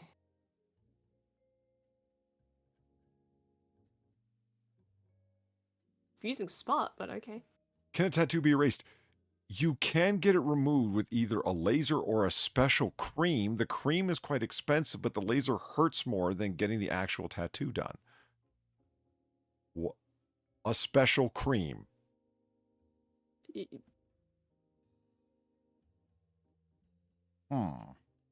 special cream. Yeah. Oh, right. Okay. Belen, thank you very much for the 550. My family had me very sheltered. I grew a spine. Also, everyone wants therapy for every perceived slight. Anyway, bad news. A bunch of trends from when we were in high school are trendy again. Oh, great. I don't want that to be true.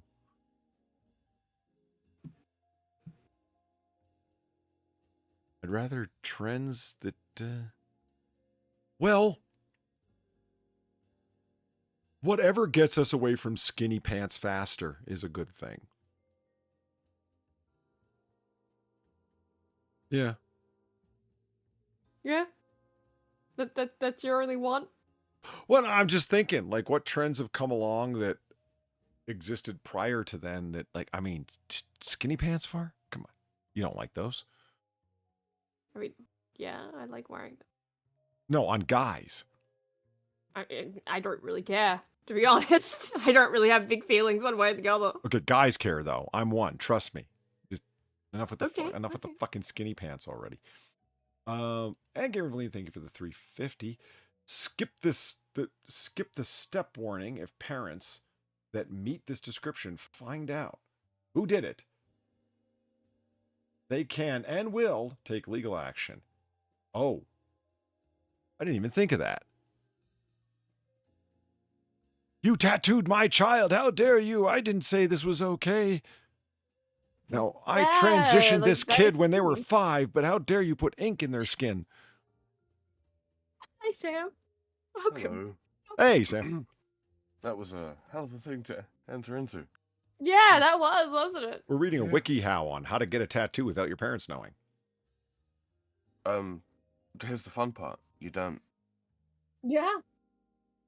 Yeah, no. Well, oh. What do you mean? There's no way to hide it? Or Well, yeah. Well, that, and you kind of need parent permission to do it in the first place. Well, yeah. Before No, the let's- age of what? To 18 in most places. I think? Yeah. Yeah, so like, that was more my point at the start of this. It's like they're not even getting into The you know, legality. actually getting the tattoo. Yeah. Not really. Also, look. If your relationship with your parents is so poor, and you're, of an age where your parents knowing would be a big deal, you probably really shouldn't. Yeah, probably not. Like, don't get me wrong. There are probably some exceptions to what I'm about to say, but if this is the state that you're in, this is the situation you find yourself in, you might be the one in the wrong here. So maybe don't. yeah. You want to read some Billie Eilish smut? I'm kidding. I don't. No. Yeah, I know. No. I don't think anyone here wants to read that. I just stopped puking, Polly. Well, Fuda Billie Eilish is known to be settling to the stomach. You missed us looking at this piece of art in downtown Rotterdam, Sam. Remember this good chat? Lord. What is? I don't want to know. Actually, I don't. We don't know. It's city destruction or something like that is the name of it. City destruction. Or something like that, yeah. Yeah. I can't say that on stream. I can't say it. You want to know what's really weird? What's that? At the Wrigley Chewing Gum Mansion that's owned by the makers of Spam, a woman named Hormel sang jazz. Huh. That is a combination of words I was not planning on hearing today. I mean, normally those would be the rantings of a lunatic in the street who needs, therapy and meds, but no, it Right. happened. Thoughtfully provided for, thoughtfully provided by the, Wrigley's Chewing Gum Corporation, Mm-hmm. perhaps. See, the Hormel Jazz Series. A fond memory of longtime The only Wrigley thing I Mansion. knew for sure was this. Every son of a bitch that worked for her. They were all gonna be better off dead.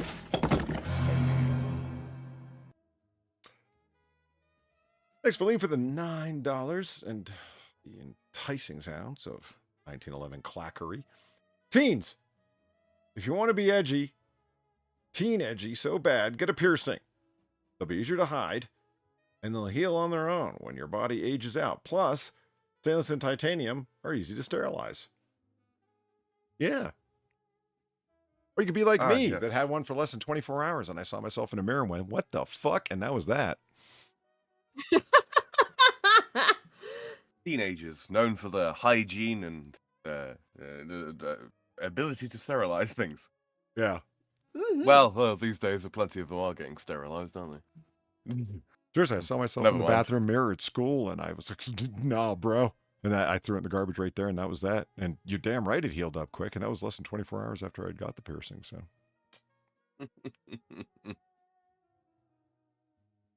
Like, wait a minute. I'm not gay. What do I have this for? And that was it.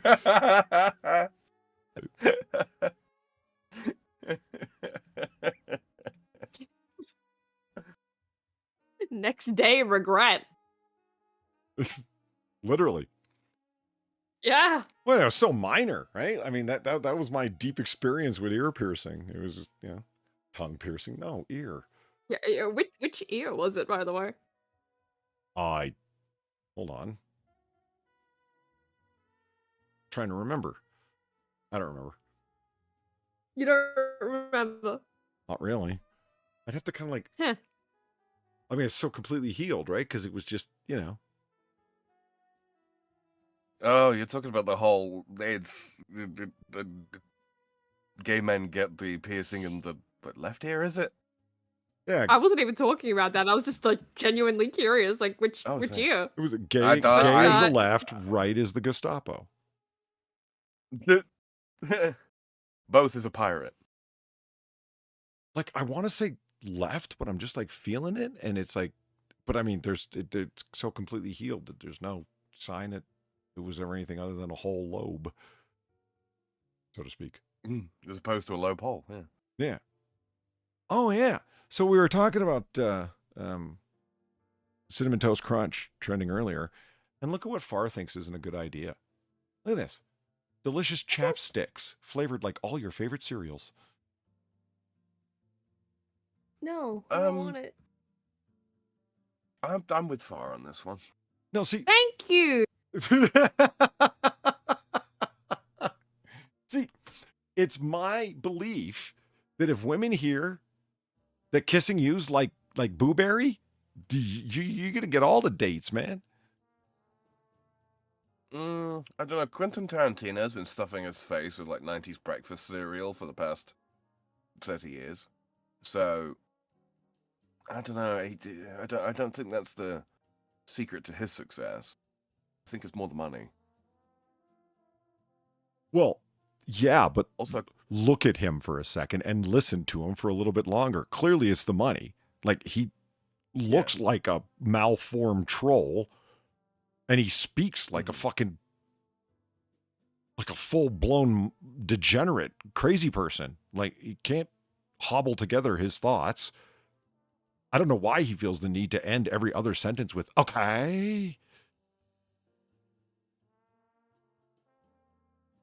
yeah. It sort of makes you sort of wonder, how the hell is this man a director?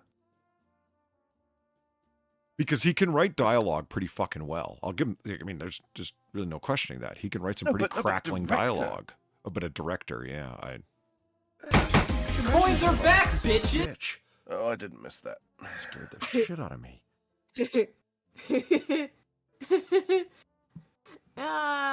Please, Streamlabs. Thank you, CTP, for the $2. Alphabetic Spaghetti.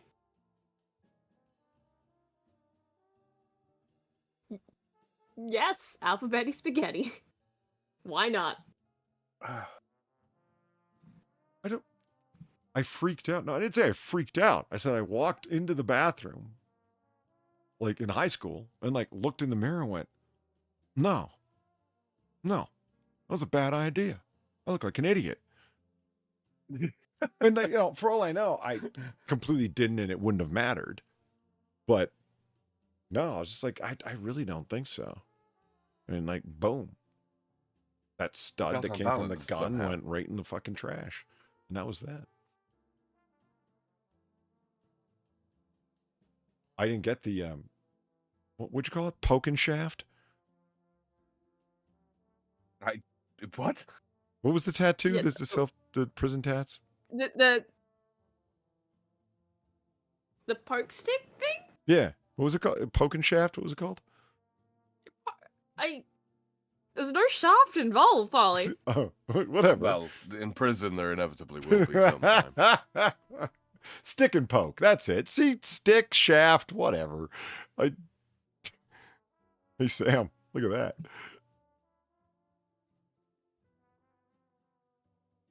Oh, is this a beefcake? No.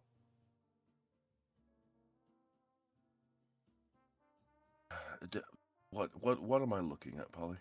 It's a cinnamon toast crunch cake made with cheesecake. That person is banned from the kitchen. I thought you would like this. Like, if you zoom right in, it's like, what am I? Like, okay, tell me you have any idea now. I mean, you can kind of see the square there, right? Like, there's the Cinnamon Toast Crunch right there. That person is banned from eating. They ate it. They said it's pretty good. It just looks horrible. I agree with whoever Yeah. said that it looks moldy. Yeah, it does look moldy. I still think it looks like something you'd find in Kay's kitchen. Uh-huh. And her you know, son Nigel ironically enough, approves. That's the thing as well, is I looking at it, I feel like, ironically enough for Kay, it will not be a bit crunchier. It will be soggy. Oh. That's somehow even worse. See, Excessively moist. I wouldn't have gone this route. Like, okay, so you got the Cinnamon Toast Crunch, right? Why didn't she grind it up, either by hand, taking the time, or just run it in a blender, just dry, right? And use that as like your graham crust. Right. Right, at the bottom of the pan. Layer the cheesecake filling that you had. Like, layer that, and then like another layer of graham crust, and then more cheesecake, frosting on top, and then some of the whole pieces on top of the frosting. That doesn't seem like it would be that bad. Right. A crunch lasagna, if you will. Yeah, I mean, I'm stealing the idea because cheesecakes often have like the crushed graham cracker crust, right? And it's like, well, if you want the cereal, and it would come through with the cinnamony flavor and all that shit, like. Yeah. And it wouldn't look like mold and glue. What flavor cream filling would go with it, though, do you think? Marzipan. No. We don't marzipan here. Why? Is that too Spanish for you? It's fucking disgusting, dude. Dude, it's almond frosting. What's disgusting? Come on. Roasted almonds, those are fine. Those are fine. Marzipan can find a nice fire to curl up in. That shit is CO. Have you ever had marzipan, Far? Yes. But I know. I'm not actually sure. I'm just surprised that somebody has that strong of an opinion about almond frosting. I mean, what's the big fucking deal? Dude. Like, it's just frosting that tastes like almonds a little bit. Like, It does. Oh, the almonds a little bit. Yeah. Mm-hmm. Thanks, CNN. Look at that. Marzipan is disgusting. I share Sam's hatred of marzipan. I'm surprised that there's this strong of an opinion. I don't have a love for marzipan, but I'm surprised that it's even possible to have a hatred for it. It's like, what the hell? It's I don't. There was a change. You know when they changed chocolate, Polly. You remember when they changed chocolate? It was like 1998, 1999, something like that. So Maybe it wouldn't bloom anymore, and it got waxy, whatever thing it is they changed. Right. Yeah. Right. This is a real thing that happened. Everyone knows this, and yet the chocolate companies refuse to admit. Big chocolate needs to account. Come on, big chocolate. I never. We're on to you. As a kid, they used to make these. Okay, so in the UK, right? There's the Milky Way bar, and it's just basically nougat. Oh yeah, Milky Ways. Yeah, nougat wrapped in chocolate, right? Well, they do this thing for kids where they take that same chocolate and they make magic stars. I'm sure Frankie Dello will know what I'm talking about. Those used to be the shit. They were the best easily available like milk chocolate, and it's just milk chocolate in the shape of little stars. Fantastic stuff. They changed it, man. They changed it. They ruined my childhood. Is what they did. They ruined it. Anyway, moving on. Moving on from Sam's very personal grudge.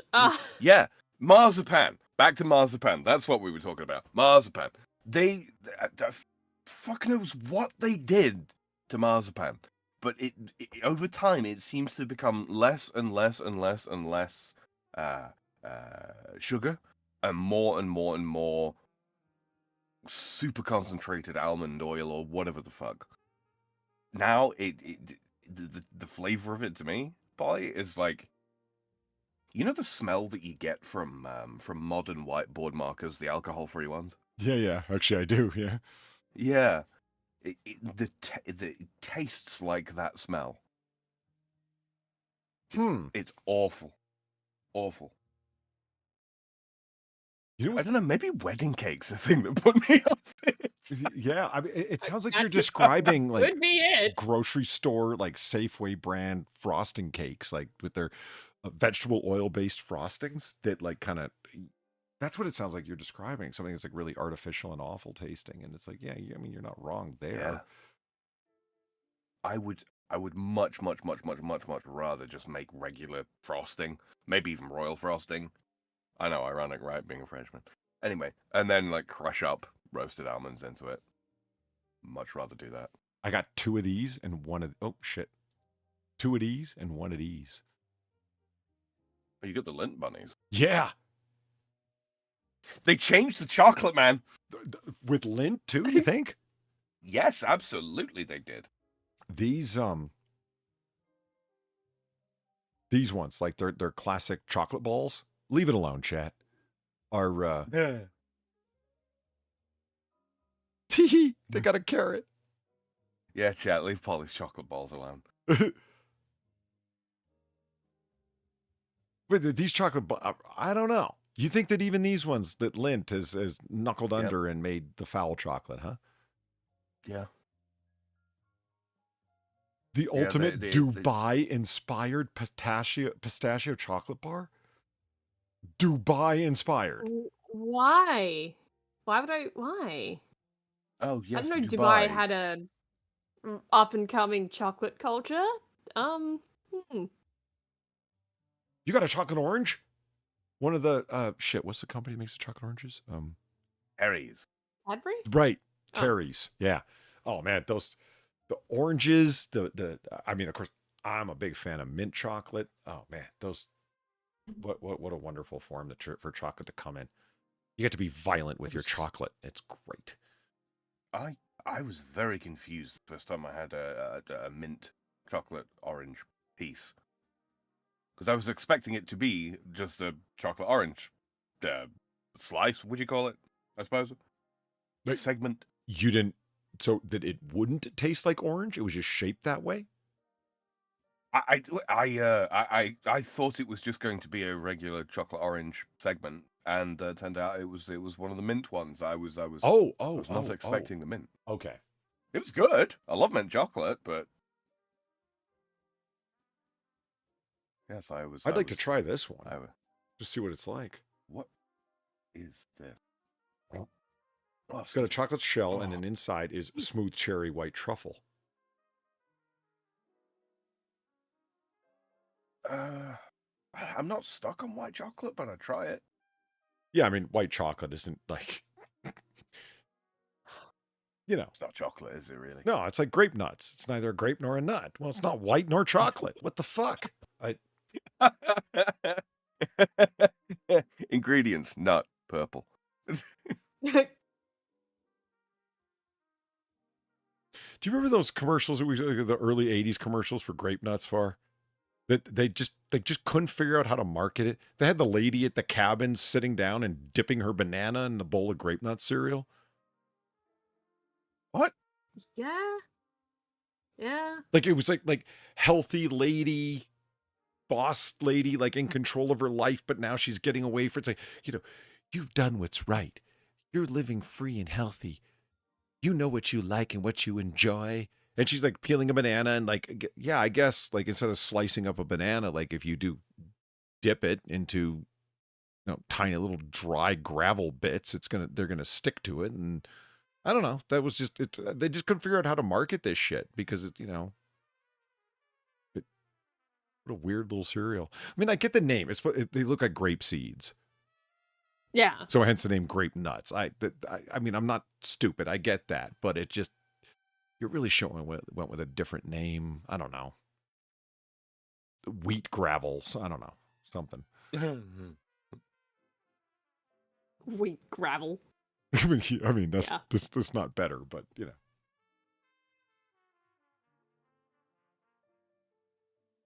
Is it just me or does that bunny look a little pissed? those don't Me. because it looks like a frown, not whiskers, right? Right. I mean, I'd be pissed if my ears were one behind the other and I was a rabbit.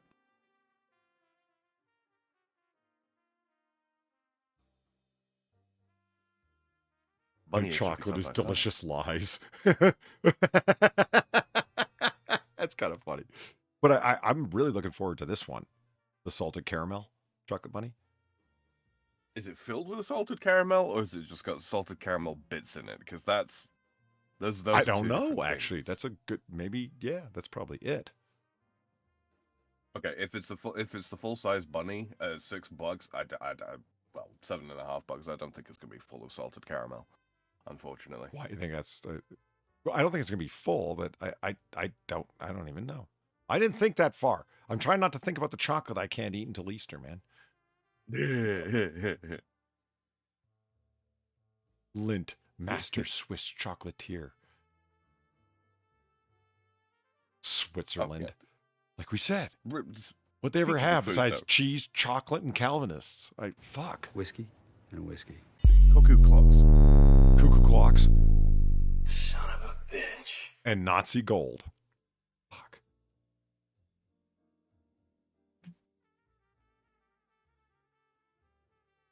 There we go.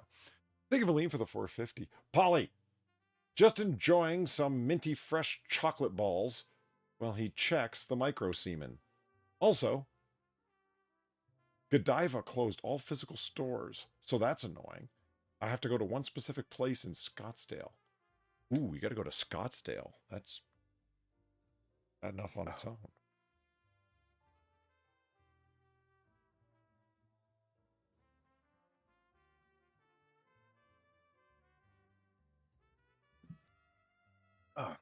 Unwrap the magic of Easter. With a salted caramel chocolate Lindt gold bunny. Wrapped in gold foil, this salted caramel milk chocolate bunny makes a perfect Easter gift, a centerpiece, or a festive addition to a holiday candy dishes. Lovingly and expertly crafted, Lindt gold bunny and milk chocolate is made with premium ingredients to bring extra joy to Easter celebrations. Each luscious bite delivers a distinctly smooth and rich gourmet taste, creating a unique chocolate experience wrapped in beautiful gold foil adorned with a red ribbon. This worldwide symbol of Easter continues to be a delight for everyone's inner child. Okay, are you going to... No, well, they just didn't tell us. So, there's no explanation. No, it's all marketing. Seriously, I mean, it's an Easter gimmick, so I'm not gonna crap on it too much, but lovingly and carefully prepared by our assembly line. Yeah, by machines. Mhm. I just... Yeah. What the hell? Oh, That's got a distinctly dirty aesthetic to it, don't it? yeah, well, yeah. Mhm. Just kind of threw me there. Like, what am I looking at? I thought these were bunnies. Oh.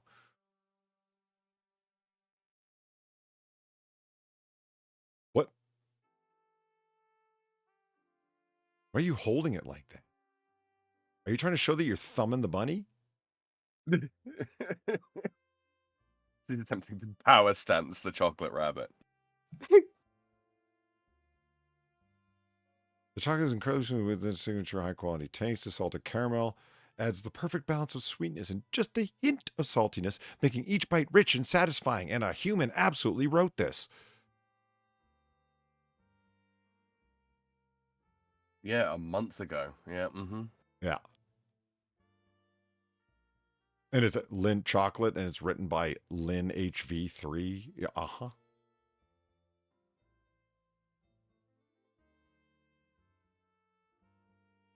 It's the same person over and over again. These are all the same hands, all the same flooring. See? Different reviews, totally, though. 0 trans fats. Oh, well, at least there's 0 trans fats. Yeah. Okay. So, hold on. There we go. I need to get over to this. 5%, i.e., 14 grams of total carbohydrate. That seems wrong somehow. What's your problem? 14 grams of carbohydrates, only 5% of your total carbs. Is that what you're thinking? Oh, about 4 servings per container serving. What? There's four rabbit. Are they trying to say that you're supposed to eat the rabbit in 4 parts? Yeah, that's exactly what. Yeah. Huh. This is worse than American systems of measurement. What are you trying to say? That what you want to eat? Nobody eats you a quarter of a bunny. You're trying to say you eat the whole bunny in one sitting? Yes, you eat the whole bunny in one sitting. Yeah, you do. Or multiple sittings. But that's you have it like, around as like a whole. Within a day. Yeah. Or a couple of days at least. Maybe you have a nibble of it here and there, but you're not dividing it into 4 parts. You're like, yeah, that's all I'm eating. Believe says, yeah, I have to be around a bunch of mentally challenged mail order Mattel dolls just to get the dark chocolate strawberries.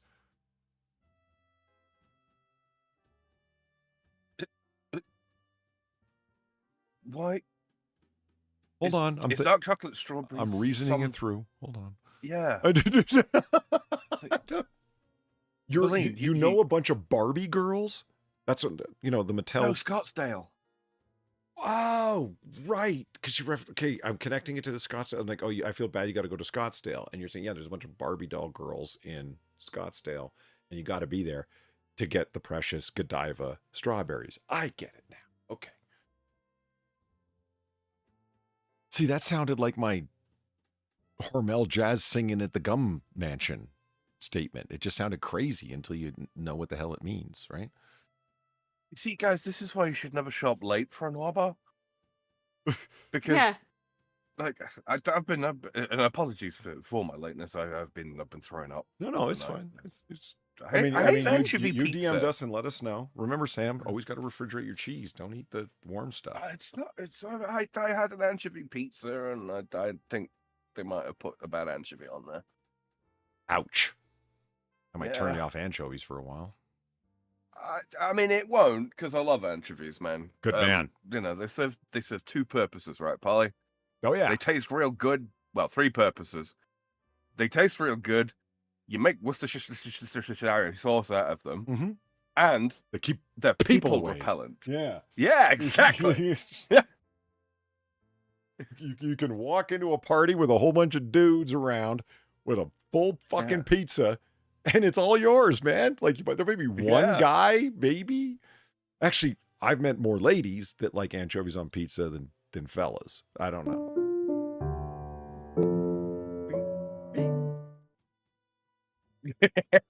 Thank you, CTP, for the $2. He says, smack talking our immaculate measuring system, Frenchie. I dare you to come within 5 10-inch pieces of me and say it again. Let's not talk about pizza right now. I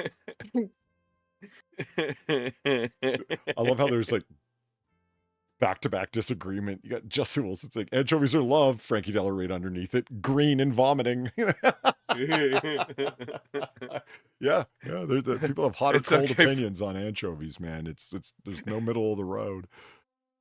It's okay, Frankie. We may not have anchovies, but we'll always have marzipan. What's a Pop-Tart statement? It's they're salt with benefits. Yeah. Yeah. Yes, they are.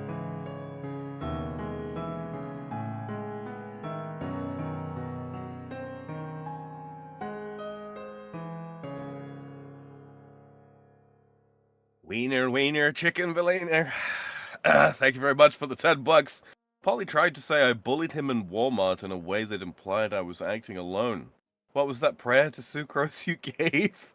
I sent him the patron saint of diabetes because of that. Oh, yeah, that's right. I thought you were praying for me because that guy nearly ran me over, but that's right. It was I was lamenting my lack of sugar, and then Sam started talking about the god of sucralose. Yeah. Yeah. In nomine Patri, et Filii, et Spiritus Sucralose. Yeah. That's it, Sam. Blaspheme on Good Friday. Nice thinking. It's just Jesus. You see, Polly, here's the fun part. It's just the same as any other day for me.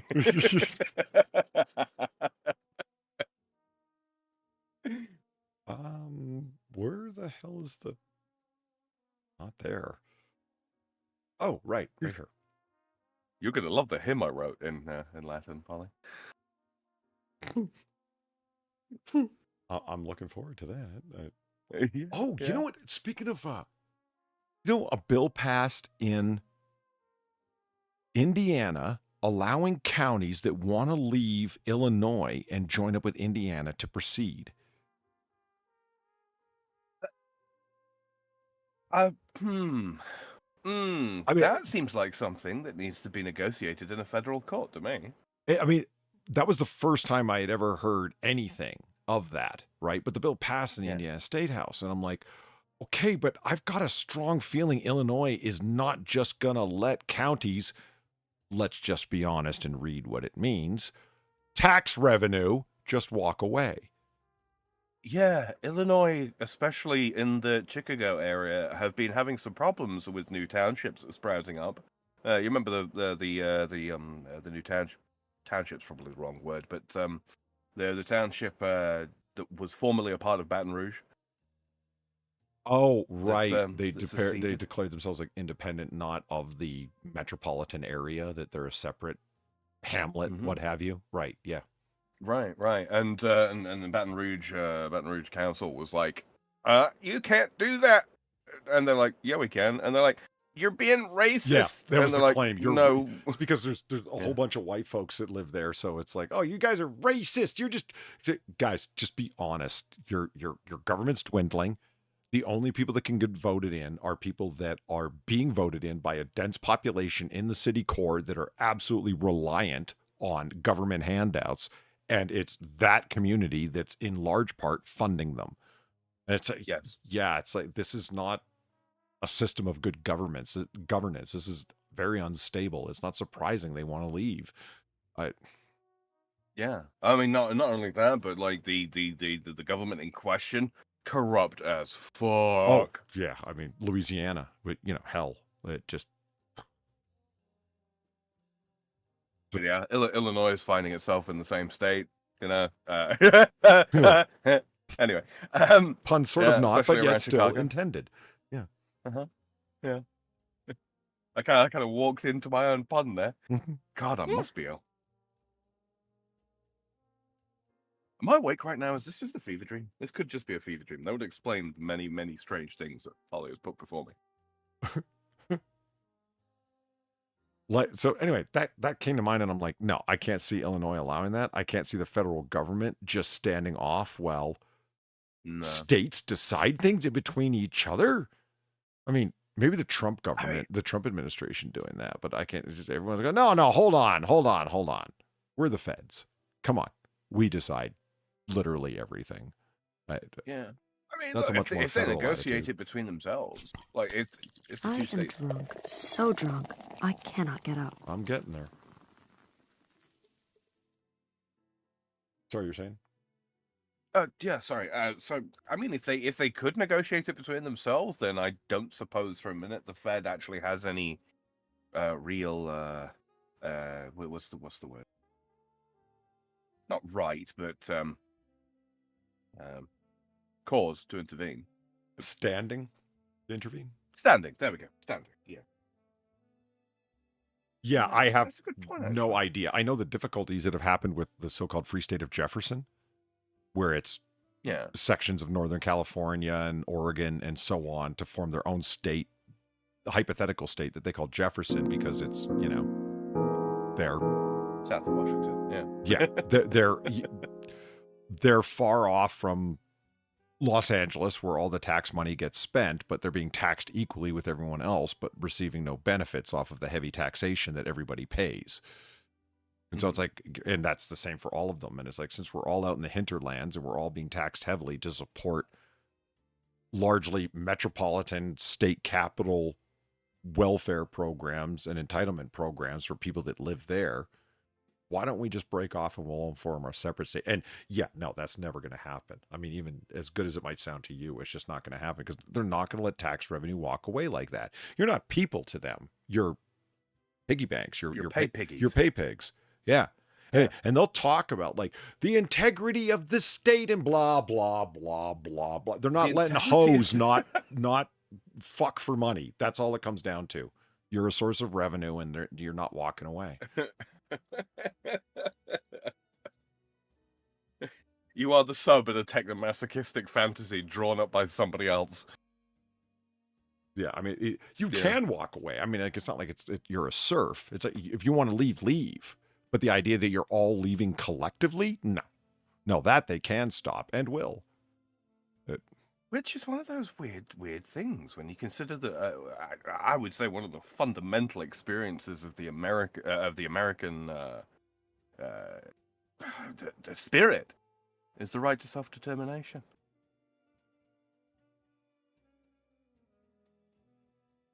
Short wonder that California would like to, oppress that. I mean, I agree, but every bureaucracy that runs unchecked will very organically and quite naturally grow. And fast forward 248 years, and yeah, that's a lot of time for it to organically grow. And guess what it has? That's like, unchecked. What does that mean? What's the price of freedom? Constant vigilance. If you're not constantly on the lookout for expanding and encroaching government involvement in things, it will encroach and grow and expand. It's the course of history. That's what bureaucracies do. The expanding needs of the bureaucracy are expanding as needed to meet the expanding needs of the bureaucracy. That is, it's the self-licking ice cream cone. We should get a big wheel, Polly, right, and put all the names of the states on it, and then every 50, 60 years or so, we spin the wheel, right, and we keep picking out names, and then for every 2 names of the states that we pick out, right, those governments swap. We just pick them up from the one place, put them down in another. Right, it'll help keep democracy, fresh and revitalized. I would sincerely like to see the legislature, the legislative members of the legislature of Arkansas switch places with Washington State. Yeah. I would love to see that. Like, and I don't know who it would be worse for, who would be more confused, who would be more administratively inept. I actually don't know. And it's not just about like fish out of water story. It's just a matter of like, holy shit, your guys' budget is massive here in Washington State. It is like, God, your budget is fuck off huge. Look at all this money. And look at the list of budgetary promises too. Holy shit. This thing's as thick as a fucking large print copy of War and Peace. Like, yeah. Yeah, it is. We've promised everybody, there are a fuck ton of pigs lined up at the teats. And there's not enough money. Every single year we go into debt. Right? And then, over in Arkansas, it's like, okay, so how do we pay the voters off? What are you talking about? Well, we're the programs of dispensement to please the people in the urban cores. Fuck are you talking about? Like, you know what I mean? Like, it's like this is not how we govern here. We've got a shoestring budget, brother. Like, it's that's one of the things that gets me is sort of like Sam, what are you doing? We don't talk politics here. Why aren't you tard wrangling me? Real quick, let's get these. Okay. Let's get these before we get too back. CTP, thank you for the $2. Illinois would rather see the entire state become a radioactive war zone before they even consider entertaining the dream of a thought of letting tax money go. Yeah, Illinois, they have huge budgetary concerns. It is a megatropolis, Chicago, and yeah, they're not going to fuck around like that. Absolutely. I like the way you said it too. Consider entertaining the dream of a thought. Yeah. Thank you very much. Game of the lead 4-5 smackaroos. She says, heh. Polly already talked about what a good boy Lucifer is. He is a good boy. It's why I asked if he was a good boy and got his palm frond. That's a point, Polly. Did you get palm frond? Excuse me? Your palm frond. Palm Friday? You mean Palm Sunday? Yeah, sorry, palm. Yeah. Did what's a frond? Is that a leaf? It is a collection of palm leaves. Oh. Yeah. How do you spell that? What's the word you're saying? FROND. Oh. Okay, that's a fresh one to me. Did I get my palm leaves? Yes, I did. Yes, I did. Awesome. And CTP, thank you for the two ducks. Two ducks. I'm going with that. It's ducats. Those 2 sound dollar pounds. Self-determination? Did you even sign the form to get the approval to allow the dreaming of hoping to consider such a dangerous thing? Yes, I have my concealed self-determination permit.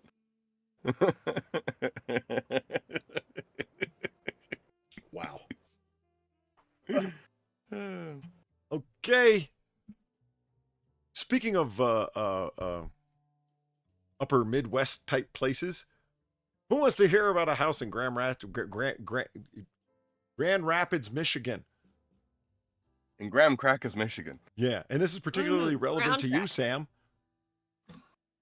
It's on Paris Avenue. So it's in a shithole. I don't know. I've driven through Grand Rapids. I didn't really stop though. Anyway, this 3-bed, 3-bath, 4 walls with a roof is 2,100 square feet of luxurious domestic living space, built in 1927 and on sale for a mere $359,000. Holy shit. That's there's something seriously wrong with this, or that's kind of a deal. I mean, for Grand Rapids. Maybe it's in an ultra depressed neighborhood. Well, Paris Avenue. There's bound to be some European existential. Oh, we. Mm-hmm. So yeah, 360 grand, 3-bed, 3-bath, Grand Rapids, Michigan, built in 1927. Let's take a look. Hold on, let me share the large. What is that in the window there? Is that a reflection? Hold on. Oh, it's all the way at the top here. Boom, there we go. Which window? Upper floor? The bay window at the bottom there. On the ground floor. Yeah, no, I see it. I know what a bay window is, Sam. It's a slightly fruitier alternative to a sage window. I see a lampshade. Right. That must be reflections. And then the top. This it looks thing? like statues or something. Yeah, the grey things either side of the lampshade. Okay, this is outside the house. No, not that thing behind. It looks like it's either in the window itself or reflecting in the window. Yeah, this thing. That's a reflection. Yeah. Now, if we go inside and we see an insane lady sitting in a wheelchair staring out the window, I'll be wrong. But boom.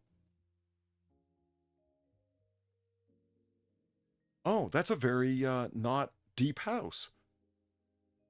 Huh. Yeah. Do you see what I mean? Like, is that just a camera trick, or is this house like? No, that's a diet slice of house, isn't it? A slice of house. I'm particularly impressed with the tree in the center of the sort of gardenish bit there. Oh, it's kind of Charlie Browning over like that. It's an accurate reflection of my childhood. Gets to about 15 years old and goes, oh no.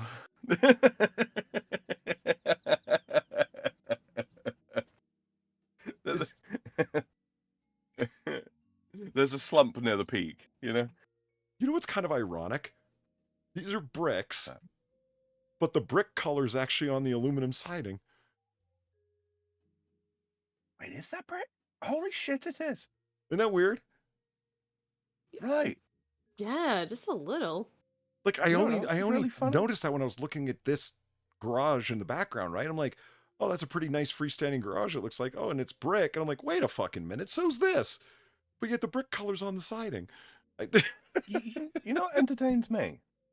The notion of fucking decorative shutters. Like those shutter things are Up here? clearly only, you know, they're only one deep, and you'd need 3 of them to cover each fucking window, and that's before we even get to the bay windows on the ground floor. See, I mean, I think that is a Euro opinion because, you know, not in an offensive way. Just these are so common that I don't even think anything of it. It's like putting lettuce on a cheeseburger. Why? Why is it there? It doesn't need to be there. Spinach is far better. Just put spinach on there. Yeah, it's not true.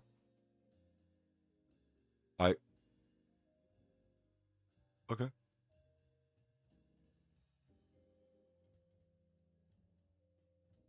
One to talk about here. Except proof of brick. Have they painted the brick on this side of the house? No, they just haven't painted it. Oh. Yeah. Oh, yeah. There's a real confusion of lines here, you know? How so? Well, if you go back to sort of like the front view of the house, yeah, that'll do. You know, you get the great triangle of the eave there, which is okay. You know, the circle in the top, the rectangle work of the upstairs windows. Then the bay window for some reason is going with the what do you call it, the prismatic kind of dealio. Yeah. And then above the front door, an arch. Just got this curve for some. Yeah. Yeah, it's not an What is arch as it happening? is like a scallop into the top section. Yeah. And Right. Well, what is happening?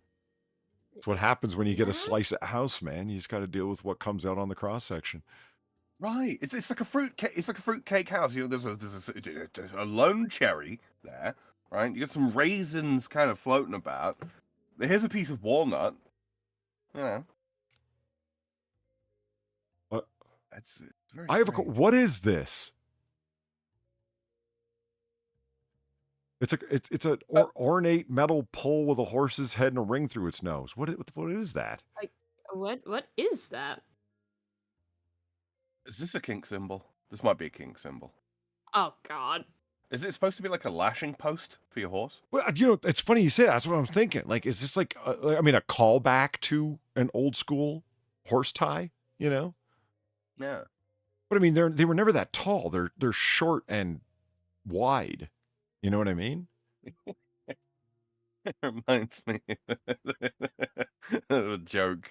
The Laredo pulls up into town on his horse, jumps off his horse, realizes there's no place to lash his horse up. So he turns to the squaw that's been running along with him the whole time. Says, "Yeah, just keep running around my horse, just in circles, just to keep the horse entertained, keep him in one place so I know where he is." And he goes into the saloon. Yeah, gets a few into his skin, and passes out on the bar. And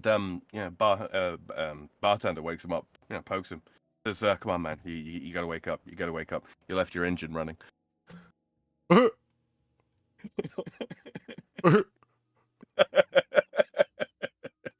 fucking hell.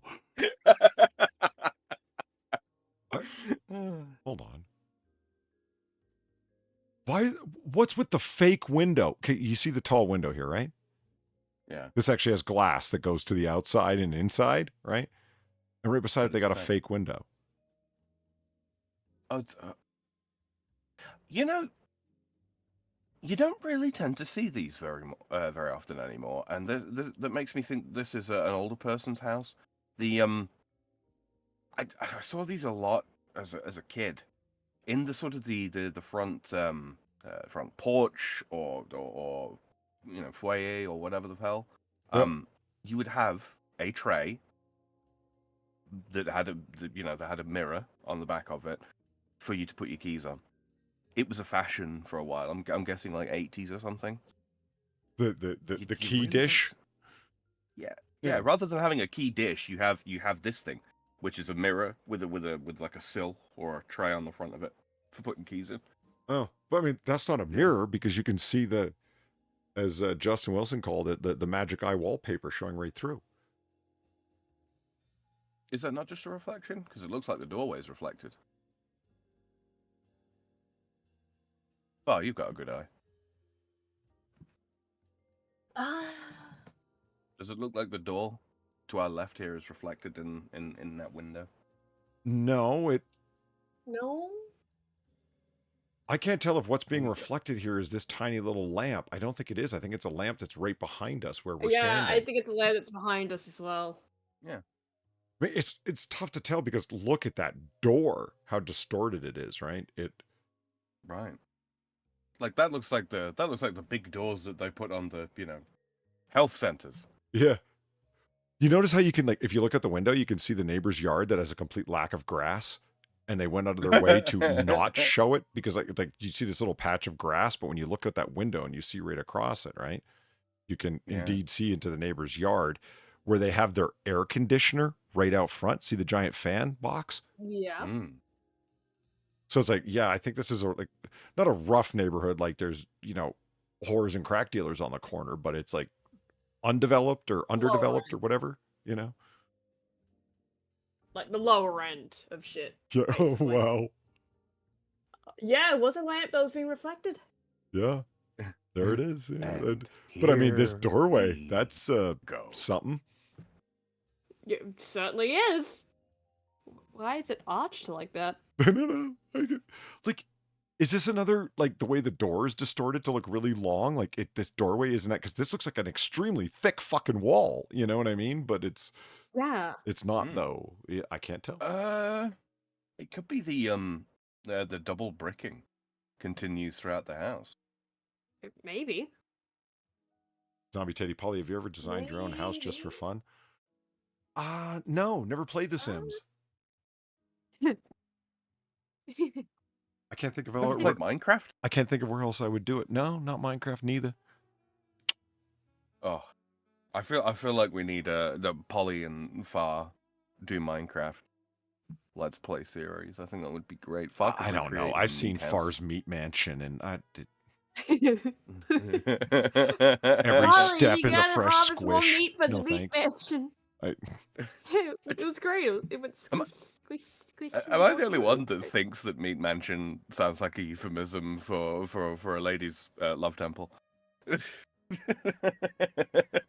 Love temple, Sam? Yeah. Really? Yeah, you must present your offerings to the love temple. Okay, so next picture. All right. There's a procession. Yeah. A ritual procession.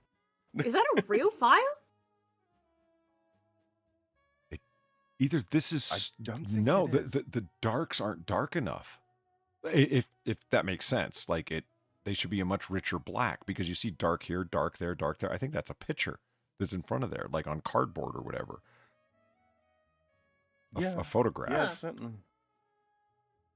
Yeah, because it's blurred. I la motion blur. Oh shit! The flames don't sort look of like cutting that. off on chat here. Let me move this over. And they're like, "What are you guys talking about? You can't see the whole fireplace." Yeah, you can't see the fucking fire that we're discussing. Stooley's other cousin. Yeah. See, there you go. You see what I mean? Like, if you look at the blacks that are around it, like the ones that are in shadow, they don't match the shadows here. So unless there's a really weird shadow effect going on, no, I would say that's not a real fire. But again, I could be totally wrong. So what the hell do I know? The flames appear to have motion blur, and yet the rest of the picture is very much not.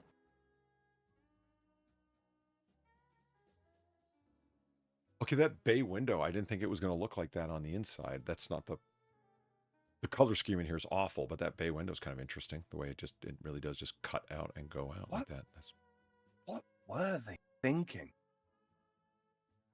Color-wise in here. Like, I just whatever the fuck they like. Yeah, whatever the fuck they had. Like that, why is that carpet, that oval thing in here at all? Because they had it. Yeah. I mean, 1927 again. Like, do you think the people who owned this just died? Because it looks like old people live here. Yeah. Maybe. I mean, young men can't afford chairs like that one on the left there. Come on. Oh, look at the old-timey That's a radio they 15. have. That's cool. Yeah. Although we'd have Shit, to although the chances remanufacture actually ours to. works. Yeah. I'd have to get crafty with that, Polly, and install some Vita Ray technology so that Yeah. we could pick up 1940s radio even in the modern day. In case you guys don't notice, yeah, we got one of them old-timey radios right here. I don't know why I'm pointing with my cursor at the bar. It's like nobody can see that. Like, yeah. Like anyone can see it. Yeah. Over to the far left. The far left. God, that's like me pointing on my stream yesterday at my screen and be like, yeah, you can all totally see that, what I'm pointing to. Right? Yeah. Yeah, that ain't no real fire. Wait, maybe the color distortion is because there's really like filthy glass in front of you. See the knobs? Yeah. Well, yeah, that's... I I think guess that so. might be real. Yeah. Yeah, I think that might be real. I'm not a big know. fan of the lack of retaining grate on the fire, though. I'm just looking at like the shape of the flames. I can't really tell. Yeah, I don't think it's the same. What does this say? New York. New York. Classy. Lowercase n, uppercase y. So it really is Stooley's cousin, though, in the flesh. He's in the fire pit, guys. Yeah. Warming old people in this house. It's his job. Okay, now I'm starting to see those as like cabinet doors that have Yeah. the image of a fire on them. Yeah. Yeah. No, I think okay. it is glass though. If you look, there's like a metal frame in there. There's a name for it that I can't remember in English, but they're holding the logs in place while they burn. A retainer, I suppose you could say.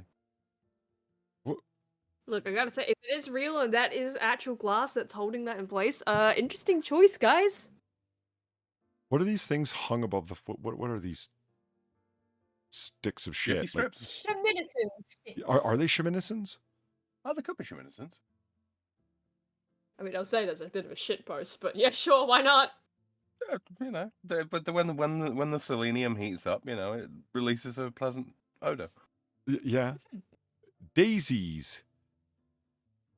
Daisies. I choose to believe that the second I there is actually an L. Diesel. Daisel. Daisel. I mean, just looking towards this end, I just. Yeah, this is old people. This is old people, exactly. Like it just, I don't know. Yeah, this is old people. Yeah.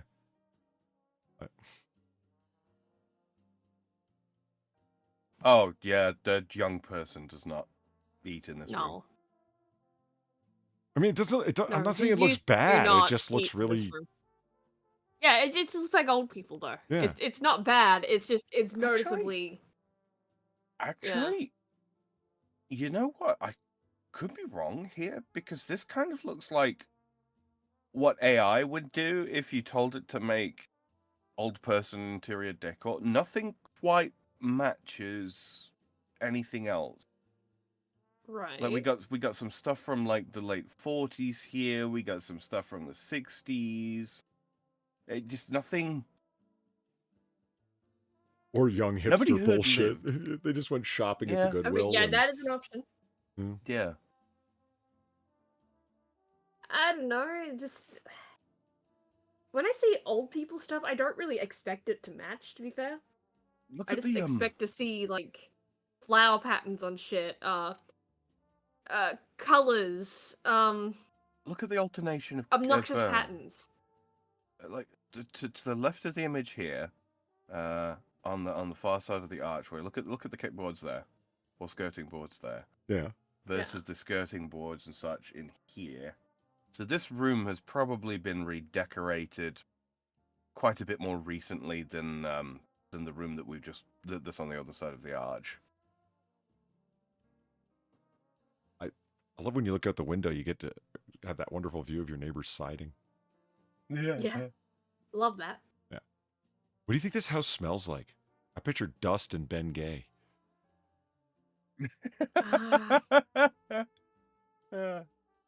Denture cream It's just- and that indescribable old people smell. Do you mean that one particular variety of soap that, all old people seem Yeah, to... that they all like- seem to use. They get it from Yeah. the same store that Grandma gets the hard-boiled candies from. Yeah. yeah, where's the Yeah. dish with the little strawberry candies? And the Werther's Originals right beside it. Look, I gotta give grandmas this. The candy is fine. Oh, them strawberry candies are fine. Yeah, and Werther's, that's good Yeah. butterscotch right I there. love me. They're good. Yeah. I always take Werther's with me whenever I go hunting. It adds a certain something. I'm also usually very hungry. Never hunt when you're hungry. No, always hunt when you're hungry. Always. What are these things by the window? I saw those from the other angle. I can't. Yeah, They're like wire coils, are and then they? these red things that are just like those just Yeah. ribbons. Could just be ribbons. Yeah. Are they supposed to be there to show you the airflow when the air conditioning's on? Some people do that. Maybe.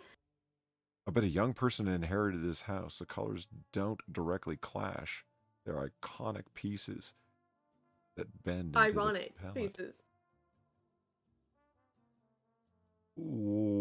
Ooh, what? Okay, this is one of those rooms where I'm looking at it, and right now it's very busy, but I can totally see the potential.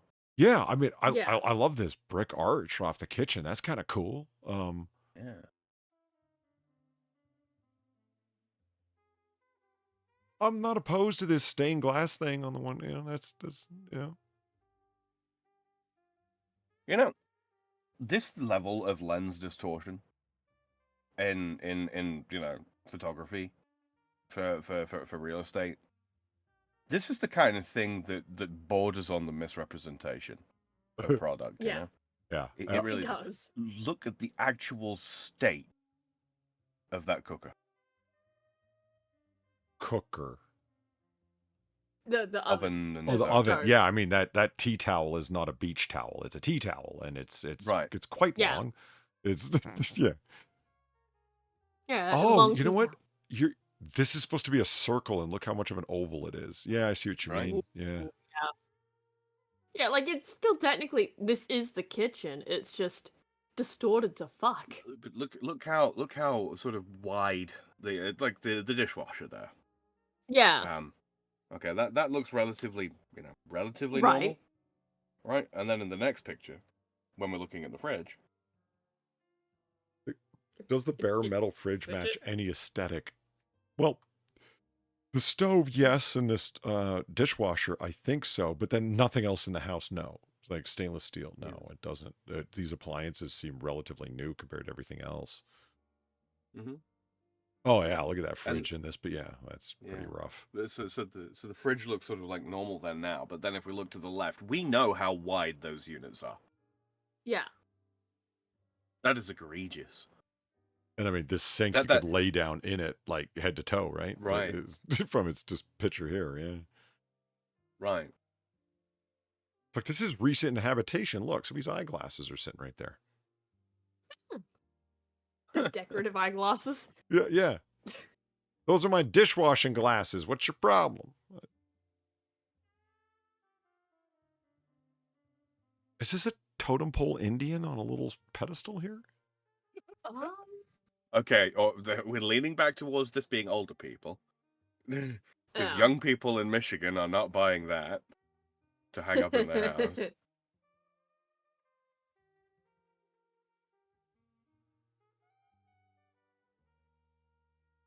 Oh, that's not a window archway there. What isn't? The archway that was brick behind one? the oven and such. I thought it was a window archway, but it's not. Oh, no, it's an archway into the other room. Hmm.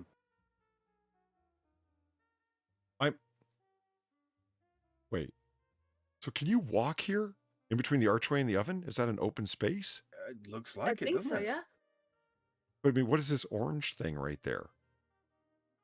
It's like a piece of countertop, I would guess. Yeah, I think it's just, well, there was a counter next to the oven as well, I'm pretty sure. So, yeah, it's from just the counter next So to the it. counter comes out a little bit, but doesn't extend all the way to the brick wall. Yeah. I think That's so. what I'm kind of guessing. Just the distortion's really heavy here, so it's messing with the. But there was a window. Oh, okay, that helps. All right. Okay. Wow, holy shit, look at that distortion. Oh my god. Can we go back and look at how fucking distorted this kitchen That means the was? realtor was standing right here with their back against the wall, taking a picture out that way, and it stretched the stove like 5-10 feet. Holy shit. Look at that. Look at that. Her back is to the wall here. That's not a fucking. Oh my god.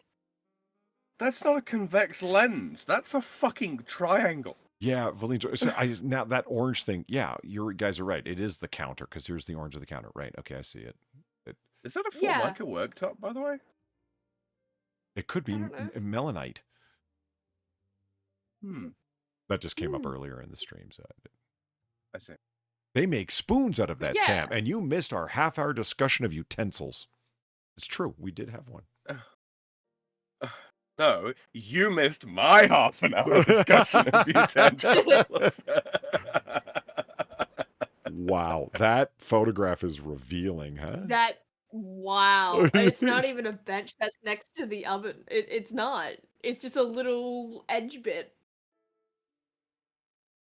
You know, Misfit, I agree. It's not that I dislike this kitchen at all. I see a lot of potential. No, I like the kitchen too. As a user of small kitchen, I don't think it's a bad kitchen. I'm a believer in big kitchen. Wait, hold on. Yeah, no, don't let big kitchen fool you. Small kitchen is fine. But just, yeah, like small kitchens are fine, you know? And this looks like a fine kitchen, right? Just why are you fucking lying? That is an intriguing faucet. It is. I mean, I noticed it before, and I thought it was the lens distorting it, but it's kind of got a xenomorph thing where it's got like a mouth inside a mouth. You see that? Like it. This is what I'm saying. Like I've played enough Dark Souls to know it's not an area boss, but that thing's gonna have tentacles shoot out of the hood part there and like spray poisonous gas at me or something. Oh yeah, Frankie Deli, you're right. This isn't a bad house at all. It just looks dated. But I mean, 1927. That's only right. Do you remember that one house that we were looking at, especially around the kitchen? They just chickens. Every room just had chicken shit in it. Chicken stuff, rather.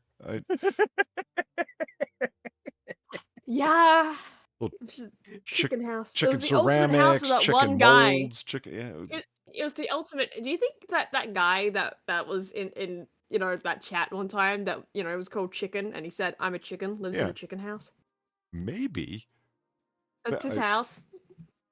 Could you just go back one row, Holly? Sorry. So this is a thing that's hanging. You can see it in the previous picture. So let's go back. See, look at that. What is that thing hanging there for? It's a talisman.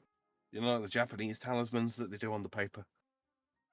Is that to create like a sense of separation from the other room? I think so. Okay. Yeah, maybe, or just decorative. Well, just sort of hanging out in the middle of nowhere. Yeah, but old people, they kind of do that. Okay. Look at that fucking fruit bowl. Yeah. Just look at it. Who puts the grapes on the bottom? Oh, to get Jesus. crushed by everything else. That's your issue, huh? Okay. Yeah, it's the fact that they're on the bottom. It is I otherwise agree an with immaculately built fruit bowl, right? But they put the grapes on the bottom. Nobody does this. Yeah, I mean, I agree with Sam here. Why would you put them on the bottom? They're just gonna get fucking bruised. They're Better all- yet, why are you putting grapes in a fruit bowl to begin with? This is not real fruit, guys. It's just a bunch of plastic. That's not the point, The Polly. point is, Yeah, I'm guessing it's wax fruit. Damn right. They're just gonna get bruised. Yeah, don't bruise the You're plastic. quite right, that fruit's whack.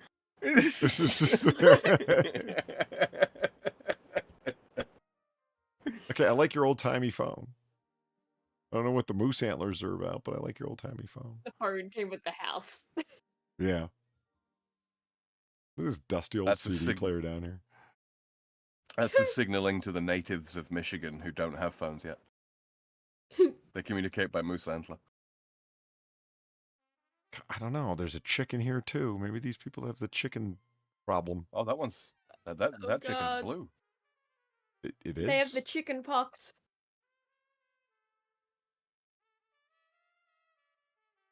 No. You think those are nothing. chicken feathers, not a moose antler? No, it's an antler. No. God, how small is this room then? Because that's a big distortion going on there on that wall. those that painting. That painting is not that long. Those yeah, fair look enough. to be like French doors on the end there, so they're own. I'm not saying that you wouldn't really like all that wide. This is the dining room as opposed to their regular eating room, whatever. I'd be tempted to turn this into a solarium room with the sunroof and that it's on the edge of the house with the slant.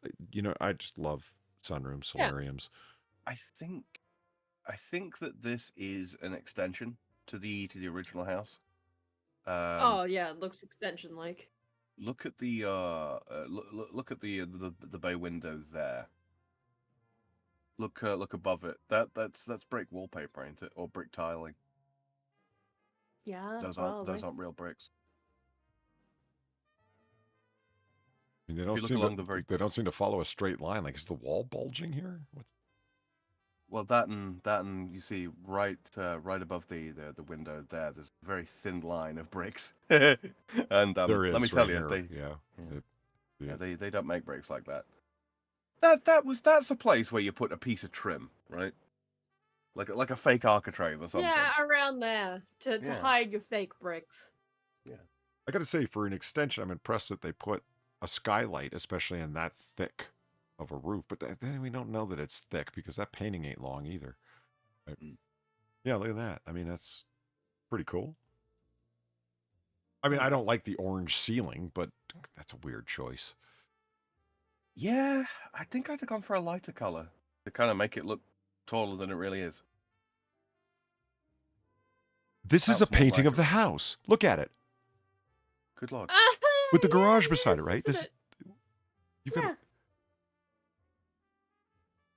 Huh.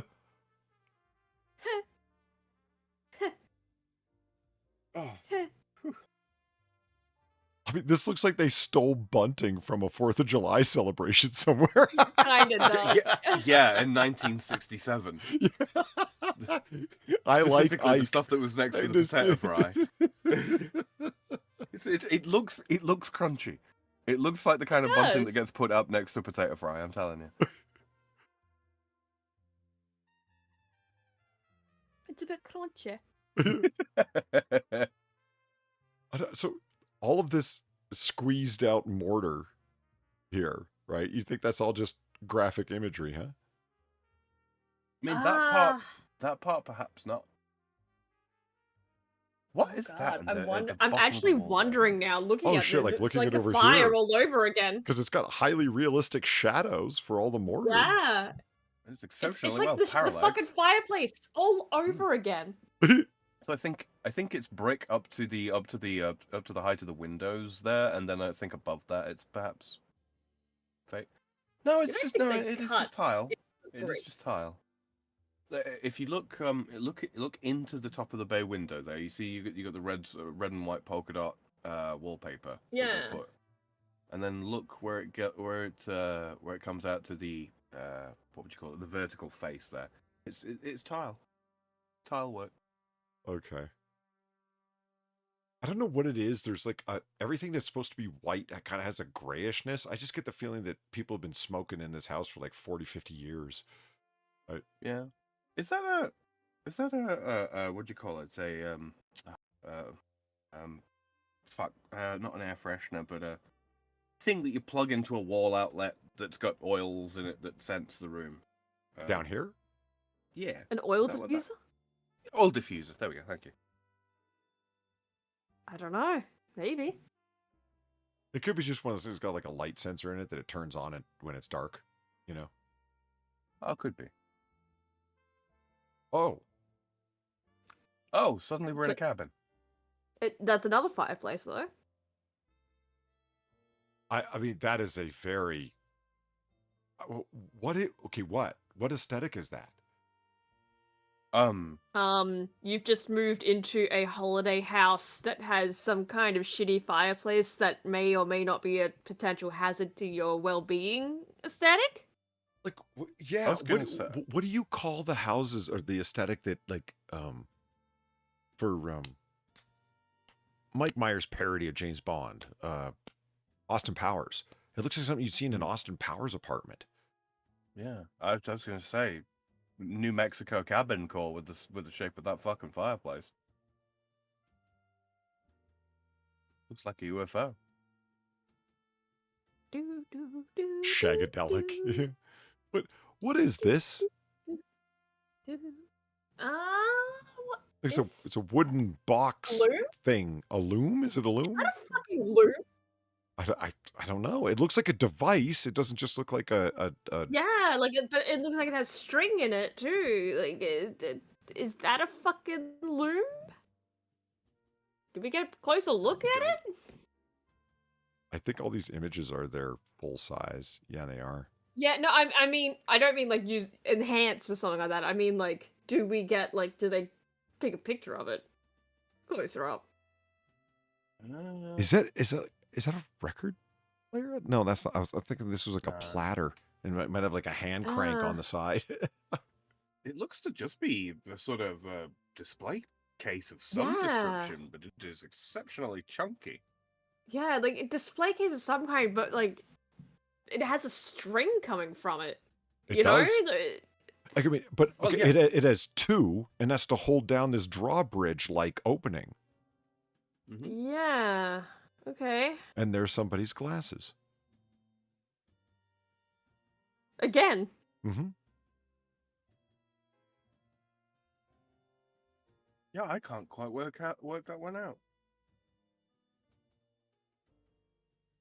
Oh yeah, That's a sure. nice- Keep your checkers board right next to your fireplace. Yeah, that makes sense. Mm-hmm. As well as Yeah, just your in case you need to toss it in. what are your what's with Spring the, collection. those are just I'm like, oh, nice copper coils. No, there's somebody's spring collection. And they're keeping candles in them. That okay? You know, actually, I Oh, those don't are hate candles. Okay, right. Yeah. Right. That. Entirely hate that. I don't entirely hate it at all. It's got a sort of like a post-industrial kind of Yeah. flair to it. I'm kind of here Like for it. it's like I don't understand, but at the same time I don't hate it. So it's like, Is this daylight showing through, or is it bits of white paint? What's happening? bits of I white thought paint, it was- maybe. Yeah, I thought it was a paper decoration to start with, but I don't know what like to little make of it. things hanging from cords. They got a carbon Secret monoxide detector on the scratching. wall. Is that what Or that on the is? beam up there. The big I think so. disc deal here? Yeah, I think so. Yeah. it's the scratchings of Leonardo da Vinci. It's part of the Da Vinci Code. You must Oh. go to this house and decipher the scratchings to be able to get to the next step of the puzzle. I don't like your fucking hell. Ceiling birds are real.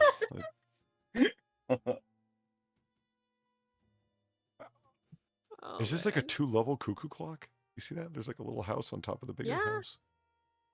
I believe so. Fucking Switzerland, man. Yeah. I don't care if Lindt chocolate comes from there. It's made here anyway.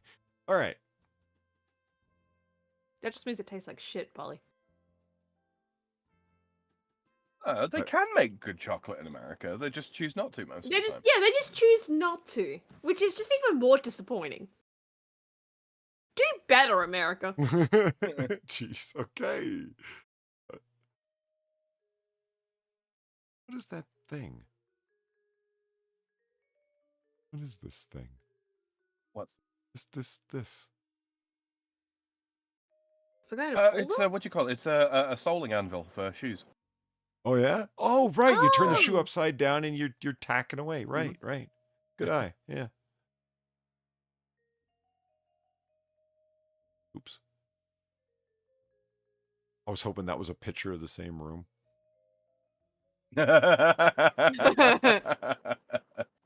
I would have done that. If I had taken this photograph, I would have opened this up in Photoshop and put this picture in this frame. Mm-hmm. It's a chicken. Chicken. It's a chicken. Mm-hmm. Is this a pipe? No, stem lighter. No. Oh, hold on. Sorry, chat can't see it. Okay, it Yeah, is. You're I'm right. pretty. Did you see the tall candle? Yeah, that is a tall candle. Oh, yeah, yeah. What do you call it? I cannot word today. Those are the tall stem candles that you put in the candelabra that sits on a dining table. Sure. I've just never seen one like this for the wall. Not a wall holder. Yeah, no, absolutely not. I mean, clearly they don't like that candle, you know. It really is just for decoration. What is the cat picture count up to on this house? 0. Yeah, Picture of zero. are you sensing that this is an old people house too? Is that the reference? It absolutely has come across like that so far. Yes. Oh, my tism is being triggered something rotten here. What? Look at the alignment of the blocks. Starting at the right-hand side there. And then just cast your eye at... Wow. What, this little fake they are wedge right becoming... here? No, the alignment they're of the top quickly block. becoming out of line with each other. Look at them. The blocks used They go on... down, and then they just slowly start becoming... Oh. And the thing is, yeah, because the blocks are like wider than they are deep, so to speak, they put them at the wrong rotation. Yeah, to, that's what to we're interlock seeing, them. Festonia, that this isn't a bad house. It's just got weird things to notice in some of the rooms. Yeah. And Hold it is on an a older minute, house, no. like Curious, 1927 was it? again, so. Wait a minute. Sorry, Polly, can you go back one image? I think I'm seeing things. It's the fucking lens distortion somehow. Look how in line on the right-hand side the blockwork is, right? To the point where it looks like the blocks are just stacked on top of the upright ones, right? And then if you go to the next image, now they're completely none of interlocking. them aren't. And now it's the ones that are on the left side that look like they're Oh just my god, stacked on how is top. it doing that? Actually, you're right. Like, they're absolutely not lined up here. But in this image, Yeah, they are. how is it How, doing dude? that?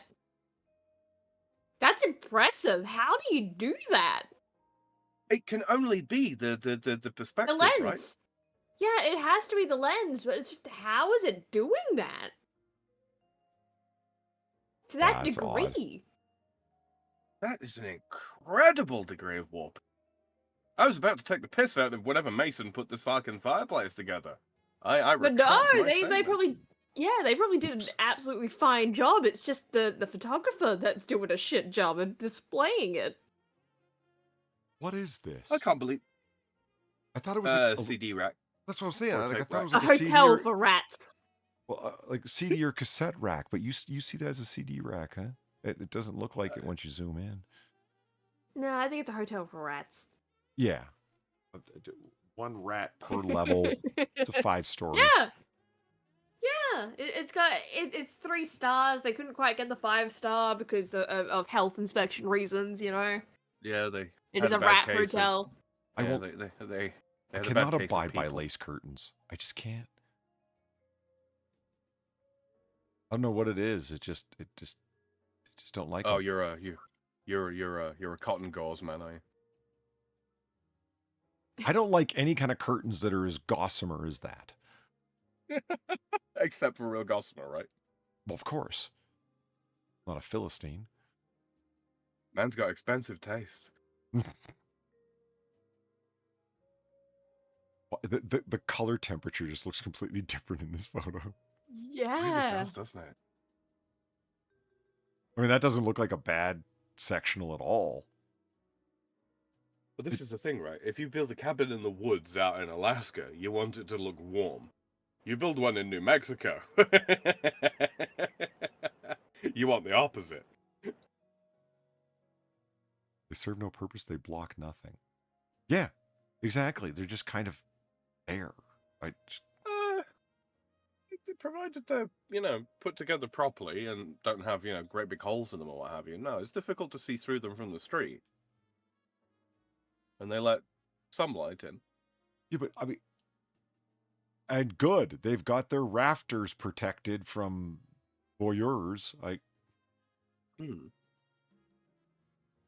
They got their ceiling bird protected from the voyeurs. Yeah. Ceiling birds are very shy. It's all about diffusing the light, Polly. Okay. How are you going to show off your, $150 makeup from Sephora without diffused lighting? What? Okay. Sorry, my PTSD flashback here. Somebody didn't appreciate your $150 Sephora makeup? I did not appreciate the $750 lamp that was purchased on my fucking credit card to show off $150 makeup from Sephora. Ah. That was after the customer discount, customer discount, employee discount as well.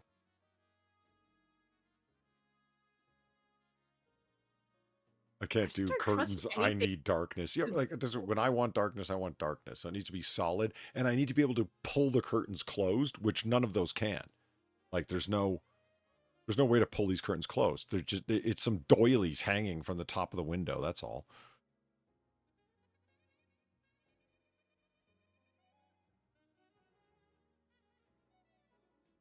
That's Yeah, normally they are coupled with curtains. Those normally.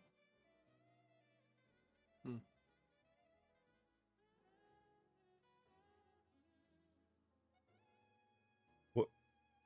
This room looks. going Oh, is that a on? mirror or is this a room? It's a staircase down. Is It turns to it's the a couple right. of steps down. Is that Yeah. what's going? Oh, okay. Well, it This is goes the down and then it landing. turns Like, down again. okay. I'm like, why does it look so small down there? I don't know. I thought this was all weirdo lens distortion or something. Well, looking at the ceiling, it kind of makes a little bit more sense. I think we might be upstairs. Yeah, we're upstairs. Yeah.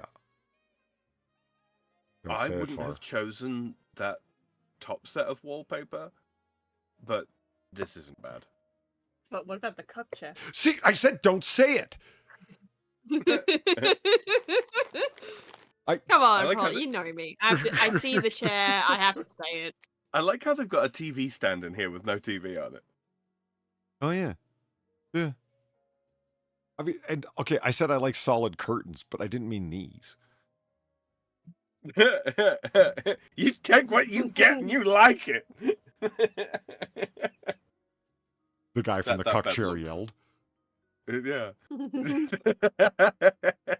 That bed does look rather squashy and comfortable, though. It I'll does. give it that.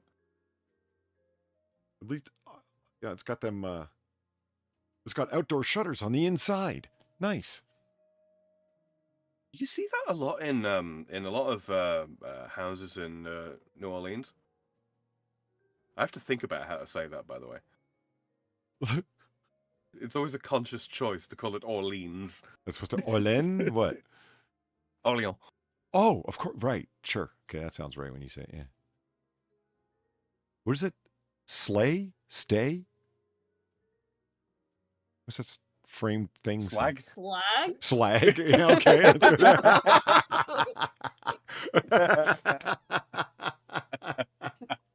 Oh, Misfit is saying that. Slug? What does that say? Slag? Yeah, I guess so. We're one kind of people, you and I, Far. I'm thinking about reaching for my whiskey. Yeah.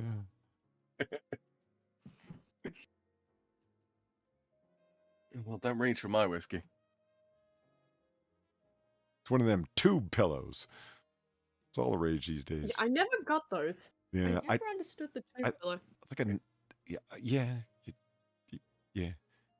It's Yeah. so that you can hold. So you can either put it under your neck as is, which you shouldn't really do, or you use it to prop up another pillow. You know, Because if that you've would ever be tried good to I shove could in like the use V a- section back there, but there's Mhm. better options. I But think. I could use another pillow Well, to see, prop up a pillow. Why would I want you this? see, that's the thing. If you put one pillow on top of another pillow, what you've done is you've just raised the pillow flat. This is for when you want to have a pillow which is sort of at an angle, so that when you're lying Yeah, but against I it, you could put it at an angle too. Like it's not. I'm not just You- stacking pillows one way. You you can can. you can have them on You an angle. can. We see them right here. you can, you absolutely can, but you shouldn't, because now you've got a hollow behind the final, the rearmost pillow, which is going to collapse in, right? And the reason you use one of these is they're quite firm as well, yeah.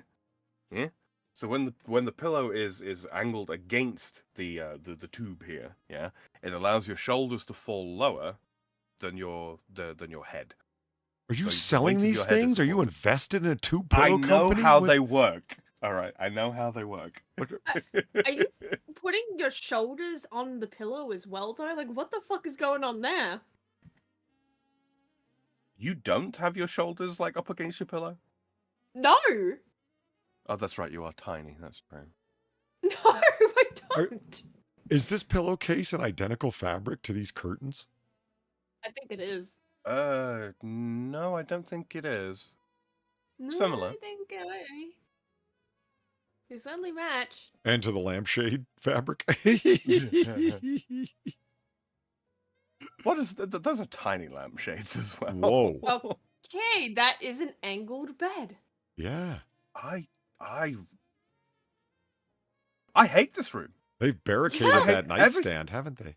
Mm. And what's with yeah? this? What's happened here? I seriously, I can like the last room I could get along with. This room I hate everything about it. The carpet, the rug on the carpet.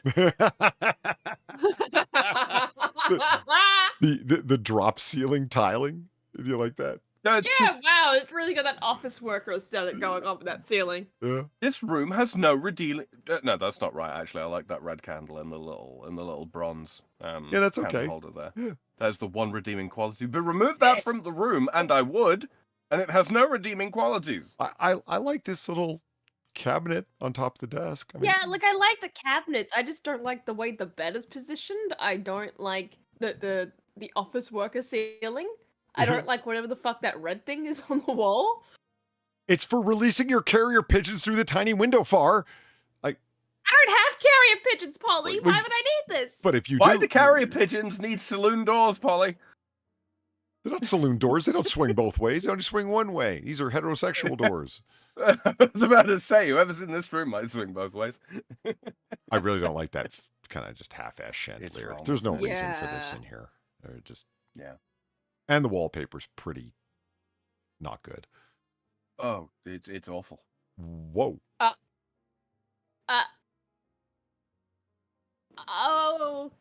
Okay. What? Wow, look at the wall. Where is it? Is this around what? No, I think it's a different no. room. Yeah, this seems to be a attic space room. Yeah, the angle of the It's ceiling got the seems same to make carpet, though. Whose clothes are these? Now, these don't look like old people clothes. Hmm.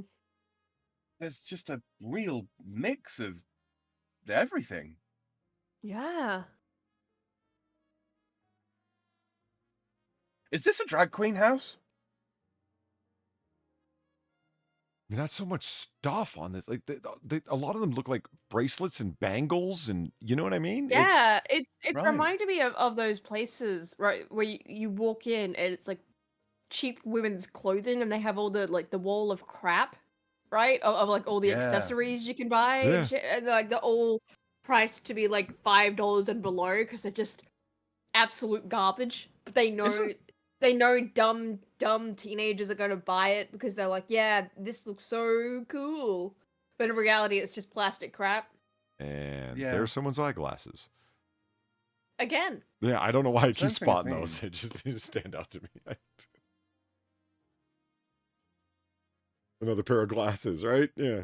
Brian Wilson spotted it like for the same time as I did. And a very old lady hat in the window. Yeah. Yeah. Ignoring all the crap on the wall there, like the clothing is very gender non-specific. Yeah. I mean, there's the DKNY. I can't even tell what that is underneath that fucking t-shirt there that's oddly bunched up. Oh, yeah, DKNY, yeah. Are they jeans? Are they fucking yoga It's a- pants? Like I can't tell. I thought that I was thinking it was like a swimsuit or something, but like... I thought this was like- a bustier, but I don't think it is. Yeah. It looks like something with cups. Oh, chat can't see Just- that. What I just pointed at is a bustier. Hold on. Yeah, it's just This- very this thing. confusing. A lot of tank tops. I don't know. I see women here, not. I mean, Yeah. there are, but then look at the first jacket that you come to. This thing right here. Yeah. Yeah, Yeah, that doesn't. Yeah. that is not really a lady's jacket. A lot is of it? ribbing on that, whatever Yeah. it is. Looks like that's sort of midway between leather and rubber. Yeah. And then this weird floral print blouse. I think that's one of those paint jackets that you see. Funnily enough, a lot of real estate agents wear them. It's sort of made out of the same sort of pseudo linen that suit jackets are made out of. But yeah, they're highly decorated and chintzy. Speaking of ribbing, what's with this jacket? Ribs for her pleasure. I don't fucking know. It's Do you remember just sort of in the weird. 90s there was a bit of a trend, Polly, with of these like rubbery plastic coats and jackets that have got like it looked like the ribbed trunking that you get. Not particularly. Let me see if I can find it. How would you even begin to describe this? I wouldn't So, type I in think this rubber actually- ribbing. Don't. I wouldn't. Yeah, but I think this might actually lead back into the room we were viewing previously, because look at the wallpaper. Like, on Oh! the room that goes in. I think I found the exact fucking Oh, one. right here. Actually. Yeah. Yeah. Where's the group chat? Here. There we go. I found it. You found it? Oh. Oh. Oh, boy. Yep, there was a spate of these in the 90s. People had That... unnecessarily long Hmm. arms in the 90s. This is a lady's jacket, so you know. So it's shortened on the torso. Yes, very much so. And Here, so short here's a women picture with of a lady arms wearing like gibbons. No, Polly, it comes up No, to the Polly! woman's waistline. Women's That's why we arms. said the jacket was shortened. Polly, do you know nothing of fashion? Sorry, I became French for a second. But it became French. As in, French was becoming of me. Oh. I'll be... Fart, you know One- nothing of language. I'll be one... Yeah, you know what? That's funny. Look up the '90s X-Men movie. This kind of does look like their It does, leather doesn't it? outfits. I put a picture of a lady, well, a model at any rate, wearing said jacket in the group chat as well. Look at those gibbon arms, man.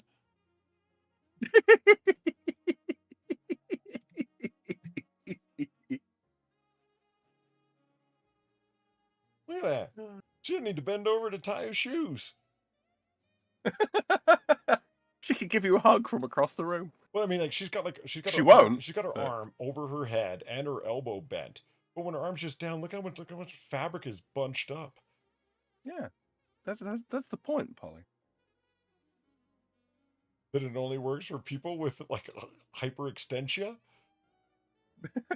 I love how they got like another model in the background walking away wearing the same jacket.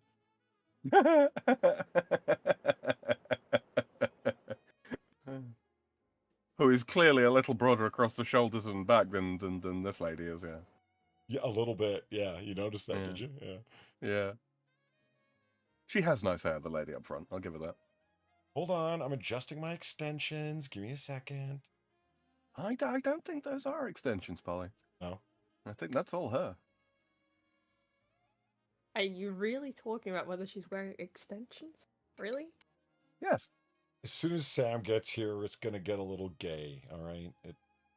I'm noticing. Gets a little gay as we are looking at what is clearly an 8 out of 10. Okay. An 8. Someone's got high standards. I mean, she's an 8 out of 10 for like normal women. You know, for Hollywood, that's, you know. she's a Los Angeles 6, Polly. What do you think's underneath the thing here? Condoms. Condoms. See, I was thinking another pigeonhole, Pals but yeah, for the let's go to Rat condoms. Hotel. Oh. That's how you enter into the maze. Ooh, frame starfish. Great. There's something Love that. subtly wrong about that, and I can't quite place exactly what. A frame starfish? That's wrong. Yeah. Yeah, there's something... I don't know. Do you like their Roman arch fucking pseudo stained glass window mirrors there, Polly? Yes. They're kind of cool, right? Yeah. I'm trying to... I was just because the... Like, is this the angle of the roof again coming down? Yeah, I believe so, yeah. It's not really... I mean, that... Okay. You can kind of see the diagonal line in the top left of the picture. You see where the patterns meet. Yeah, I do. Yeah. Here. Yeah. I kind of don't hate this. Yeah, I need to see I it without kind the... of do hate it. I need to see it without the distortion. That this doesn't look like a tub. It looks like a feeding trough. Long and Yeah. narrow. Okay, so they've clearly gone for a color scheme here. You know, sailor blue and white. It works. And then brown and yellow butterscotch tiles. It's the tiles I don't like. Yeah, I think I would probably replace that with just plain wood, frankly. Yeah. Wood next to your tub? Yeah. Treated wood, obviously, but yeah. Oh. And now we're Oh, back to the hey. Battenberg bullshit.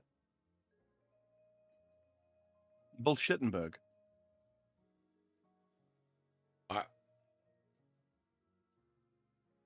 What are both these fucking chairs pointed at? Let's stare at the wall, Marge. Do you suppose that's one of those Giga radios there? The reddish piece of That's the size of like a whole fucking wardrobe unit. Yeah. Yeah. Let us just sit here and draw the wireless, Marjorie.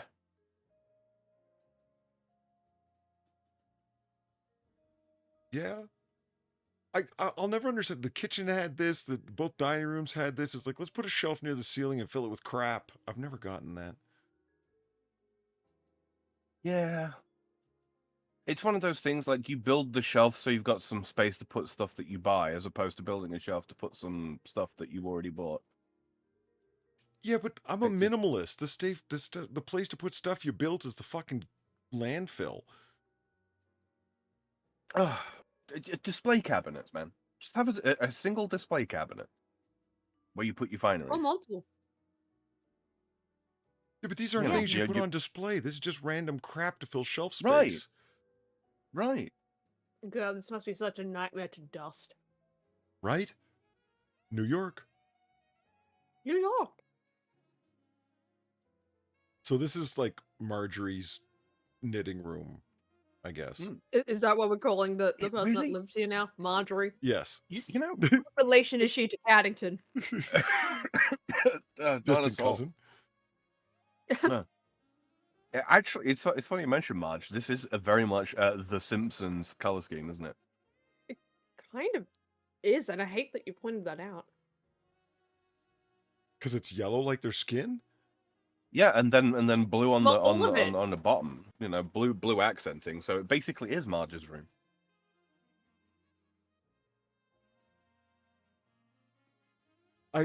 It's not the blue wall. It's yeah, not just this room. I don't it's not mind the just blue this room that's wallpaper. like that, It's though. the yellow checkered upper part is what I don't like. Yeah. I'm kind of okay with that. But, it's not...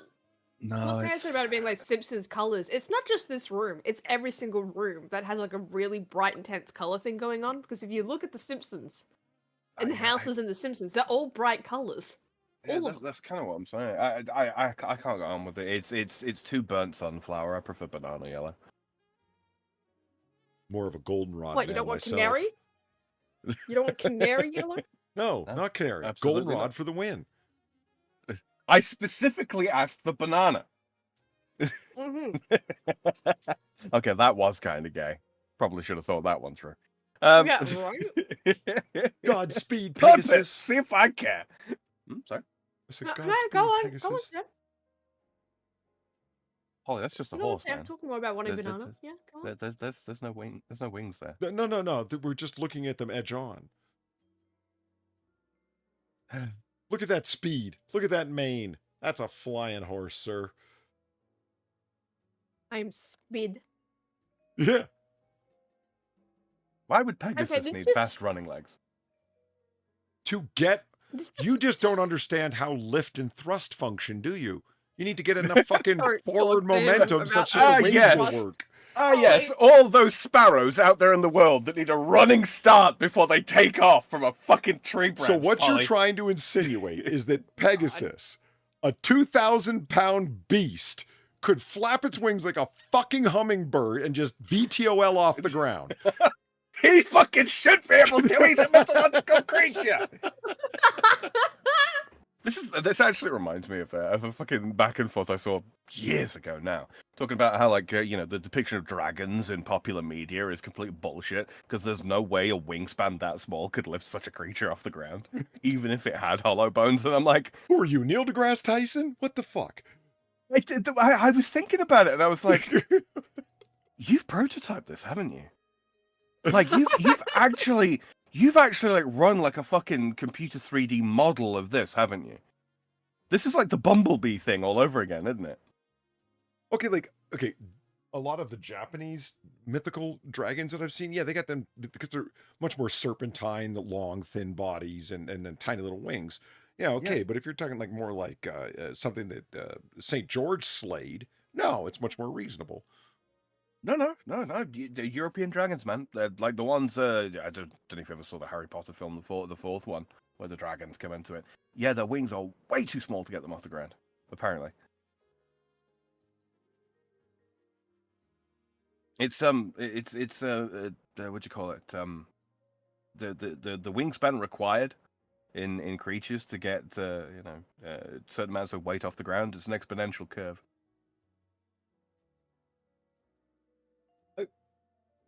So this room looks like it's just an extended bathroom. Yeah, really that looks like does. the long hallway of. Do you like Whatever. me? Do you like me nagging you guys to get back onto the house? Do you like? You're like my tard fulfilling your wrangling? tard wrangling role quite well, actually. I'm okay with it. The unladen airspeed of a swallow. I actually watched the first 20 Oh my minutes God. of Monty Python and The Holy Grail. yeah, yesterday. It's on YouTube with ads, but if you're running ad block, which you should, yeah. Yeah. I just saw it in my recommends. I allow clicked on people. it, and the way that guy clacks the coconuts in front of King Arthur is just, that's the funny part to me. It's not that he's just clacking coconuts. It's he's going like up and down with them to give you the correct clopping noise. I just love it so much. It just kills me.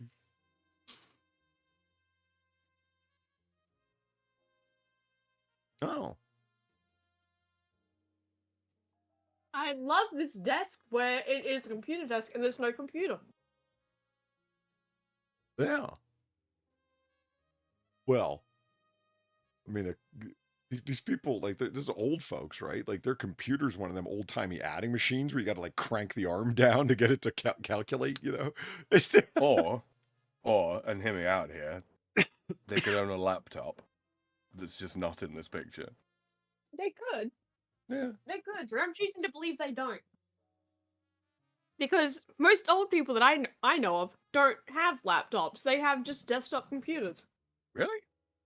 Ah, Yeah. no, opposite way around here. It's actually infuriating. I wish a lot of them would get desktops. 'Cause then when they break them, they're easier to fix. Yeah, most of And- the ones I know of, they do have just desktop computers, if they have a computer at all, and they're not just relying on their phone. Oh, you mean they haven't gone out of their way to be, you know, utterly infuriating to watch, using the damn thing by, you know, putting their index finger on the trackpad and moving it like. Yeah, I've That's never so had that annoying. experience, man. It's like, I've never had that experience. I've had that experience with phones. look, I've watched them People- do one, like, using one finger to type everything out. yeah. Slowly, but surely. But people out there, you know, if you're over the age of 60 and you own a laptop, right, and you don't go anywhere, I'm not saying you can't own a laptop if you don't go anywhere. I'm not saying you can't. But if you do, buy a fucking mouse. For the love of God. I should show you all the graphic design that I did with a trackpad, sir. Buy a mouse! I did. Well, actually, I didn't. But Polly, are you Okay. over the age of 60? no. Then ignore the preceding comment. I very clearly stipulated, my good sir. This is one of those couches. I haven't seen one of these in a long time. It's like a wicker frame with pillows on it. I cannot understand like boxy wicker furniture. Like you know the sort of like the half egg chair that you get that's made of wicker. Yeah. That makes sense because it kind of spoons you. Yeah, but Mhm. the boxy wicker furniture, you got to fill it up with pillows. At which point, you may as well just get regular furniture.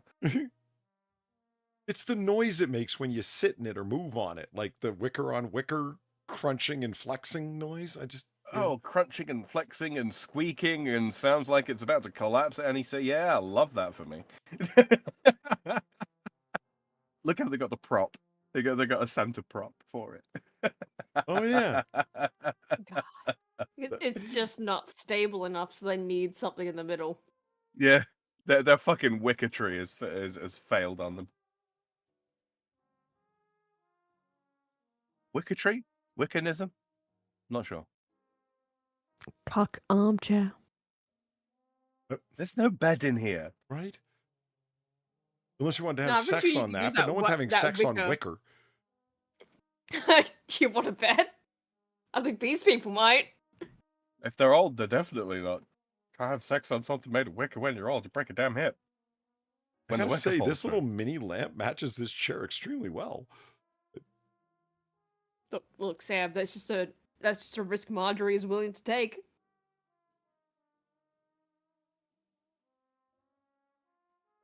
Okay, don't get pretty this. nondescript bathrooms. Not much to say here. Yeah. Yeah. Why are the knobs on the drawers red? Because ghosts touched them. I was gonna say, you know, oh. if they were in Texas, I'd be able to make a movie title pun, but Yeah, the handles, the knobs. Yeah, Yeah, why? red knobs and boomsticks. yeah, the toilet paper holder thingy dealy. Yeah. Red accenting with grey and, well, bluish grey and yeah, it doesn't work, does it? Right down to the mirror slidey thing where they keep the Contact C. Remember all those Contact C commercials? They're always like sliding open the medicine cabinet to reveal. Yeah. Yeah. Fuck, I'd forgotten about those. They really went with the red accent shit, didn't they? Yeah. Yeah. I feel like I'm back in that house that's at the bottom of that hill with the church at the top, right? Where it has the red dot theme all through the house. Yeah. I feel like I'm back there. Yeah. Brian Never remind Wilson. me of that Hey, place the again. shitter. I would go, thanks, Brian. That's great. See, this is what I like about Brian. You can always count. Well, you're not wrong. I just, oh shit. Oh no! What do we have to? All right, fine. Quick, someone get the oxygen mask and the counting stick. Hold on, there's the shitter. It's fine. Why can't you just be normal? Wow. Oh, good God. What to see here? I should have saved my re. I should have saved my re for this room. Oh my Yes. god. Oh my god. Oh wow. There's just So a, no ceiling. this is well look, organized there's- crap. Look in the top center there. They've got the early prototype for the iPod. This thing?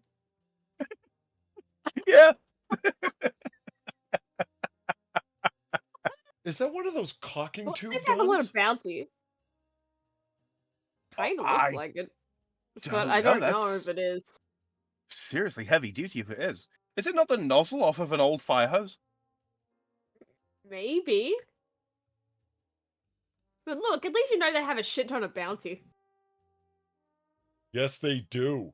Wow, they Yeah, are one set sheet. up for some heavy duty shit. And look at that. See, over here, Bounty for a while was kitchen roll, super absorbent kitchen roll. I think Yeah, that's same. 2 of them.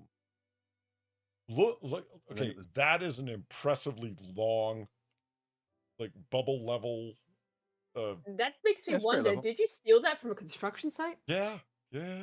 I don't think it's that long. I think it's only about a 1 metre long, give or take.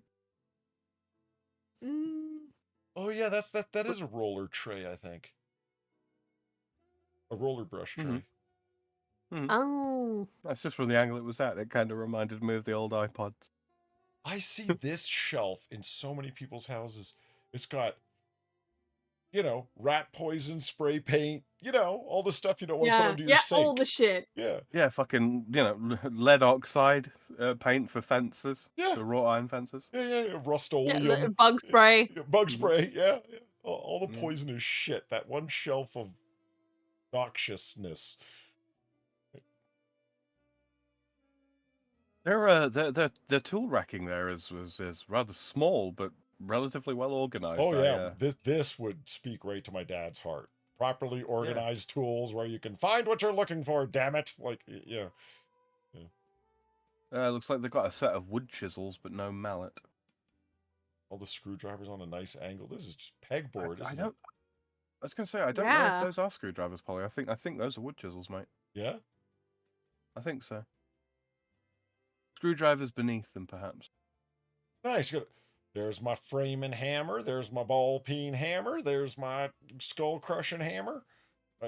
Oh, there's it's a rubber mallet. Okay.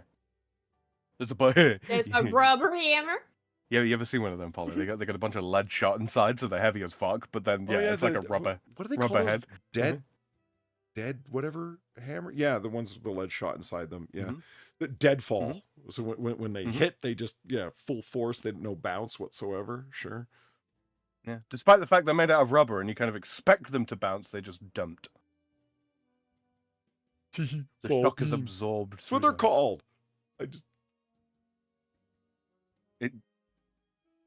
See, the thing that gets me, right, is when I was first introduced to a ball peen hammer, Yeah. it's pronounced pain, P-E-I-N, yeah? Which is indeed how it's spelled in the UK. Not here. Mhm. It's peen Well, the like first time I peener. heard... Yes, another made-up word. Yeah.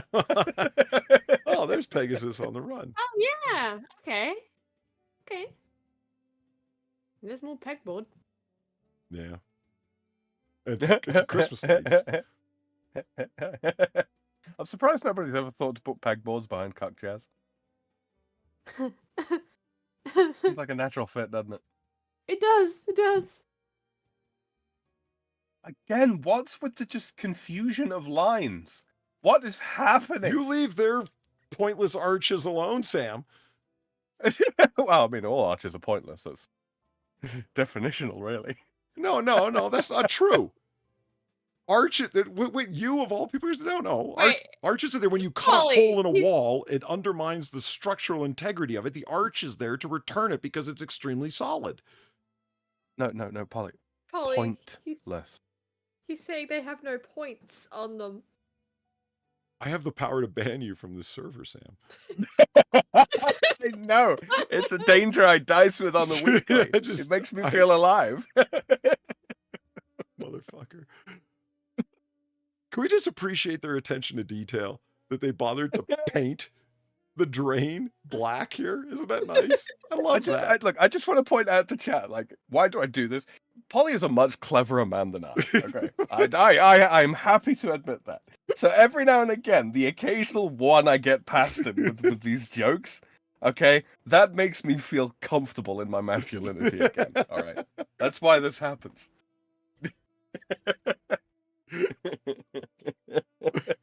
It's also very disturbing how I got that and you didn't. Well... Because I'm quite smooth-brained. He's been drinking, okay. Yeah, Sure, that's what it is. Okay, fine. You think we're going to see inside the garage? The car hole? How many photos do we have left? 5167. Quite possibly. Maybe. Assuming we didn't Oh. already, maybe that picture earlier on was the inside of the... These were the French doors, right? Which are just Yeah. actually like sliding patio doors. Oh, no, and I they're saw these sliding doors, lights okay. outside, but I didn't think there was going to be a full deck deal out here like this. It's kind of cool. They have a rug on their deck. I feel like my mum has that exact chair on the right there, except with black pillows. I feel like that looks too familiar. I don't like this. Wait, how's the chair on the right different from the chair on the left? It isn't. It's the same It chair. isn't? No, those are the same chair. Are they? Yes. Yeah. They look different at that angle, though. Goddamn Well, photographer lens- again! lens distortion. Is this like this looks like there's like plexiglass here because of like the foggy effect? Yeah, maybe there is. Which would be cool because it kind of make it like, windproof, solarium like, Yeah. Yeah.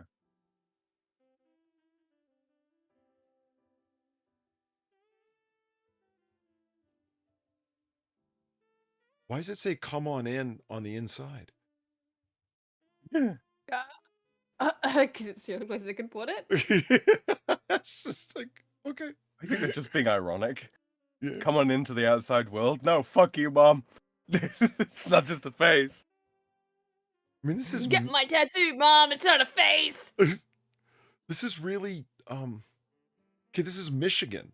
But this is a lot of like doesn't look like I mean, they got a clock sitting out here on their table. Yeah.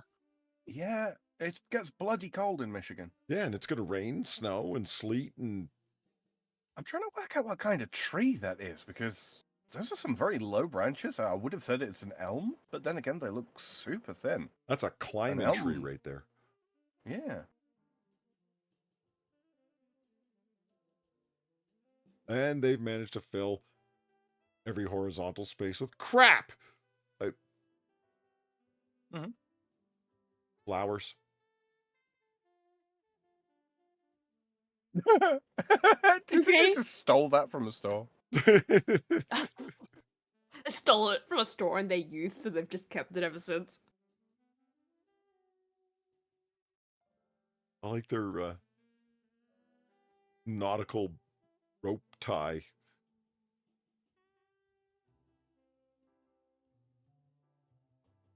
Okay, I got a better sense of what that is, where it is.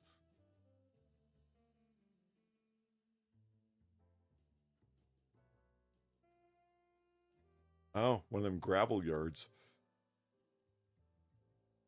Oh, so so the house is a slice of a house, and this is these are the extensions that we were talking about built off of it.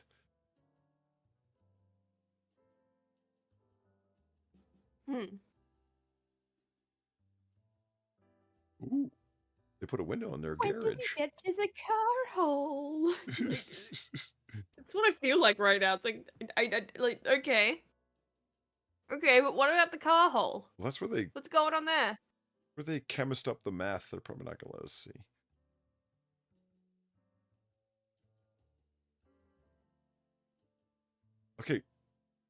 This isn't.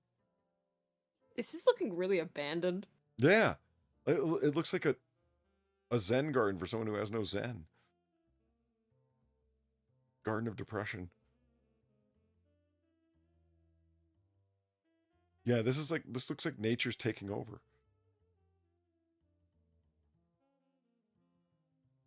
Okay, are we going in the car hole? No, we're not. No, we're not. We're getting floor plans. Yep. That closet didn't look that big. But then again, the Yeah. lenses are so... Well, that's odd. I don't remember seeing the sink bath off the shitter tub room. Huh. All 3 bedrooms were upstairs? Huh. Okay. There was a bathroom downstairs? There just seem to Yeah? be endless bathrooms.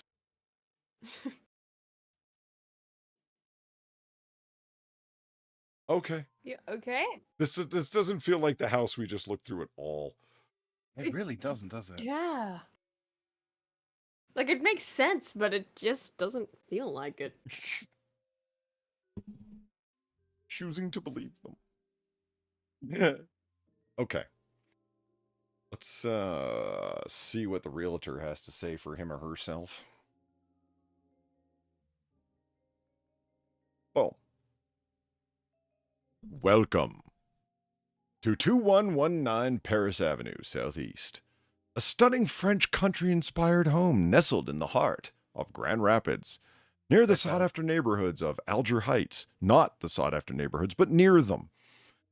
The charming property boasts 3 spacious bathrooms, 2.5 designed baths, 2.5 beautifully designed baths, a timeless architectural details that exude elegance and warmth.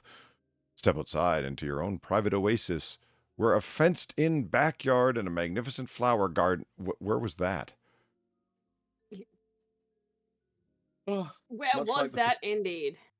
A Much like the magnificent camera flower garden. perspectives used in here. It just lies. Oh, yeah.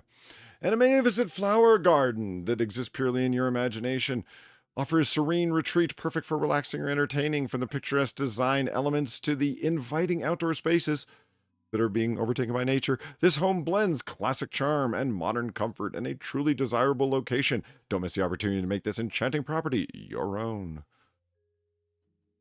And no HOA fees. Excellent if you intend on being a hoa. Yeah.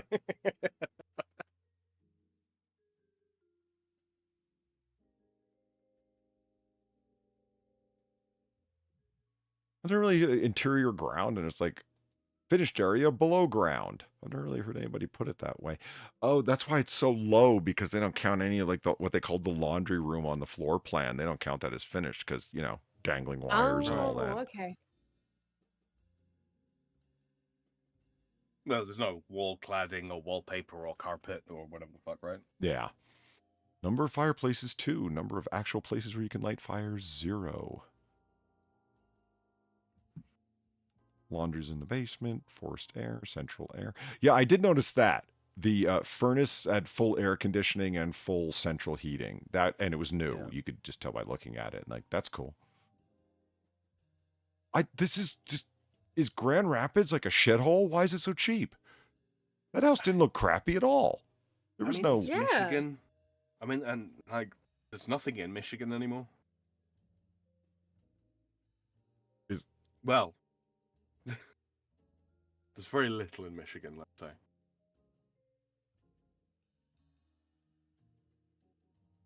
Well, I don't know. It says it's right near the desirable area of Garfield Park. Not buying that, huh? Far, you want to go to Garfield Park with me? Sure. Where we going? Well, obviously, we're going to find the Garfield carts. Oh, hell yeah. What the hell would you do with a half bath? Take a shit and wash your hands. Take a quarter shower. No, it means it doesn't have a shower or a bath. That's all a half bath means. It's a sink and a toilet. Shouldn't that just be called a shouldn't that be the restroom, and then the rooms with baths in them should be called bathrooms? That would be a fair distinction, yes. I feel like we can meet in the middle here, because in Britain, every time one is to go to the toilet, one does not announce that one is going to the toilet. One announces that one is going to the bathroom. Whether or not there is a bath in there is neither here nor there. And then in America, it's always a restroom. You're not going in there to fucking rest. You're going in there to fight for your life and hope that it flushes so that your homies don't know how bad of a time you had in there. What? When have you fought for your life in a bathroom, man? What are you talking about? Have you ever been to Taco Bell? Oh, you mean that kind of fight? Okay. Colleen said Yeah. that was an oak tree, so I want another look at it. It is? What? No, it could be. It's strange for an oak tree, though. Swedish oak, maybe? I can't even say. I thought oak trees, their branches started a lot further up, and then they were quite dense. But I don't, fuck, what do I know? I'm not a treemonologist.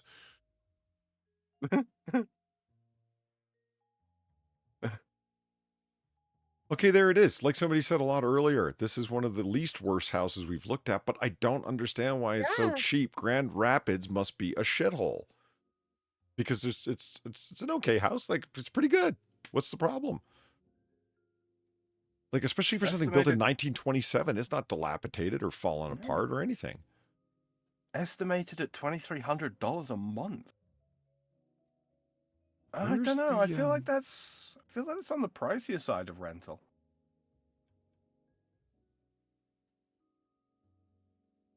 Here we go. Look at that. From 2010 to 2025, 155,000 to 359,000. Guys, we'll never own a house unless we, like, strike it rich or get our lives in order. And neither of those things are likely to happen. Or, somehow remove 30 million people that need to be housed but are in the country illegally. But we don't do politics. The housing crisis isn't a problem. Right, but, cow farts definitely are. Yeah. Have you thought about cow farts recently? No. You can pay more taxes to offset the effects of cow farts. I don't want to pay more taxes though. No one does. Fuck, Sam sent me this this meme the other day. It's like an old-timey picture of, like, Noah working on his ark, like, building the ark. And it's like, why did Noah build an ark when he just could have paid more taxes to offset climate change? I thought it was If you funny. think about it, right? If you think about it, it's kind of true. Like, How? if the world How? population in Noah's time had paid a little bit more attention to their King of Kings, to their Lord of Lords, right? And paid their dues in the way of, faith and good practice. Like, not sinning, like degenerates. Okay, yeah. This is what I'm saying. Not getting the sinful stimmies on, right? Okay, that's the tax that you pay. All right? So people had paid their taxes, the climate wouldn't have changed. So It's more true for that the fucking wages meme of sin than it are is now. indeed death. Is that what you're saying? You lost me, Sam. I think it's So time that's to the end. moral of the story. I know. Polly. It is. Wow. Okay. Far's getting more effective at tard wrangling. It's a good thing to see.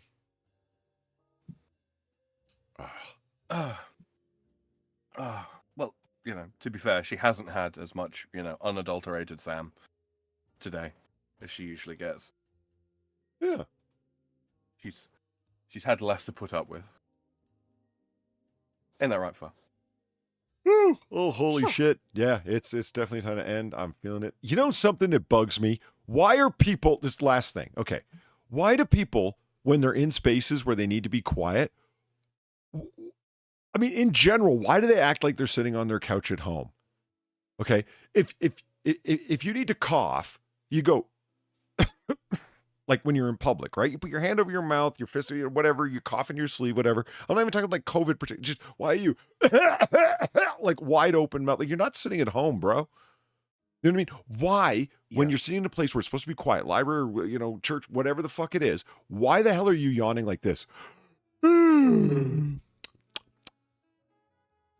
Those are theatrical noises. What are you doing? Those are the same people that don't take the shopping cart back to the rank, Polly.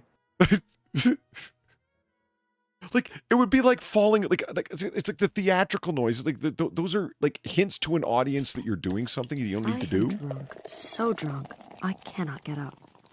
It would be like falling asleep and doing the Muppets thing of me, like well you're. Ah, yes, the good old honk me. You never watched Sesame Street. They actually made that noise when they were asleep in the Muppets. Oh, I know.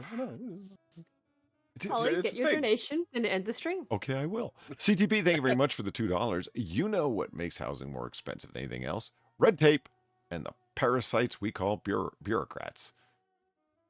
Well, yes. Yeah, that's not wrong. All of the fees upon fees and taxes upon the fees that they charged you and so on. Yeah. But there's this wonderful little contraption, right? And it's called a guillotine. You may have heard of it. Yeah, it's just when it turns into a what would you call it? Reign of terror when everyone starts going. And when the guy who invented the guillotine gets guillotined himself, like it's just not good. Oh, that was just drama. Well, that brings us to the end of last call here at Noir Bar live from the Shays District in Noir City. I'd like to thank everyone coming out tonight for our own little brand of 1940 booze-fueled banter. I'd like to thank Far and Sam for keeping me company at the bar. Far more so because you had to put up with me for a hell of a lot longer than Sam did. So, special credit. Guys, I was Yeah, no problem. sorry. No problem. I was throwing up something fierce, and didn't have to jump up every. No, like I said, few minutes. it's fine. Keep your head up and you're because otherwise you'll vomit on your shoes. Yeah, very much so. Yeah. Aim for the wall. Always aim for the wall.